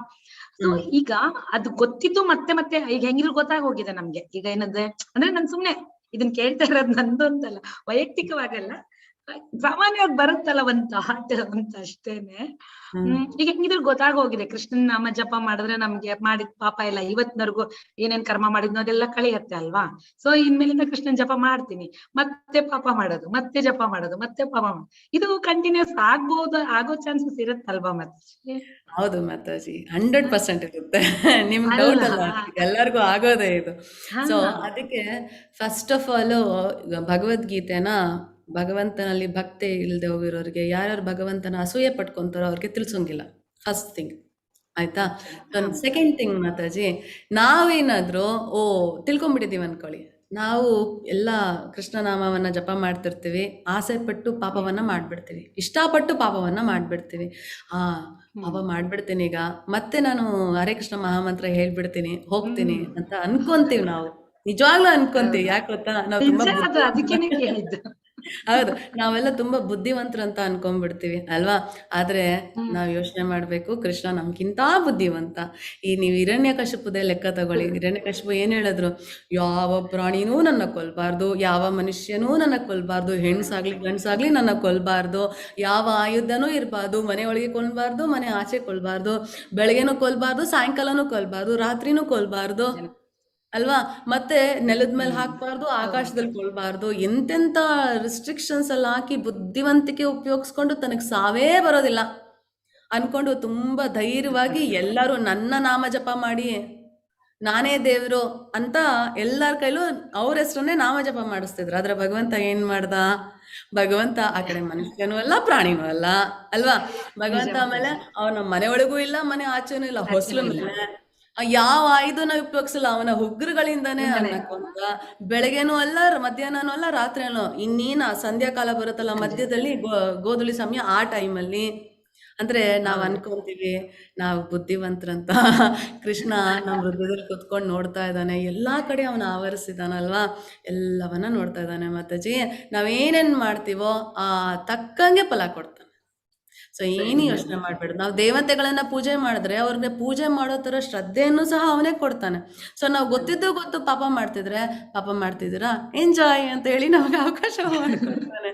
ಸೊ ಆತರ ನಾವೇನ್ ಎದ್ರದ್ ಬೇಡ ಮಾತಾಜಿ. ಅಕಸ್ಮಾತ್ ಯಾರು ಹಾಗೆ ತಿಳ್ಕೊಂಡು ಹಾಗೆ ಮಾಡಿದ್ರೆ ಯೋಚನೆ ಮಾಡಬೇಡಿ. ನಾವಾಗ್ಲೇ ದುರ್ಯೋಧನನ್ನ ನೆನ್ಪಿಟ್ಕೋಬೇಕು, ರಾವಣನ್ ನೆನ್ಪಿಟ್ಕೊಳ್ಳಿ. ರಾವಣನ್ಗೆ ಶಿವನ ಆತ್ಮಲಿಂಗವೇ ಸಿಕ್ತು, ಶ್ರೇಷ್ಠ ಬ್ರಾಹ್ಮಣ ಅಲ್ವಾ. ಆದ್ರೆ ಅಷ್ಟು ಬುದ್ಧಿ ಇತ್ತು, ಶಿಕ್ಷೆ ಹಾಗೆ ಆಗಿ. ನೀವೆಷ್ಟೇ ಒಳ್ಳೆಯವರಾಗಿರ್ಲಿ, ನೀವು ಪಾಪ ಮಾಡಿದ್ರೋ ಪಾಪನ ಅನುಭವಿಸ್ಲೇಬೇಕು, ಪಾಪದ ಫಲನ ಅನುಭವಿಸ್. ಧ್ರುವ ಮಹಾರಾಜನ ಕಥೆನೂ ತಿಳಿಸ್ಕೊಟ್ನೆ ಅಲ್ವಾ, ಅವ್ರೆಷ್ಟು ಪುಣ್ಯಕರ ಕೆಲಸ ಮಾಡಿದ್ರು ಅಂದ್ರೆ ಯಮನ್ಗೆ ಕೌಂಟ್ ಮಾಡಕ್ಕೆ ಆಗ್ತಿಲ್ವಂತೆ ಎಷ್ಟು ದಿನ ಅವ್ರು ಸ್ವರ್ಗದಲ್ಲಿ ಇರ್ತಾರೆ ಅಂತ, ಅಷ್ಟು ಪುಣ್ಯ ಮಾಡಿದ್ರಂತೆ. ಆದ್ರೆ ಮಾಡಿದೊಂದು ಪಾಪಕ್ಕೆ ಹಲ್ಲಿಯಾಗಿ ಭೂಮಿಯಲ್ಲಿ ಜನ್ಮ ಪಡ್ಕೋಬೇಕಾಯ್ತಲ್ವಾ ಅಲ್ವಾ. ಯೋಚನೆ ಮಾಡ್ಬೇಡಿ, ಕೃಷ್ಣ ಕಂಟ್ರೋಲ್ ಮಾಡ್ತಾನೆ ಅದನ್ನ. ಆಮೇಲೆ ಮಾತಾಜಿ ಇನ್ನೊಂದು ಏನ್ ಗೊತ್ತಾ ಮಾತಾಜಿ, ಇವಾಗ ನಮ್ದು ಜೀವ ಹೊರಟೋಯ್ತು ಅನ್ಕೊಳ್ಳೋಣ, ಇವಾಗ ಹೋಯ್ತು ಆಯ್ತಾ. ಸೊ ಹೋಗಾದ್ಮೇಲೆ ಮುಂದಿನ ಹಂತ ಇದು ನಮಗೆ ಕೃಷ್ಣಂದು ಇದು ಸಿಗತ್ತೆ, ಅದು ಇದು ಅನ್ನೋದು ನೆಕ್ಸ್ಟ್ ಪ್ರಾಣ ಹೋದ್ಮೇಲೆ ಅಲ್ವಾ. ಬಟ್ ಪ್ರಾಣ ಹೋದ್ಮೇಲೆ ಅದ್ ನಮ್ಗೆ ಗೊತ್ತಾಗ್ಬೇಕಲ್ಲ, ಅದು ಗೊತ್ತಾಗತ್ತಾ? ಗೊತ್ತಾಗುತ್ತೆ ಮಾತಾಜಿ, ನಮ್ಗಲ್ದೆ ಯಾರಿಗೆ ಗೊತ್ತಾಗುತ್ತೆ, ನಮ್ಗೆಲ್ಲವನ್ನ ಭೂಮಿಯಲ್ಲಿ ಇರೋರಿಗೆ ಗೊತ್ತಾಗಲ್ವಲ್ಲ ಮಾತಾಜಿ. ಇವಾಗ ಏನ್ ಗೊತ್ತಾ, ಅಯ್ಯೋ ಏನ್ ಕರ್ಮ ಮಾಡಿದ್ಲು, ಹಂಗಲ್ಲ ಮಾತಾಜಿ. ಇವಾಗ ಏನ್ ಗೊತ್ತಾ, ಅಯ್ಯೋ ಏನ್ ಕರ್ಮ ಮಾಡಿದ್ಲು ಏನೋ, ಈಗ್ಲೇ ಹೊರಟೋಗ್ಬಿಟ್ಲು, ಮಾಡಿದ ಕರ್ಮ ಮತ್ತೆ ಅನ್ಭವಿಸಿದ್ಲು ಅಂತ ಬೈಕೋತಿರ್ತಾರಲ್ವ ನಮ್ಮನ್ನ. ಯೂಶಲಿ ಹಂಗ ಅಂತೀವಲ್ವಾ. ಅಕಸ್ಮಾತ್ ನಾವೇನೋ ಒಳ್ಳೇದೇ ಮಾಡಿದ್ವಿ ಅಥವಾ ಸ್ವರ್ಗಕ್ಕೆ ಹೋಗಿದ್ವಿ ಅನ್ಕೊಳ್ಳೋಣ, ಅಲ್ಲ ಒಳ್ಳೇದ್ ಮಾಡಿಲ್ಲ ಹೇಳ್ತಾ ಇರೋದು, ಸ್ವರ್ಗಕ್ಕೆ ಹೋಗಿದ್ವಿ ಅನ್ಕೊಳ್ಳೋಣ. ಬಟ್ ಭೂಮಿಲಿ ಇರೋರು ಯಾರೋ ಬೈಕೋತಾರೆ, ಅವ್ರಿಗೆ ಗೊತ್ತಾಗ್ಬೇಕಲ್ಲ, ಅಯ್ಯೋ ಸ್ವರ್ಗನೇ ಸಿಕ್ಕಿದೆ ಅವಳಿಗೆ ಅಂತ ಅವ್ರಿಗೆ ಗೊತ್ತಾಗಲ್ವಲ್ಲ. ನೀವು ಹಂಗಾರೆ ನೀವು ಕೃಷ್ಣನ ಹತ್ರ ಹೋಗ್ಬೇಕು ಅಂತ ನಿಮ್ಗೆ ಆಸೆ ಇಲ್ಲ. ನಾನ್ ಕೃಷ್ಣನ ಹತ್ರ ಹೋಗಿದ್ದೀನಿ ಅಂತ ಎಲ್ಲರಿಗೂ ಗೊತ್ತಾಗ್ಬೇಕು. ಅದೇ ಯಾಕಂದ್ರೆ ಅದೊಂದ ಇದಲ್ವಾ ಮಾತಾಜಿ. ಯಾಕಂದ್ರೆ ಇಲ್ಲಿ ನಾವು ಮನುಷ್ಯರಾಗಿರೋದ್ರಿಂದ ಸ್ವಲ್ಪ ಥಾಟ್ ಅದ್ ಬರುತ್ತಲ್ಲ ಅಂತ. ಸತ್ ಮೇಲೆ ಆಗ ತಗೊಂಡೇನ್ ಮಾಡೋಣ, ಇದ್ದಾಗಿಲ್ದೇ ಇರೋದು ಅದೇ ಊಟಕ್ಕಿಲ್ಲದ ಉಪ್ಪಿನಕಾಯಿ ಆಮೇಲೆ ಬಂದ್ರೆ ಏನ್ ಬಂತು ಅಂತ ಹಂಗೆ ಅದು ಆತರ ಒಂದು ಥಾಟ್ ಅಲ್ಲಿ ಹೇಳಿದೆ ಮಾತಾಜಿ ನಾನು. ಕರೆಕ್ಟ್ ಮಾತಾಜಿ. ನಾವೇನ್ ಅನ್ಕೊಂಡ್ಬಿಟ್ಟಿದೀವಿ ಅಂದ್ರೆ ನಾವೆಲ್ಲ ಭೌತಿಕ ಜಗತ್ತಲ್ಲಿ ಹುಟ್ಬಿಟ್ಟು ನಮ್ಗೆ ಈ ಬದ್ಧ ದೇಹ ಸಿಕ್ಬಿಟ್ಟಿದೆಲ್ಲ, ನಾವೆಲ್ಲ ಬದ್ಧ ಆತ್ಮರು. ನಮ್ಮ ಗುಣ ಏನ್ ಗೊತ್ತಾ, ಐಹಿಕ ಜಗತ್ತಲ್ಲಿ ಇರುವುದನ್ನ ಅನುಭವಿಸೋದೇ ಸುಖ, ಐಹಿಕ ಜಗತ್ತಲ್ಲಿ ಅನುಭವಿಸೋ ದುಃಖನೇ ದುಃಖ ಅಂತ ಅನ್ಕೊಂಡ್ಬಿಟ್ಟಿದೆ. ನಾವೆಲ್ಲ ಇಲ್ಲಿಗೆ ಕಂಡೀಷನ್ ಆಗ್ಬಿಟ್ಟಿದ್ದೇವೆ. ಸೊ ನಮ್ಗೆ ಇಲ್ಲಿ ಸಿಕ್ಕಿದ್ರೇನೆ ಎಲ್ಲ ಸಿಕ್ಕದಂಗೆ, ಸಿಕ್ಲಿಲ್ಲ ಅಂದ್ರೆ ಏನೂ ಸಿಕ್ಕಿಲ್ಲ. ಸಿಕ್ಕಿಲ್ಲ. ಸೊ ಇದು ಪರ್ಮನೆಂಟ್ ಜಾಗ ಅಲ್ಲ, ಇಲ್ಲಿರೋದು ಏನೂ ಅಲ್ಲ. ನೀವು ಪಡ್ಕೊಳ್ಳೋ ಈ ಸುಖನ ನೀವೇನಾದ್ರು ಸ್ವರ್ಗದಲ್ಲಿರೋ ಸುಖನ ಕಂಪೇರ್ ಮಾಡ್ಬಿಟ್ರೆ ನಿಮ್ಗೆ ಇದು ಸುಖ ಅಂತಾನೆ ಅನ್ಸಲ್ಲ. ನೀವೇನಾದ್ರೂ ನರಕಕ್ಕೆ ಹೋಗ್ಬಿಟ್ಟು ಅಲ್ಲಿರೋ ಶಿಕ್ಷಣ ಅನುಭವಿಸ್ಬಿಟ್ರೆ, ನೀವ್ ಈಗ ಅನುಭವಿಸ್ತಿದ್ರಲ್ಲ ಭೂಮಿ ಮೇಲೆ, ಅದೇನೂ ಅಲ್ಲ ಅನ್ಸುತ್ತೆ ನಿಮ್ಗೆ. ಎಣ್ಣೆಗೆ ಹಾಕಿ ಕುದಿಸ್ತಾರೆ ನಮ್ಮನ್ನ. ಸೊ ಆ ಥರ ನಮ್ನ ಯಾರು ಭೂಮಿ ಮೇಲೆ ಮಾಡ್ತಾರಾ? ಇಲ್ಲ. ಅಲ್ಲಿ ಎಣ್ಣೆಗೆ ಕುದಿಸ್ತಿದ್ರೆ ನಮ್ಗೆ ಜೀವ ಇರುತ್ತೆ, ನಮ್ ಜೀವ ಹೋಗಲ್ಲ, ಜೀವ ಇರುತ್ತೆ. ನಮ್ಗೆ ಆ ದೇಹ ಸಿಗುತ್ತಲ್ಲ, ಆ ದೇಹ ಈಗ ನನ್ನ ನಾರ್ಮಲ್ ದೇಹ, ಈ ದೇಹಕ್ಕೆ ಪಿನ್ ತಗೊಂಡು ಒಂಚೂರು ಚುಚ್ಚಿದ್ರೆ ಎಷ್ಟು ನೋವಾಗುತ್ತೋ 100 ಪಟ್ಟು ನೋವಾಗುತ್ತೆ ಆ ದೇಹಕ್ಕೆ. ಅಲ್ಲಿ ಎಷ್ಟೇ ಕಾಟ ಕೊಟ್ರು ಆ ದೇಹಕ್ಕೆ ಸಾವೇ ಆಗೋದಿಲ್ಲ, ನೋವು ಅನುಭವಿಸ್ತಾನೆ ಇರ್ತೀವಿ. ಸೊ ಹಾಗಿದ್ದಾಗ ನಾವೇನ್ ಮಾಡ್ಬಿಟ್ಟಿದೀವಿ, ನಮ್ಮ ಆ ಅಲ್ಪ ಬುದ್ಧಿಯಿಂದ ನಾವು ಫಿಕ್ಸ್ ಮಾಡ್ಕೊಂಡ್ಬಿಟ್ಟಿದೀವಿ ಭೂಮಿ ಮೇಲಿರೋದೇ ಎಲ್ಲ. ಸರಿ, ಬೇಗ ಹೋದ್ರು, ಎಲ್ಲ ಭಗವಂತನ ಹತ್ರಕ್ಕೆ ಹೋದ್ರು, ಅದಕ್ಕೋಸ್ಕರ ನಮಗೆ ಭಕ್ತರ ಕಥೆಗಳಿದಾವೆ, ರಾಕ್ಷಸರ ಕಥೆ ಇದೆ. ಅದೆಲ್ಲ ಏನ್ ಮಾಡಿದ್ರು? ಎಲ್ಲರೂ ಎಲ್ಲಿಗೆ ಹೋದ್ರು ನೋಡಿದ್ರಲ್ವಾ? ದುರ್ಯೋಧನ ಇಷ್ಟೆಲ್ಲ ಮಾಡಿ ಎಲ್ಲಿಗೆ ಹೋದ್ರು? ನರಕಕ್ಕೆ ಹೋಗ್ತಾರೆ. ಪಾಪಗಳನ್ನ ಮಾಡಿದ್ರು, ಅವ್ರಿಗೆಲ್ಲ ಸಾವೇ ಆಯ್ತು ಭಗವಂತನ ಕೈಯಲ್ಲಿ ಅಲ್ವಾ? ಸೊ ಇವೆಲ್ಲ ಇರೋದ್ ನಿರ್ದೇಶನ ಏನಕ್ಕೆ ಮಾತಾಜಿ? ನಾವೆಲ್ಲಿ ಹೋಗ್ತೀವಿ ಏನು ಅಂತ ತಿಳ್ಕೊಳ್ಳೋದಕ್ಕೆ. ಸೊ ಈಗ ಹೆಂಗಾಯ್ತು ನೀವು ಕೇಳಿದಂದ್ರೆ, ನಾನ್ ಮೂವಿಗೆ ಹೋಗ್ತಾ ಇದ್ದೀನಿ ಅಂದ್ರೆ ನಾನು ಕಾಲೋನಿಲಿ ಎಲ್ಲರಿಗೂ ಹೇಳ್ಬರ್ಬೇಕು ನಾನ್ ಮೂವಿಗೆ ಹೋಗ್ತಾ ಇದ್ದೀನಿ ಅಂತ. ಹೌದೌದೌದು. ಯಾಕೆ ನೀವು ಮೂವಿಗೆ ಹೋಗ್ತಾ ಇದ್ರೆ ನೀವ್ ಎಂಜಾಯ್ ಮಾಡಿ ಸಾಕು. ಅವ್ರಿಗೆಲ್ಲ ಅದು ನಾವು ಹೋಗೋದ್ ಗೊತ್ತಾಗ್ಬೇಕಲ್ಲ 4 ಜನಕ್ಕೆ. ಅದನ್ನ ಅವ್ರು ತಿಳ್ಕೊಂತಾರೆ. ಅವ್ರು ನೀವ್ ಹೋಗಿದ್ದೀರಾ ಅಂತ ಅನ್ಕೊಂಡ್ರು ಅವ್ರು ನಂಬದಿಲ್ಲ. ಯಾಕಂದ್ರೆ ಅವ್ರು ತಿಳ್ಕೊಬೇಕಂದ್ರೆ ಭಗವಂತನ ಭಕ್ತರ ಬಗ್ಗೆ ತಿಳ್ಕೊಂತಾರೆ, ರಾಕ್ಷಸರ ಬಗ್ಗೆ ತಿಳ್ಕೊಂತಾರೆ. ಅದನ್ನ ತಿಳಿದವರು ಗ್ಯಾರಂಟಿ ಗೊತ್ತು, ಯಾವುದೇ ಕಾರಣಕ್ಕೆ ನೀವು ಬೇಗ ಸತ್ತ ತಕ್ಷಣ ನೀವು ಭಗವಂತನ ಹತ್ರಕ್ಕೆ ಹೋಗ್ತೀರಾ ಅಂತ ಗ್ಯಾರಂಟಿ ಇಲ್ಲವೇ ಇಲ್ಲ. ನೀವು ಬೇಗ ಸತ್ತಿದ್ರೆ ಈ ಜನ್ಮದಲ್ಲಿ ಈ ದೇಹದಲ್ಲಿ ನೀವು ಅನುಭವಿಸ್ಬೇಕಾರೋ ಕರ್ಮಫಲ ಮುಗೀತು, ಇನ್ನೊಂದ್ ದೇಹ ಪಡ್ಕೋಬೇಕು ಅಂತ ಅರ್ಥ. ಯಾರು ಹೇಳಿದ್ರು ನಿಮ್ಗೆ ಬೇಗ ಸತ್ರೆ ಪುಣ್ಯ ಮಾಡಿ ಹೋಗಿದ್ದಾರೆ ಅಂತ? ಏನ್ ಬೇಕಾದ್ರೂ ಕಾರಣ ಆಗಿರ್ಬೋದು. ಸೊ ನೀವೀಗ ಫಾರ್ ಎಕ್ಸಾಂಪಲ್ ನೀವು ದೇವಕಿ ಅವ್ರನ್ನ ತಗೊಳ್ಳಿ. ದೇವಕಿಗೆ 7 ಜನ ಮಕ್ಕಳಾದ್ರಲ್ವಾ? 8ನೇವರು ಬಲರಾಮ, ಸಾರಿ 6 ಜನ ಆದ್ರು. 7ನೇವರು ಬಲರಾಮ, 8ನೇವರು ಕೃಷ್ಣ ಅಲ್ವಾ? ಬಲರಾಮ ಕೃಷ್ಣ ಇಬ್ರು ಉಳ್ಕೊಂಡಿದ್ದು, ಮಿಕ್ದವರೆಲ್ಲ ಹುಟ್ಟಿದ ತಕ್ಷಣ ಆಯ್ತು. ಸೊ ಅರ್ಥ ಏನು? ಅವರೆಲ್ಲ ಶಾಪವನ್ನ ಪಡ್ಕೊಂಡಿರ್ತಾರೆ. ಶಾಪದ ಮುಕ್ತಿಗೋಸ್ಕರ ಆ ಜನ್ಮವನ್ನ ಪಡಿಬೇಕಾಗಿತ್ತು ಅವರಷ್ಟೇ. ಸೊ ಹಾಗಂತ ಅವರೆಲ್ಲ ಪಾಪ ಮಾಡಿ ಹೋಗ್ಬಿಟ್ಟಿದಾರಂತ ಅರ್ಥನಾ? ಇಲ್ಲ ಅಲ್ವಾ? ಸೊ ಅವರು ಶಾಪವನ್ನ ಮುಕ್ತಿ ಪಡ್ಕೊಳಕ್ಕೋಸ್ಕರ ಬಂದ್ರು ಜನ್ಮ ತಾಳು ಹೋಗ್. ಈಗ ನಾನು ಇಷ್ಟು ವರ್ಷ ಬದುಕಿರ್ತೀನಿ, ನಾನು ನಾಳೆನೇ ಸತ್ತೋಗ್ಬೋದು. ಮೋಸ್ಟ್ಲಿ ನಾನು ಈ ದೇಹದಲ್ಲಿ ಮಾಡ್ಬೇಕಾಗಿರೋ ಕರ್ಮ ಫಲ ಮುಗೀತ್ ಅನ್ಸುತ್ತೆ. ಸೊ ನೆಕ್ಸ್ಟ್ ದೇಹ ನನಗೆ ಪ್ರಾಣಿ ಸಿಗುತ್ತೋ ಅಥವಾ ಮನುಷ್ಯ ದೇಹನೇ ಸಿಗುತ್ತೋ ಯಾರಿಗ್ ಗೊತ್ತು? ನಾನು ಹೆಂಗ್ಸಾಗಿ ಹುಟ್ಟಬೇಕು, ನಾನು ಈ ತರ ತಂದೆಗಳನ್ನ ತಾಯಿನ ಪಡ್ಕೋಬೇಕು, ಈ ಪ್ರಕೃತಿಯಲ್ಲಿ ಇರಬೇಕು, ಇಷ್ಟು ಹಿಂಸೆಯನ್ನು ಅನುಭವಿಸ್ಬೇಕು ಅಂತ ಇತ್ತೇನೋ. ಸೊ ಇದನ್ನ ಅನುಭವಿಸ್ತೀನಿ, ಮತ್ತೆ ನೆಕ್ಸ್ಟ್ ದೇಹವನ್ನ ಪಡ್ಕೊಂತೀನಿ. ಅಥವಾ ಪುಣ್ಯ ಮಾಡಿ ನಿಜವಾಗ್ಲೂ ನಾನು ಮಾಡಿರೋ ಭಕ್ತಿ ಸೇವೆ ಶ್ರದ್ಧೆಯಿಂದ ಮಾಡಿದಿದ್ರೆ ನಾನು ಗೋಲಕ ವೃಂದಾವನಕ್ಕೆ ಹೋಗ್ತೇನೆ. ಬೇರೆಯವ್ರಿಗೆ, ಭೂಮಿ ಮೇಲೆ ಇರೋರಿಗೆ ಯಾಕೆ ಬೇಕು ಅದು? ಭೂಮಿ ಮೇಲೆ ಇರೋರು ನಿಮ್ ಬಗ್ಗೆ ಯೋಚನೆ ಮಾಡಲ್ಲ. ಎಲ್ಲ ಕೊನೆಗೆ ಅವ್ರಿಗೆ ಬೇಕಾಗಿರೋದೇ ಅವ್ರು ಯೋಚನೆ ಮಾಡೋದು.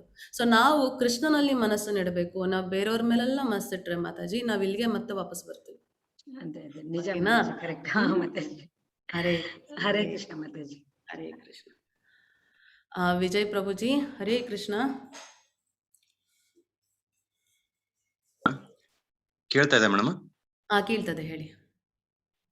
ಇದ್ರ ಹಿಂದಿಂದು ನಾವು ಇದನ್ನ ಕೇಳಿದೆ, ಇದ್ರ ಹಿಂದಿನ ದಿವ್ಸದ್ದೆ ಅದ್ರ ಬಗ್ಗೆ ಒಂದು ಕ್ವಶನ್ ಆಮೇಲೆ ರೈಸ್ ಆಯ್ತು, ಈಗ ಕೇಳಬಹುದಾ? ಕೇಳಿ, ತೊಂದ್ರೆ ಇಲ್ಲ. ಅದ್ರಲ್ಲಿ ನೀವ್ ಏನ್ ಹೇಳಿದ್ರಪ್ಪ ಅಂತಂದ್ರೆ, ಯಾವುದೇ ಮನುಷ್ಯ ಸಾಯಬೇಕಾದ್ರೆ ಏನ್ ನೆನ್ಸ್ಕೊಂಡು ಸಾಯ್ತಾನೋ, ಏನ್ ಭಾವನೆಯಿಂದ ಸಾಯ್ತಾನೋ ಅವನ್ ಅದಾಗ್ತಾನೆ ಅಂತ ನೀವೊಂದು ಹೇಳಿದ್ರಲ್ವಾ? ಈಗ ಒಂದು ಎಕ್ಸಾಂಪಲ್ ಏನಪ್ಪಾ ಅಂದ್ರೆ, ನಮ್ ಫ್ಯಾಮಿಲಿ ನಡೆದ ನಮ್ ತಮ್ಮಂದೆ, ಅವನು ಫುಲ್ ಒಳ್ಳೆ ಕರ್ಮ ಮಾಡಿದಾನೆ, ಒಳ್ಳೆ ಒಂದು ಹಾರ್ಡ್ ವರ್ಕ್ ಮಾಡಿದಾನೆ. ಕೊನೆಗೆ ಏನಾಗಿದೆ ಅಂತಂದ್ರೆ, ಅವನಿಗೆ ಒಂದು ಕಾಯಿಲೆ ಬಂದು, ಹೊಟ್ಟೆ ನೋವು ಬಂದು, ಗಾಲ್ ಬ್ಲಾಡರ್ ಪ್ರಾಬ್ಲಮ್ ಆಗಿ ಅವನಿಗೆ ಫುಲ್ ಪೇನ್ ಆಗಿ ಎಲ್ಲ ಸೀರಿಯಸ್ ಲೆವೆಲ್ ಬಂದಿತ್ತು. ಅವನಿಗೆ ಆಪರೇಷನ್ ಆಯ್ತು. ಆಪರೇಷನ್ ಆಗಿದ್ಮೇಲೆ ನೆಕ್ಸ್ಟ್ ಅವಾಗೆಲ್ಲ ಆರಾಮಾದ. ನೆಕ್ಸ್ಟ್ ಆಪರೇಷನ್ ಬಂದಾಗ ನೆಕ್ಸ್ಟ್ ಮತ್ತೆ ಸಿಕ್ಕಾಪಟ್ಟೆ ಪೇನ್ ಬಂದು, ಸಿಕ್ಕಾಪಟ್ಟೆ ನೋವು ಅನುಭವಿಸಿ ಅವನಿಗೆ ಇಂಜೆಕ್ಷನ್ ಕೊಟ್ಟು ಕೋಮಾಗ ಹೋಗಿ ಆಮೇಲೆ ತೀರ್ಕೊಂಡ್ಬಿಟ್ಟ. ಅಂದ್ರೆ ಆ ಟೈಪ್ ಆಗಿರೋ ಭಾವನೆ ಆಗಿ ತೀರ್ಕೊಂಡವ್ರಿಗೆ ಏನಾಗ್ಬೋದು? ಅದು ಕ್ವಶನ್ ಬಂದಿರೋದು. ಪ್ರಭುಜಿ ಅವರ ಟೈಮಲ್ಲಿ ಏನು ಯೋಚನೆ ಮಾಡ್ತಿರ್ತಾರೆ ಅವ್ರು ಮೋಸ್ಟ್ಲಿ ನನಗೆ ತಿಳಿದಿರೋ ಮಟ್ಟಿಗೆ ನನ್ನ ಪ್ರಕಾರ ನಾನು ಹೇಳ್ತಾ ಇದ್ದಾನೆ, ನಂಗೆ ಗೊತ್ತಿಲ್ಲ ನಿಮ್ಮ ತಮ್ಮ ಏನು ಯೋಚನೆ ಮಾಡ್ತಿರ್ತಾರಂತ. ಯಾಕಂದರೆ ಅವ್ರು ಅಷ್ಟು ನೋವನ್ನು ಅನುಭವಿಸ್ತಿರ್ತಾರಲ್ಲ. ಮೋಸ್ಟ್ಲಿ ನನಗೆ ಈ ಥರ ಅನಾರೋಗ್ಯ ಯಾಕೆ ಬಂತು, ನಮಗೆ ಈ ಚಿಕ್ಕ ವಯಸ್ಸಿಗೆ ಯಾಕೆ ಬಂತು ಅಂತ ಹೇಳಿ ಅವ್ರು ಬೇಡ್ಕೊತಿರ್ಬೋದು. ನಾನು ಆರೋಗ್ಯವಾಗಿ ಹುಟ್ಟಬೇಕು ಅಂತ ಬಯಸಿರ್ಬೋದು, ನನಗೆ ಆರೋಗ್ಯ ಇರಬೇಕು ಚೆನ್ನಾಗಿ ಅಂತ ಬಯಸಿರ್ಬೋದು. ಹಾಗಾಗಿ ನೆಕ್ಸ್ಟ್ ಜನ್ಮದಲ್ಲಿ ಅವರಿಗೆ ಆರೋಗ್ಯಕರವಾದ ಜೀವನ ಸಿಗ್ಬೋದು ಪ್ರಭುಜಿ. ಆಯಿತಾ? ಅಕಸ್ಮಾತ್ ಅವ್ರಿಗೆ ಏನಾದರೂ ಬೇಡಪ್ಪ ಈ ಭೂಮಿ ಮೇಲೆ ನಾನು ಇದ್ದು ಅನುಭವಿಸಿದ ನೋವು ಅಷ್ಟೇ, ಮತ್ತೆ ನನಗೆ ಮನುಷ್ಯ ಜನ್ಮ ಬೇಡ ತಂದೆ ಅಂತ ಏನಾದ್ರು ದೇವ್ರನ್ನ ಬೇಡ್ಕೊಂಡಿದ್ರೆ ಭಗವಂತ ಅವ್ರಿಗೆ ಭಕ್ತರಾಗಿ ಅವ್ರ ಸೇವೆ ಮಾಡೋ ಭಾಗ್ಯ ಥರ ಭಕ್ತನಾಗಿ ಹುಡುಕ್ಬೋದು, ಅಥವಾ ಭಗವಂತನ ಹತ್ರಕ್ಕೆ ಹೋಗ್ಬೋದು. ಎರಡರಲ್ಲಿ ಯಾವ್ದು ಬೇಕಾದ್ರೂ ಆಗ್ಬೋದು ಪ್ರಭುಜಿ. ಅದೇ ಅವ್ರ ನೋವಲ್ಲಿ ಹೋಗಿದ್ರೆ, ನೋವು ಅಂತ ಹೋಗಿದ್ರೆ ಭಗವಂತ ಅವ್ರಿಗೆ ಅವಕಾಶ ಮಾಡಿಕೊಡ್ತಾರೆ ಆ ಜೀವನವನ್ನು ಪೂರ್ತಿಯಾಗಿ ಅನುಭವಿಸೋಕ್ಕೆ. ಅವ್ರಿಗೆ ಇನ್ನೊಂದು ಜನ್ಮವನ್ನು ಅವಕಾಶ ಮಾಡಿಕೊಡ್ತಾರೆ ಪ್ರಭುಜಿ. ಆಯ್ತಾ? ಸೊ ಅವನಿಗೆ ಭಾವನೆಗಳನ್ನೇ ಯೋಚನೆ ಮಾಡಕ್ಕೆ ಅಂದ್ರೆ ಶಕ್ತಿನೇ ಇಲ್ವಲ್ಲ, ಅಂದ್ರೆ ಅಷ್ಟು ನೋವು. ಅಂದ್ರೆ ಆ ಟೈಮಲ್ಲಿ ಏನಾಗಿತ್ತಪ್ಪ ಅಂದ್ರೆ ಅವನಿಗೆ ಕೈಕಾಲ್ ಕಟ್ಟಿ ಇಂಜೆಕ್ಷನ್ ಕೊಟ್ಟು, ಇದು ಓನ್ಲಿ ಲಾಸ್ಟ್ ಮಂತ್ ನಡೆದಿರೋದು, 1.5 month ಕೈಕಾಲ್ ಕಟ್ಟಿ ಲಾಸ್ಟ್ ಅಂದ್ರೆ ಸೆಕೆಂಡ್ ಆಪರೇಷನ್ ಅಲ್ಲಿ ಕೈಕಾಲ್ ಕಟ್ಟಿ ಫುಲ್ ಅವನಿಗೆ ಇದು ಮಾಡಿ ಇಂಜೆಕ್ಷನ್ ಕೊಟ್ಟು ಫುಲ್ ಇದು ಮಾಡಿ ಅಷ್ಟು ನೋವು ಅನುಭವಿಸಿದ ರಾತ್ರಿ. ಅದಾದ್ಮೇಲೆ ಅವ್ನು ಕೋಮಾಕ್ ಹೋದನು, ಹೊರಗಡೆ ಬರ್ಲೇ ಇಲ್ಲ, ಸತ್ತೋಗ್ಬಿಟ್ಟ ಅವನು, ಬರ್ಲೇ ಇಲ್ಲ ಅವ್ನು, ಕೊನೆಗೆ ತೀರ್ಕೊಂಡೋದ. ಆದ್ರೆ ಅದೇ ನೀವೊಂದ್ ಮೊನ್ನೆ ಈ ಒಂದು ಹಿಂದಿನ ಎಪಿಸೋಡ್ ಅಲ್ಲಿ ಇದ್ರಲ್ಲಿ ಹೇಳಿದ್ರಲ್ಲ ನೀವು, ಅದು ನನಗೆ ಇದ್ರ ಬಗ್ಗೆ ಕ್ವಶನ್ ಆಮೇಲೆ ಬಂತು, ಅದಕ್ಕೋಸ್ಕರ ಈಗ ನಾನು ಕೇಳದೆ.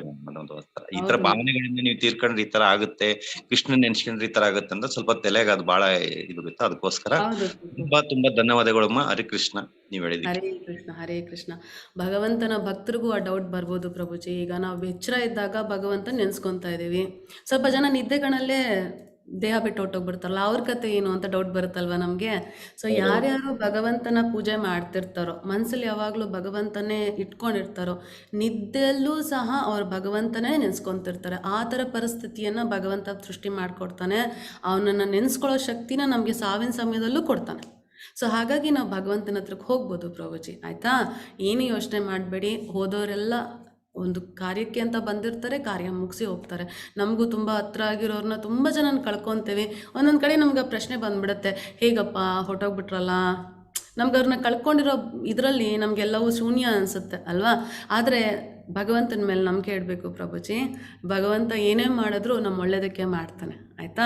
ನಮ್ಮ ಕರ್ಮಗಳನ್ನು ಮುಗಿಸ್ಕೊಳಕ್ಕೆ ಬಂದವೋ ಅಥವಾ ನಮಗೆ ಅವಕಾಶ ಮತ್ತೆ ಮಾಡ್ಕೊಳ್ಳಿಕ್ಕೆ ಭಗವಂತ ಮಾಡಿದಾನೋ ಅಲ್ವಾ? ಸೊ ಹಾಗಾಗಿ ಅವನಲ್ಲಿ ನಂಬಿಕೆ ಇಟ್ಟು ಸೇವೆ ಮಾಡಿ. ನೀವು ಏಕಾದಶಿ ವ್ರತವನ್ನು ಮಾಡಿದಾಗ, ಕೃಷ್ಣನಿಗೆ ಸೇವೆ ಮಾಡಿದಾಗ ಅಕಸ್ಮಾತ್ ಅಂದ್ಕೊಳ್ಳಿ, ಅಕಸ್ಮಾತ್ ನಿಮ್ಮ ತಮ್ಮ ಏನಾದರೂ ಪಾಪಕರ್ಮಗಳನ್ನು ಮಾಡಿ ನರಕಕ್ಕೆ ಹೋಗೋ ಅವಕಾಶ ಬಂತು ಅಂದ್ಕೊಳ್ಳಿ. ನೀವು ಯಾವಾಗ ಭಗವಂತನ ಸೇವೆ ಮಾಡಿ ಏಕಾದಶಿ ವ್ರತಗಳನ್ನೆಲ್ಲ ಮಾಡಿದಾಗ ಆ ಪುಣ್ಯ ಫಲಗಳಿಂದ ಅವರು ಸ್ವರ್ಗಕ್ಕೆ ಹೋಗ್ತಾರೆ. ಸೊ ಇವೆಲ್ಲ ನಾವು ಮಾಡ್ಬೋದು, ಅಕಸ್ಮಾತ್ ಅವ್ರೇನಾದ್ರು ಆ ಪರಿಸ್ಥಿತಿಗೆ ಹೋಗಿದ್ರೆ. ಇಲ್ಲ, ನಾವು ಮಾಡುವ ಭಕ್ತಿ ಸೇವೆಯನ್ನು ಅವ್ರಿಗೆ ಅರ್ಪಿಸಿದಾಗ, ಅವರಿಗೆ ಅಂತ ಅರ್ಪಿಸಿದಾಗ ಭಗವಂತನ ಕೃಪೆಯಿಂದ ಅವ್ರಿಗೆ ಒಳ್ಳೆ ಜನ್ಮ ಸಿಗುತ್ತೆ. ಸೊ ಭಗವಂತನ ಕೃಪೆಯಿಂದ ಅವ್ರಿಗೆ ಮತ್ತೆ ಒಳ್ಳೆ ಜನ್ಮ, ಅವ್ರು ಏನೇನು ಕಳ್ಕೊಂಡಿದ್ದಾರೋ ಈ ಜನ್ಮದಲ್ಲಿ, ಆ ನೆಕ್ಸ್ಟ್ ಜನ್ಮದಲ್ಲಿ ಅದನ್ನು ಪಡ್ಕೊಂಡು ಭಗವಂತನ ಸೇವೆ ಮಾಡೋ ಭಾಗ್ಯನೂ ಬರುತ್ತೆ ಪ್ರಭುಜಿ. ಸೊ ಈ ಕೆಲಸನ ಬದುಕಿರೋರು ನಾವೆಲ್ಲ ಮಾಡ್ಬೋದು. ಸರಿನಾ? ಹರೇ ಕೃಷ್ಣ, ಹರೇ ಕೃಷ್ಣ. ವಿದ್ಯಾ ಮಾತಾಜಿ. ಓಕೆ, ಸಾರಿ ವಿದ್ಯಾ ಮಾತಾಜಿ ಕೈ ರೇಸ್ ಮಾಡಿಲ್ಲ, ನಾನು ಹ್ಯಾಂಡ್ ನೋಡಿದೆ. ಓಕೆ ಸರಿ. ಉಮೇಶ್ ಪ್ರಭು ಅವರು ತುಂಬ ದೊಡ್ಡ ಕ್ವೆಶನ್ ಹಾಕಿದ್ದಾರೆ. A small doubt from last session. We always heard from our elders that Vaikuntha is final abode and Vishnu is Bhagavanta and Krishna is incarnation of Vishnu. In the last session you mentioned that Krishna is Bhagavanta and Vishnu is under him and in abode after Vaikuntha.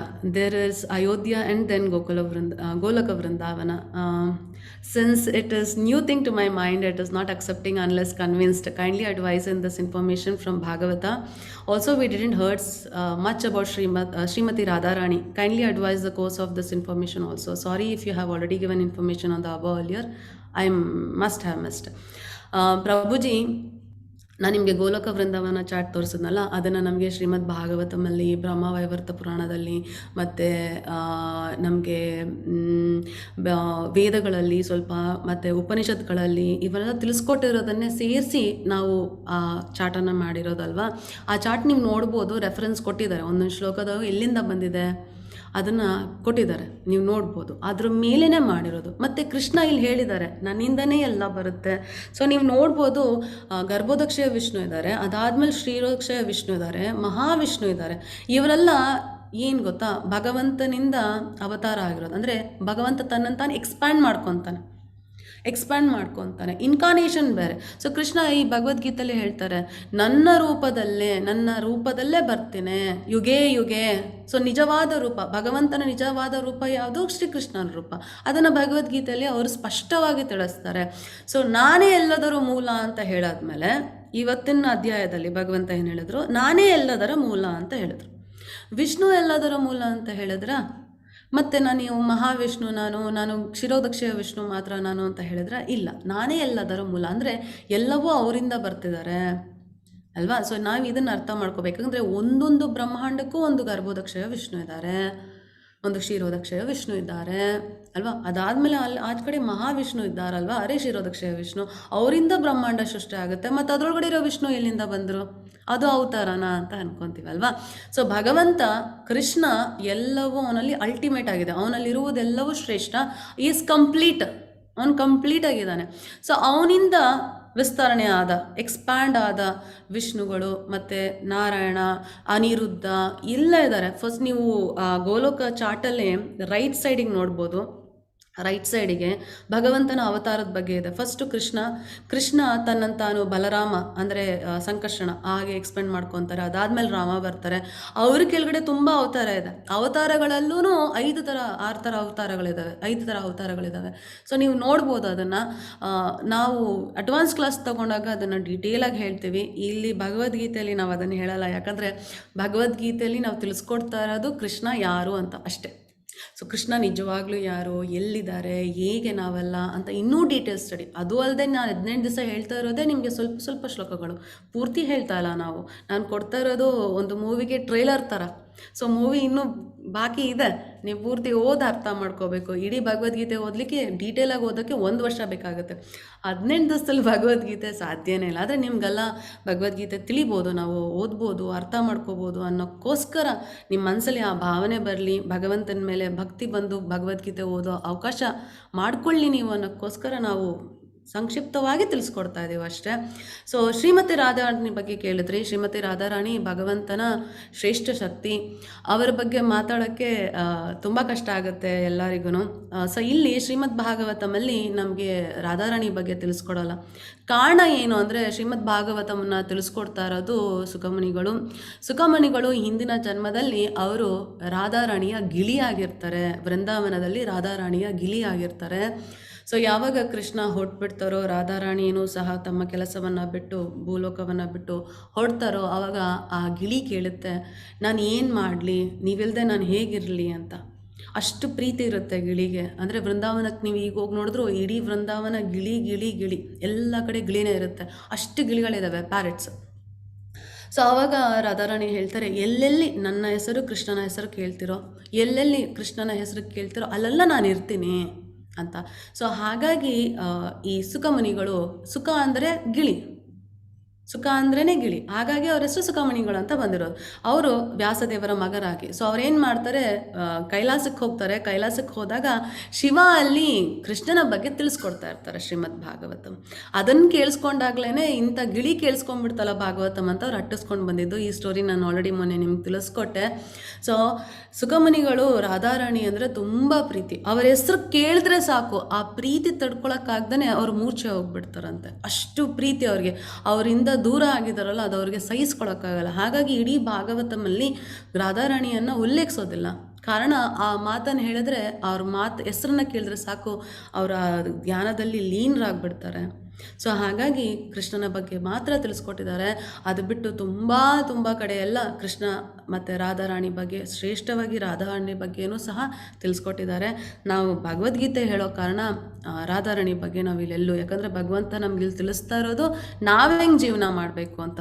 So ಕೃಷ್ಣನನ್ನು ಭೇಟಿ ಆಗ್ತದೆ. ನಾವು ಯಾರನ್ನಾರು first ಭೇಟಿ ಆದಾಗ ಏನು ಮಾಡ್ತೀವಿ, sir ನಿಮ್ಮ ಮನೆಯಲ್ಲಿ ನೀವು ಯಾರೋ, ನಿಮ್ಮ ಫ್ರೆಂಡ್ ಯಾರೋ, ನಿಮ್ಮ ಹೆಂಡ್ತಿ ಏನೋ, ನಿಮ್ಮ ಹೆಂಡ್ತಿ ವಯಸ್ಸೇನೋ, ನಿಮ್ಗೆ ಎಷ್ಟು ಮಕ್ಕಳಿದ್ದಾರೋ ಅವ್ರ ವಯಸ್ಸೇನು, ನಾವಾಗೆಲ್ಲ ಕೇಳ್ತೀವ?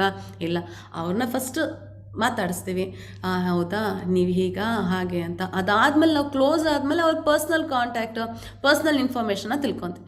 ಸೊ ನಾವೆಲ್ಲ ಫಸ್ಟ್ ಲೆವೆಲ್. ಇವಾಗ ಕೃಷ್ಣನ ಹಾಯ್ ಅಂತ ಇದೀವಿ ಅಷ್ಟೇ. ಸೊ ಕೃಷ್ಣನ ಲವ್ ಲೆಟರ್ ಅಂತೆ ಭಗವದ್ಗೀತೆ, ಅವನ ಬಗ್ಗೆ ತಿಳ್ಕೊಳ್ಳೋದು. ಅವನ ಮೇಲೆ ಲವ್ ಬಂದಾದ್ಮೇಲೆ ಅವನ್ನ ಡೀಟೇಲಾಗಿ ತಿಳ್ಕೊಂಡಾಗ ನೀವು ಭಾಗವತಂ ಓದ್ಬೋದು, ರಾಧಾರಾಣಿ ಬಗ್ಗೆ ಓದ್ಬೋದು. ಆವಾಗ ನಿಮಗೆ ಅವರ ನಿಜವಾದ ಪ್ರೇಮ ಅದು ಹೇಗಿದೆಯೋ ಹಾಗೆ ಅರ್ಥ ಆಗುತ್ತೆ. ಇಲ್ಲಾಂದರೆ ನಮಗೆ ಕಾಮದ ಪ್ರೇಮ ಥರ ಕಾಣಿಸ್ಬಿಡುತ್ತೆ. ಸೊ ಹಾಗಾಗಿ ಭಗವದ್ಗೀತೆ ತಗೋಬೇಕಾದ್ರೆ ನಾವು ರಾಧಾರಾಣಿ ಬಗ್ಗೆ ಯಾವುದೇ ಕಾರಣಕ್ಕೂ ಮಾತಾಡೋದಿಲ್ಲ. ಸೊ ಅದನ್ನು ಅರ್ಥ ಮಾಡ್ಕೋಬೇಕು. ಸೊ ನಾನು ನನಗೆ ಎಲ್ಲ ಕ್ವಶನ್ ಆನ್ಸರ್ ಹೇಳಿದ್ದೀನಿ ಅನ್ಕೊತೇನೆ. ಹರೇ ಕೃಷ್ಣ. ಗೋಪಾಲ್ ಕೃಷ್ಣ ಪ್ರಭುಜಿ, ನಾಳೆ ಹೇಳ್ತೀನಿ ನಿಮಗೆ ಏಕಾದಶಿ ಬಗ್ಗೆ ಹೇಗೆ ಮಾಡೋದು ಅಂತ. ವಿದ್ಯಾ ಭಟ್ ಮಾತಾಜಿ ಬರುತ್ತೆ. ನೀಲ್ ಪ್ರಭುಜಿ, ಒಂದು ಸಣ್ಣ ಅನುಮಾನ. ನಾನು ಆತ್ಮ, ಪರಮಾತ್ಮನ ಅಂಶ. ಈ ಮಾನವ ಜನ್ಮಕ್ಕೆ ಬರುವ ಮುಂಚೆ ಮೂಲತಃ ಅವನನ್ನೇ ಅವನ ಜೊತೆ ಇರಬೇಕಾದರೆ ನಾನು ಯಾವ ತಪ್ಪು ಪಾಪಗಳನ್ನು ಮಾಡಲು ಸಾಧ್ಯವಿಲ್ಲ. ಹಾಗಿದ್ದಾಗ ನನ್ನನ್ನು ಈ ಪುನರ್ಜನ್ಮದ ಸೈಕಲ್ಗೆ ಯಾಕೆ ಕಳುಹಿಸಿದ್ದು? ಪ್ರಭುಜಿ, ನಾವು ಏನಾದರೂ ಭಗವಂತನ ಜೊತೆ ಇದ್ದೀವಿ ಅಂದ ತಕ್ಷಣ ನಾವು ಯಾವುದೇ ತಪ್ಪು ಮಾಡಲಿಕ್ಕೆ ಸಾಧ್ಯ ಇಲ್ಲ ಅಂತ ನೀವು ತಿಳ್ಕೊಂಡಿದ್ದೀರಿ ನೋಡಿ, ಅದೇ ತಪ್ಪು. ಅದೇ ತಪ್ಪು. ಸೊ ಏನಾಗುತ್ತೆ ಅಂದರೆ, ನಿಮ್ಗೊಂದು ಪುಟ್ಟ ಕತೆ ಹೇಳ್ತೀನಿ. ಈ ಕುಬೇರ ಇದ್ದಾರಲ್ಲ, ಕುಬೇರ ನಿಮ್ಗೆ ಗೊತ್ತು, ಎಲ್ಲ ಸಂಪತ್ತಿಗೂ ಇನ್ಚಾರ್ಜ್ ಇದ್ದಾರೆ ಅವರಲ್ವಾ. ಅವರ ಮಕ್ಕಳು ಏನು ಮಾಡಿಬಿಡ್ತಾರೆ, ಈಶ್ವರ ಕೈಲಾಸದಲ್ಲಿ ಒಂದು ಒಳ್ಳೆ ವನ ಇರುತ್ತೆ. ಆ ವನದಲ್ಲಿ ಒಂದು ಚೆನ್ನಾಗಿರೋ ನದಿ ಇರುತ್ತೆ.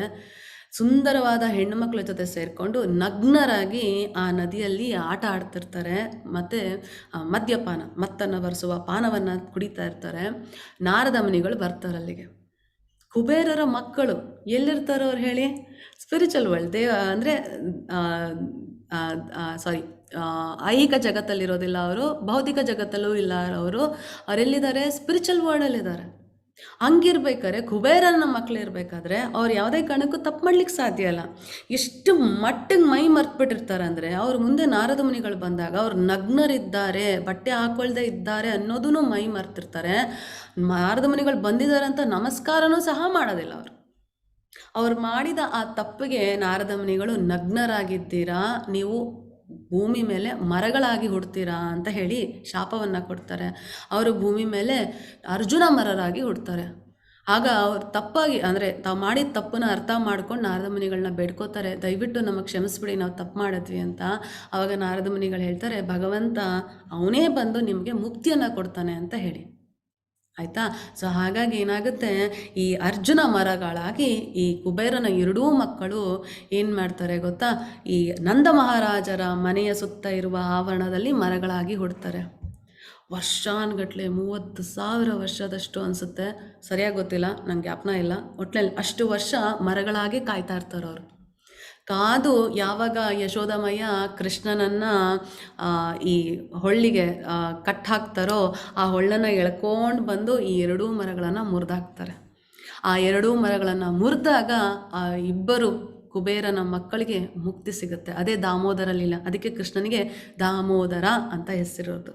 ಸೊ ನೀವಿಲ್ಲಿ ಅರ್ಥ ಮಾಡ್ಕೊಳ್ಳಿ, ನಾವೆಲ್ಲೇ ಇದ್ದರೂ ಸಹ ನಾವೇನಾದರೂ ನಮ್ಮ ಗುಣಗಳನ್ನು ಕಂಟ್ರೋಲ್ ಮಾಡ್ಕೊಂಡಿಲ್ಲ, ನಾವೇನಾದರೂ ತಪ್ಪುಗಳನ್ನು ಮಾಡಿದ್ರೆ, ನಾವೇನಾದರೂ ಅಪಮಾನಗಳನ್ನು ಮಾಡಿದ್ರೆ, ಕೊಡಬೇಕಾಗಿರೋ ಮರ್ಯಾದೆಗಳನ್ನು ಕೊಡದೇ ಇದ್ದರೆ, ಯಾವ ಜಾಗ ಇದ್ದರೂ ಅಷ್ಟೇ, ನಾವೆಲ್ಲ ಗೋಲಕ ವೃಂದಾವನದಲ್ಲಿ ಇದ್ದವರೇನೆ. ನಾವೆಲ್ಲ ತಪ್ಪು ಮಾಡಿ ಅಥವಾ ಬಯಸಿ ಹೋಗಬೇಕು ಕೃಷ್ಣ ಅಂತ ಕೇಳೋದಕ್ಕಷ್ಟೇ ಬಂದಿರ್ತೇವೆ ಹೊರತು ಬೇರೆ ಇನ್ಯಾವ ಕಾರಣನೂ ಇಲ್ಲ.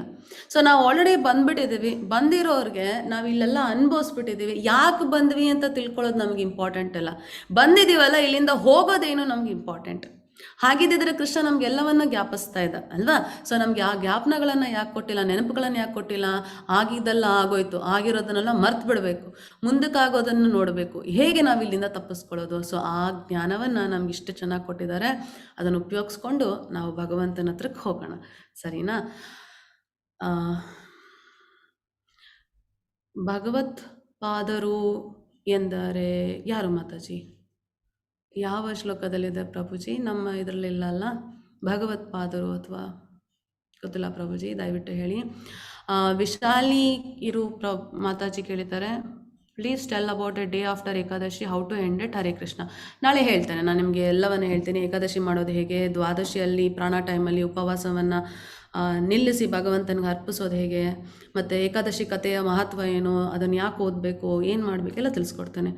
ಸೌಜನ್ಯ ಮಾತಾಜಿ ಕೇಳ್ತಾ ಇದ್ದಾರೆ, ನಾವು ದೇವರ ಧ್ಯಾನ ಮಾಡಿದಾಗ ನಮಗೆ ಈ ಜನ್ಮದಲ್ಲಿ ಯಾವುದೇ ತೊಂದರೆಗಳು ಆದರೂ ಅದನ್ನು ಫೇಸ್ ಮಾಡೋ ರೀತಿ ಬದಲಾಗುತ್ತೆ. ಇದಕ್ಕೋಸ್ಕರ ದೇವರ ಧ್ಯಾನ ಮಾಡಬೇಕು ಅಲ್ವಾ ಮಾತಾಜಿ? ಹೌದು ಮಾತಾಜಿ.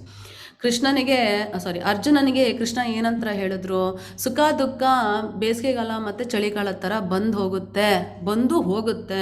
ಹಾಗೆಯೇ ನಮ್ಮ ಜೀವನದಲ್ಲಿ ನಾವು ಮಾಡಿರೋ ಕರ್ಮ ಫಲದ ಪ್ರಕಾರ ಸುಖನೂ ಬರುತ್ತೆ, ದುಃಖನೂ ಬರುತ್ತೆ, ಎರಡೂ ಬರುತ್ತೆ. ತಿತಿಕ್ಷವಾಹ ಅಂದರೆ ಎರಡೂ ಸಹಿಸ್ಕೋಬೇಕು. ಎರಡೂ ಸಹಿಸ್ಕೋಬೇಕು.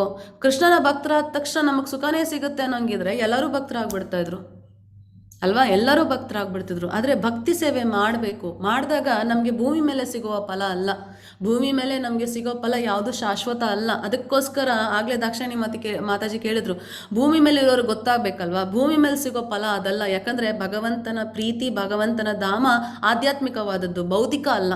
ಸೊ ಭೌತಿಕ ಜಗತ್ತಲ್ಲಿ ನಮ್ಗೆ ಅದು ಯಾವುದು ಸಿಗಲ್ಲ. ಭಕ್ತರನ್ನ ಯಾರು ನೋಡಿದಾಗ ಅಯ್ಯೋ ಟೈಮ್ ಹೆಂಗೆ ವೇಸ್ಟ್ ಮಾಡ್ತಾ ಇದ್ದಾರೆ ನೋಡಿ, ಇದೇ ಟೈಮಲ್ಲಿ ಕೆಲಸ ಮಾಡಿ ಸಂಪಾದನೆ ಮಾಡ್ಬೋದು, 2 ಅವರ್ ಕುತ್ಕೊಂಡು ಚಾಂಟಿಂಗ್ ಮಾಡ್ತಾ ಇದ್ದಾರೆ ಇವರು ಅಂತ ಅನಿಸುತ್ತೆ ಅಲ್ವಾ? ಅವ್ರಿಗದು ಟೈಮ್ ವೇಸ್ಟ್ ಅನಿಸುತ್ತೆ. ಅಂದರೆ ಭೌತಿಕ ಜಗತ್ತಲ್ಲಿ ನೀವು ಮಾಡಿ ಪಡ್ಕೊಳ್ಳೋ ಫಲ ಅಲ್ಲ, ಟೆಂಪರರಿ, ಅದು ಅಲ್ಪವಾದದ್ದು, ಅಶಾಶ್ವತವಾದದ್ದು. ಸೊ ಭಗವಂತನ ಪೂಜೆ ಮಾಡಿ ನಮ್ಗೆ ಸಿಗೋದು ಯಾವುದು? ಶಾಶ್ವತವಾದದ್ದು, ಪರ್ಮನೆಂಟ್ ಆದದ್ದು, ಮತ್ತು ಸಂತೋಷಕರವಾದದ್ದು, ನಿತ್ಯವಾದದ್ದು. ಸೊ ಅಂಥದ್ದು ನೀವು ಹೆಂಗೆ ಎಕ್ಸ್ಪೆಕ್ಟ್ ಮಾಡ್ತೀರಾ ಭೂಮಿ ಮೇಲೆ ಅಲ್ವಾ? ಆದರೆ ನಾವು ಯಾವಾಗ ಈ ದೇಹವನ್ನು ಬಿಟ್ಟು ಹೋಗ್ತೀವೋ ಫಾರ್ ಶ್ಯೂರ್ ನನ್ನ ಬಳಿಗೆ ಬರ್ತಾರಂತ ಕೃಷ್ಣ ಒಂದು ಸರಿ ಹೇಳಿಲ್ಲ, ತುಂಬ ಸರಿ ಹೇಳಿದ್ದಾರೆ. ಅವ್ರು ಹೇಳಿದಾಗಲ್ಲ ನಿಮಗೆ ನಾನು ಒತ್ತಿ ಹೇಳಿದ್ದೇನೆ. ಸೊ ಆ ನಂಬಿಕೆ ನಮ್ಮಲ್ಲಿರಬೇಕು. ದಯವಿಟ್ಟು ಭೂಮಿಯಲ್ಲೇ ನಾವು ಆ ಸುಖವನ್ನು ಅನುಭವಿಸ್ತೀವಿ, ದುಃಖವನ್ನು ಅನುಭವಿಸ್ತೀವಿ ಅಂತ ಎಕ್ಸ್ಪೆಕ್ಟ್ ಮಾಡಬೇಡಿ. ಎಕ್ಸ್ಪೆಕ್ಟ್ ಮಾಡಿದ್ರೆ ನಾವು ಭೌತಿಕ ಆಸೆಗಳನ್ನೇ ಇಟ್ಕೊಂಡಿದ್ದೀವಿ, ಮತ್ತೆ ನಮಗೆ ಮನುಷ್ಯ ಜನ್ಮ ಬರುತ್ತೆ. ಆ ಆಸೆ ನೆರವೇರಿಸ್ಕೊಳ್ಳೋಕ್ಕೆ ಭಗವಂತ ಮತ್ತೆ ಅವಕಾಶ ಮಾಡಿಕೊಡ್ತಾನೆ ಅಲ್ವಾ? ಸೊ ಆ ಥರ ಏನಿಲ್ಲ. ಭಗವಂತ ಎಂಥ ಕಷ್ಟ ಇದ್ದರೂ ಸುಖ ಇದ್ದರೂ ಒಬ್ಬ ಮನುಷ್ಯನಿಗೆ ನೆಮ್ಮದಿಯಿಂದ ನಗನಗುತ್ತಾ ಮುಖದ ಮೇಲೆ ಯಾವಾಗಲೂ ಮುಗುಳ್ನಗೆ ಇಟ್ಕೊಂಡು ಕಷ್ಟ ಸುಖದಲ್ಲೂ ನಾನು ಹೀಗೆ ಇದ್ದೇನೆ ಭಗವಂತ, ನೀನು ಕಷ್ಟ ಕೊಟ್ಟರು ನೀನೇ ನನ್ನ ತಂದೆ, ನೀನು ಸುಖ ಕೊಟ್ಟರು ನೀನೇ ನನ್ನ ತಂದೆ ಅಂತ ಹೇಳಿ ಭಕ್ತಿ ಸೇವೆ ಮಾಡಿದಾಗ ನಮಗೆ ಮುಕ್ತಿ ಸಿಗುತ್ತೆ. ಇಲ್ಲಾಂದರೆ ಇಲ್ಲ. ತುಂಬ ಕ್ಲಿಯರಾಗಿ ಕೃಷ್ಣ ಅದನ್ನು ತಿಳಿಸ್ಕೊಟ್ಟಿದ್ದಾರೆ. ಸೊ ನೀವು ಅರ್ಥ ಮಾಡ್ಕೊಂಡಿರೋದು 100% ಕರೆಕ್ಟ್ ಮಾತಾಜಿ. ಬಾಲಕೃಷ್ಣ ಅವ್ರು ಕೇಳ್ತಾ ಇದ್ದಾರೆ, ಮಾತಾಜಿ ದುರ್ಯೋಧನ ಸ್ವರ್ಗಕ್ಕೆ ಹೋದ್ರಂತೆ ನಿಜಾನ? ಹೌದು, ದುರ್ಯೋಧನ ಹೋಗಿದ್ದು ಸ್ವರ್ಗಕ್ಕೆ. ಯಾಕಂದರೆ ಮೊನ್ನೆ ಶ್ಲೋಕದಲ್ಲಿ ಹೇಳಿದ್ವಲ್ಲ, ಅಂತ್ಯಕಾಲದಲ್ಲಿ ಯಾರ್ಯಾರು ಭಗವಂತನ ನೆನೆಸ್ಕೊತಾರೆ ಅಂತ. ಸೊ ಅಂತ್ಯಕಾಲದಲ್ಲಿ ದುರ್ಯೋಧನ ನೋಡ್ತಿದ್ದದ್ದು ಯಾರನ್ನ? ಕೃಷ್ಣನನ್ನು ಅಲ್ವಾ? ಸೊ ಭಗವಂತನನ್ನೇ ನೋಡ್ತಾ ಇದ್ದಾರೆ. ಭಗವಂತನ ಕೈಯಲ್ಲಿ ಅವರಿಗೆ ಸಾವಾಗ್ತದೆ, ಭಗವಂತನ ಎದುರಲ್ಲಿ ಅವ್ರಿಗೆ ಸಾವಾಗ್ತಾ ಇದೆ.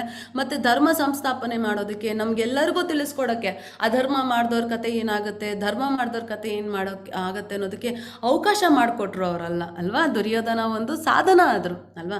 ಸೊ ಹಾಗಾಗಿ ಅವರೆಲ್ಲ ಸ್ವರ್ಗಕ್ಕೆ ಹೋಗ್ತಾರೆ. ಅದೂ ಅಲ್ಲದೆ ಅವರು ಕ್ಷತ್ರಿಯನಾಗಿ ಯುದ್ಧ ಮಾಡಿ ಯುದ್ಧ ಭೂಮಿಯಲ್ಲಿ ಜೀವನ ಕಳ್ಕೊಂಡ್ರೆ ಅವರಿಗೆ ವೀರ ಮರಣ ಸಿಗುತ್ತೆ, ಅವರೆಲ್ಲ ಸ್ವರ್ಗಕ್ಕೆ ಹೋಗೋದು.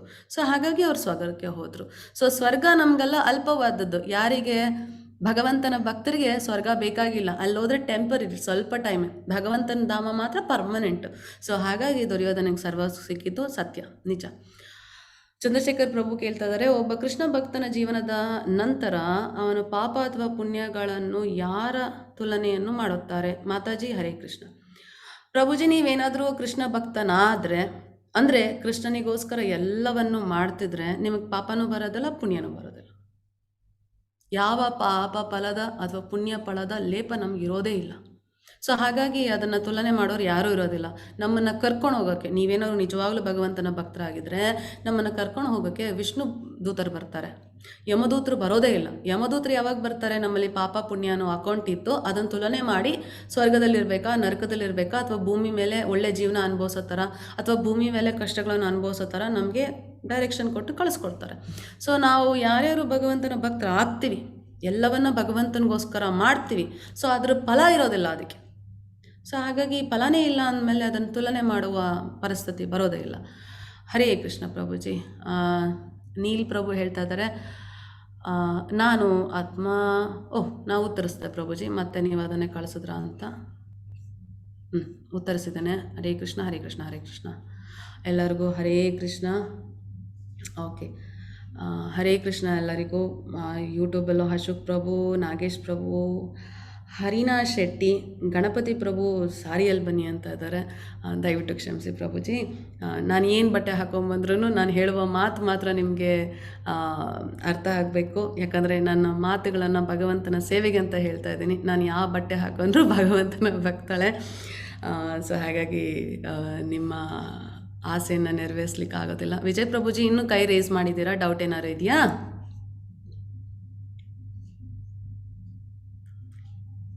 ಇಲ್ವಾ? ಹರೇ ಕೃಷ್ಣ ಹರೇ ಕೃಷ್ಣ. ಆಯಿತು, ಎಲ್ಲರಿಗೂ ತುಂಬ ತುಂಬ ಧನ್ಯವಾದಗಳು. ಸೊ ದಯವಿಟ್ಟು ಎಲ್ಲರೂ ಚಾಂಟಿಂಗ್ ಮಾಡಿ, ದಯವಿಟ್ಟು ಎಲ್ಲರೂ ಚಾಂಟಿಂಗ್ ಮಾಡಿ. ಹರೇ ಕೃಷ್ಣ ಮಹಾಮಂತ್ರವನ್ನು ಹೇಳಿದಷ್ಟು ನಾವೆಷ್ಟೋ ಜನ್ಮಗಳಿಂದ ಸಂಪಾದನೆ ಮಾಡಿರೋ ಪಾಪಗಳೆಲ್ಲ ನಾಶ ಆಗುತ್ತೆ, ಸುಟ್ಟು ಬೂದಿ ಆಗುತ್ತೆ. ಮತ್ತು ಶುಕ್ರವಾರ ನಮಗೆ ಏಕಾದಶಿ ಇದೆ, ತುಂಬ ಪುಣ್ಯಕರವಾದ ಏಕಾದಶಿ. ಅದನ್ನು ವಾಮನ ಏಕಾದಶಿ ಅಂತಲೂ ಕರೀತಾರೆ.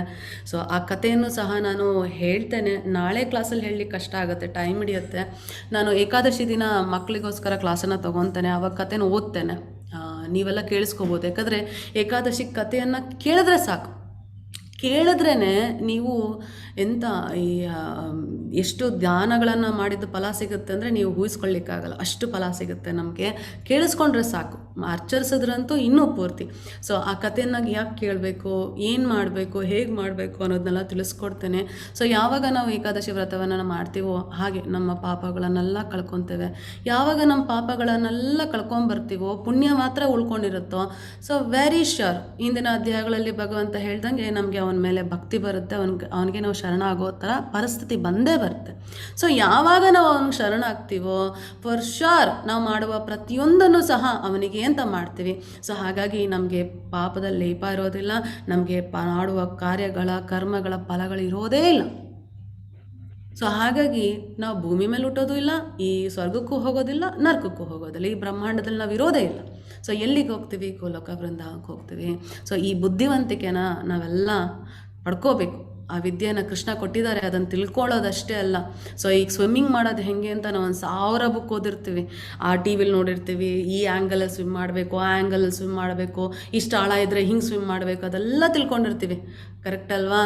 ಆದರೆ ಸ್ವಿಮ್ ಮಾಡಿದ್ರೆ ತಾನೇ ನಿಮ್ಗೆ ಸ್ವಿಮ್ಮಿಂಗ್ ಮಾಡೋಕ್ಕೆ ಬರೋದು. ತಿಳ್ಕೊಳ್ಳೋದು ಇಂಪಾರ್ಟೆಂಟ್ ಅಲ್ಲ, ಅಭ್ಯಾಸ ಮಾಡಬೇಕು. ಕರೆಕ್ಟ್ ಅಲ್ವಾ? ಯಾರು ಬನ್ನಿ ಕಾಪಾಡಿ ಅಂದರೆ I know how to swim but I cannot swim ಅಲ್ಲ, ನನಗೆ ಹೇಗೆ ಸ್ವಿಮ್ ಮಾಡಬೇಕು, ಹೇಗೆ ಈಜೋದು ಅಂತ ಗೊತ್ತು ನನಗೆ, ಆದರೆ ಈಜೋಕ್ಕೆ ಬರೋದಿಲ್ಲ ನನಗೆ. ಎಂಥ ವಿಪರ್ಯಾಸ ಅಲ್ವಾ? ಹಾಗೆಯೇ ಭಗವದ್ಗೀತೆಯಲ್ಲಿ ಕೃಷ್ಣ ಹೇಳಿರೋದನ್ನು ತಿಳ್ಕೊಳ್ಳೋದು ತುಂಬ ಇಂಪಾರ್ಟೆಂಟು. ತಿಳ್ಕೊತಾ ಇದ್ದೀವಿ, ಬಟ್ ಅದನ್ನು ಫಾಲೋ ಮಾಡೋದು ಸಹ ಅಷ್ಟೇ ಇಂಪಾರ್ಟೆಂಟ್ ಅಲ್ವಾ? ಇಲ್ಲಾಂದರೆ ಫಲ ಸಿಗಲ್ಲ, ವೇಸ್ಟ್ ಅಲ್ವಾ? ಮನೇಲಿ ಅಡುಗೆ ಮಾಡೋಕ್ಕೆ ನಿಮ್ಮ ಹೆಂಡ್ತಿ ಎಲ್ಲ ಕಡೆ ನೋಡ್ಬಿಟ್ಟಿರ್ತಾರೆ ಅಂದ್ಕೊಳ್ಳಿ. ಅಡುಗೆ ಮಾಡೋಕ್ಕೆ ಗೊತ್ತು ಹಂಗಂತ ಟಿ ವಿ ಮುಂದೆ ಕೂತ್ಕೊಂಡಿದ್ರೆ ಅಡುಗೆ ಮನೇಲಿ ಅಡುಗೆ ರೆಡಿ ಆಗುತ್ತಾ? ಇಲ್ಲ. ನೀವು ಅಡುಗೆ ಮನೆಗೆ ಹೋಗಬೇಕು, ಅಡುಗೆ ಮಾಡಬೇಕು, ಅದಾದಮೇಲೆ ತಟ್ಟೆ ಮೇಲೆ ಅನ್ನ ಬರುತ್ತೆ, ನಾವು ತಿನ್ಬೋದು ಅಲ್ವಾ? ಹಾಗೆಯೇ ದಯವಿಟ್ಟು ಭಗವದ್ಗೀತೆಯಲ್ಲಿ ಕೃಷ್ಣ ಹೇಳಿರೋದನ್ನೆಲ್ಲ ತುಂಬ ಚೆನ್ನಾಗಿ ಅರ್ಥ ಮಾಡ್ಕೊತಾ ಇದ್ದೀರಾ. ನೀವು ಕೇಳೋ ಪ್ರಶ್ನೆನೇ ನಂಗೆ ಅರ್ಥ ಆಗ್ತಾಯಿದೆ, ನೀವೆಲ್ಲ ಅರ್ಥ ಮಾಡ್ಕೊತಿದ್ದೀರಾ ಅಂತ. ಆ ಅರ್ಥ ಮಾಡ್ಕೊಂಡಿರೋದನ್ನ ಜೀವನದಲ್ಲಿ ಅಳವಡಿಸ್ಕೊಂಡು ಭಗವಂತ ಹೇಳಿರೋ ಥರ ಎಲ್ಲ ಫಲಗಳನ್ನು ನಾವು ಪಡ್ಕೊಳ್ಳೋಣ. ಆ ನಂಬಿಕೆ ಇಟ್ಟು ತುಂಬ ಪ್ರೀತಿಯಿಂದ ಭಗವಂತನ ಸೇವೆ ಮಾಡಿ ಎಲ್ಲರೂ ಧನ್ಯರಾಗೋಣ ಅಂತ ಹೇಳ್ತಾ ಇವತ್ತಿನ ಕ್ಲಾಸ್ನ ಮುಗಿಸ್ತೇನೆ. ವಾಚಾ ಕಲ್ಪತರುಭ್ಯಶ್ಚ ಕೃಪಾ ಸಿಂಧೂಭಯ ಏವ ಚ ಪತಿತಾನಾಂ ಪಾವನೇಭ್ಯೋ ವೈಷ್ಣವೇಭ್ಯೋ ನಮೋ ನಮಃ. ಹರೇ ಕೃಷ್ಣ. ಶ್ರೀಕೃಷ್ಣ ಅರ್ಪಣಮಸ್ತು. ಕ್ಲಾಸ್ನ ಎಂಡ್ ಮಾಡ್ತಾ ಇದ್ದೇನೆ. ಹರೇ ಕೃಷ್ಣ ಎಲ್ಲರಿಗೂ. ಹರೇ ಕೃಷ್ಣ ಹರೇ ಕೃಷ್ಣ.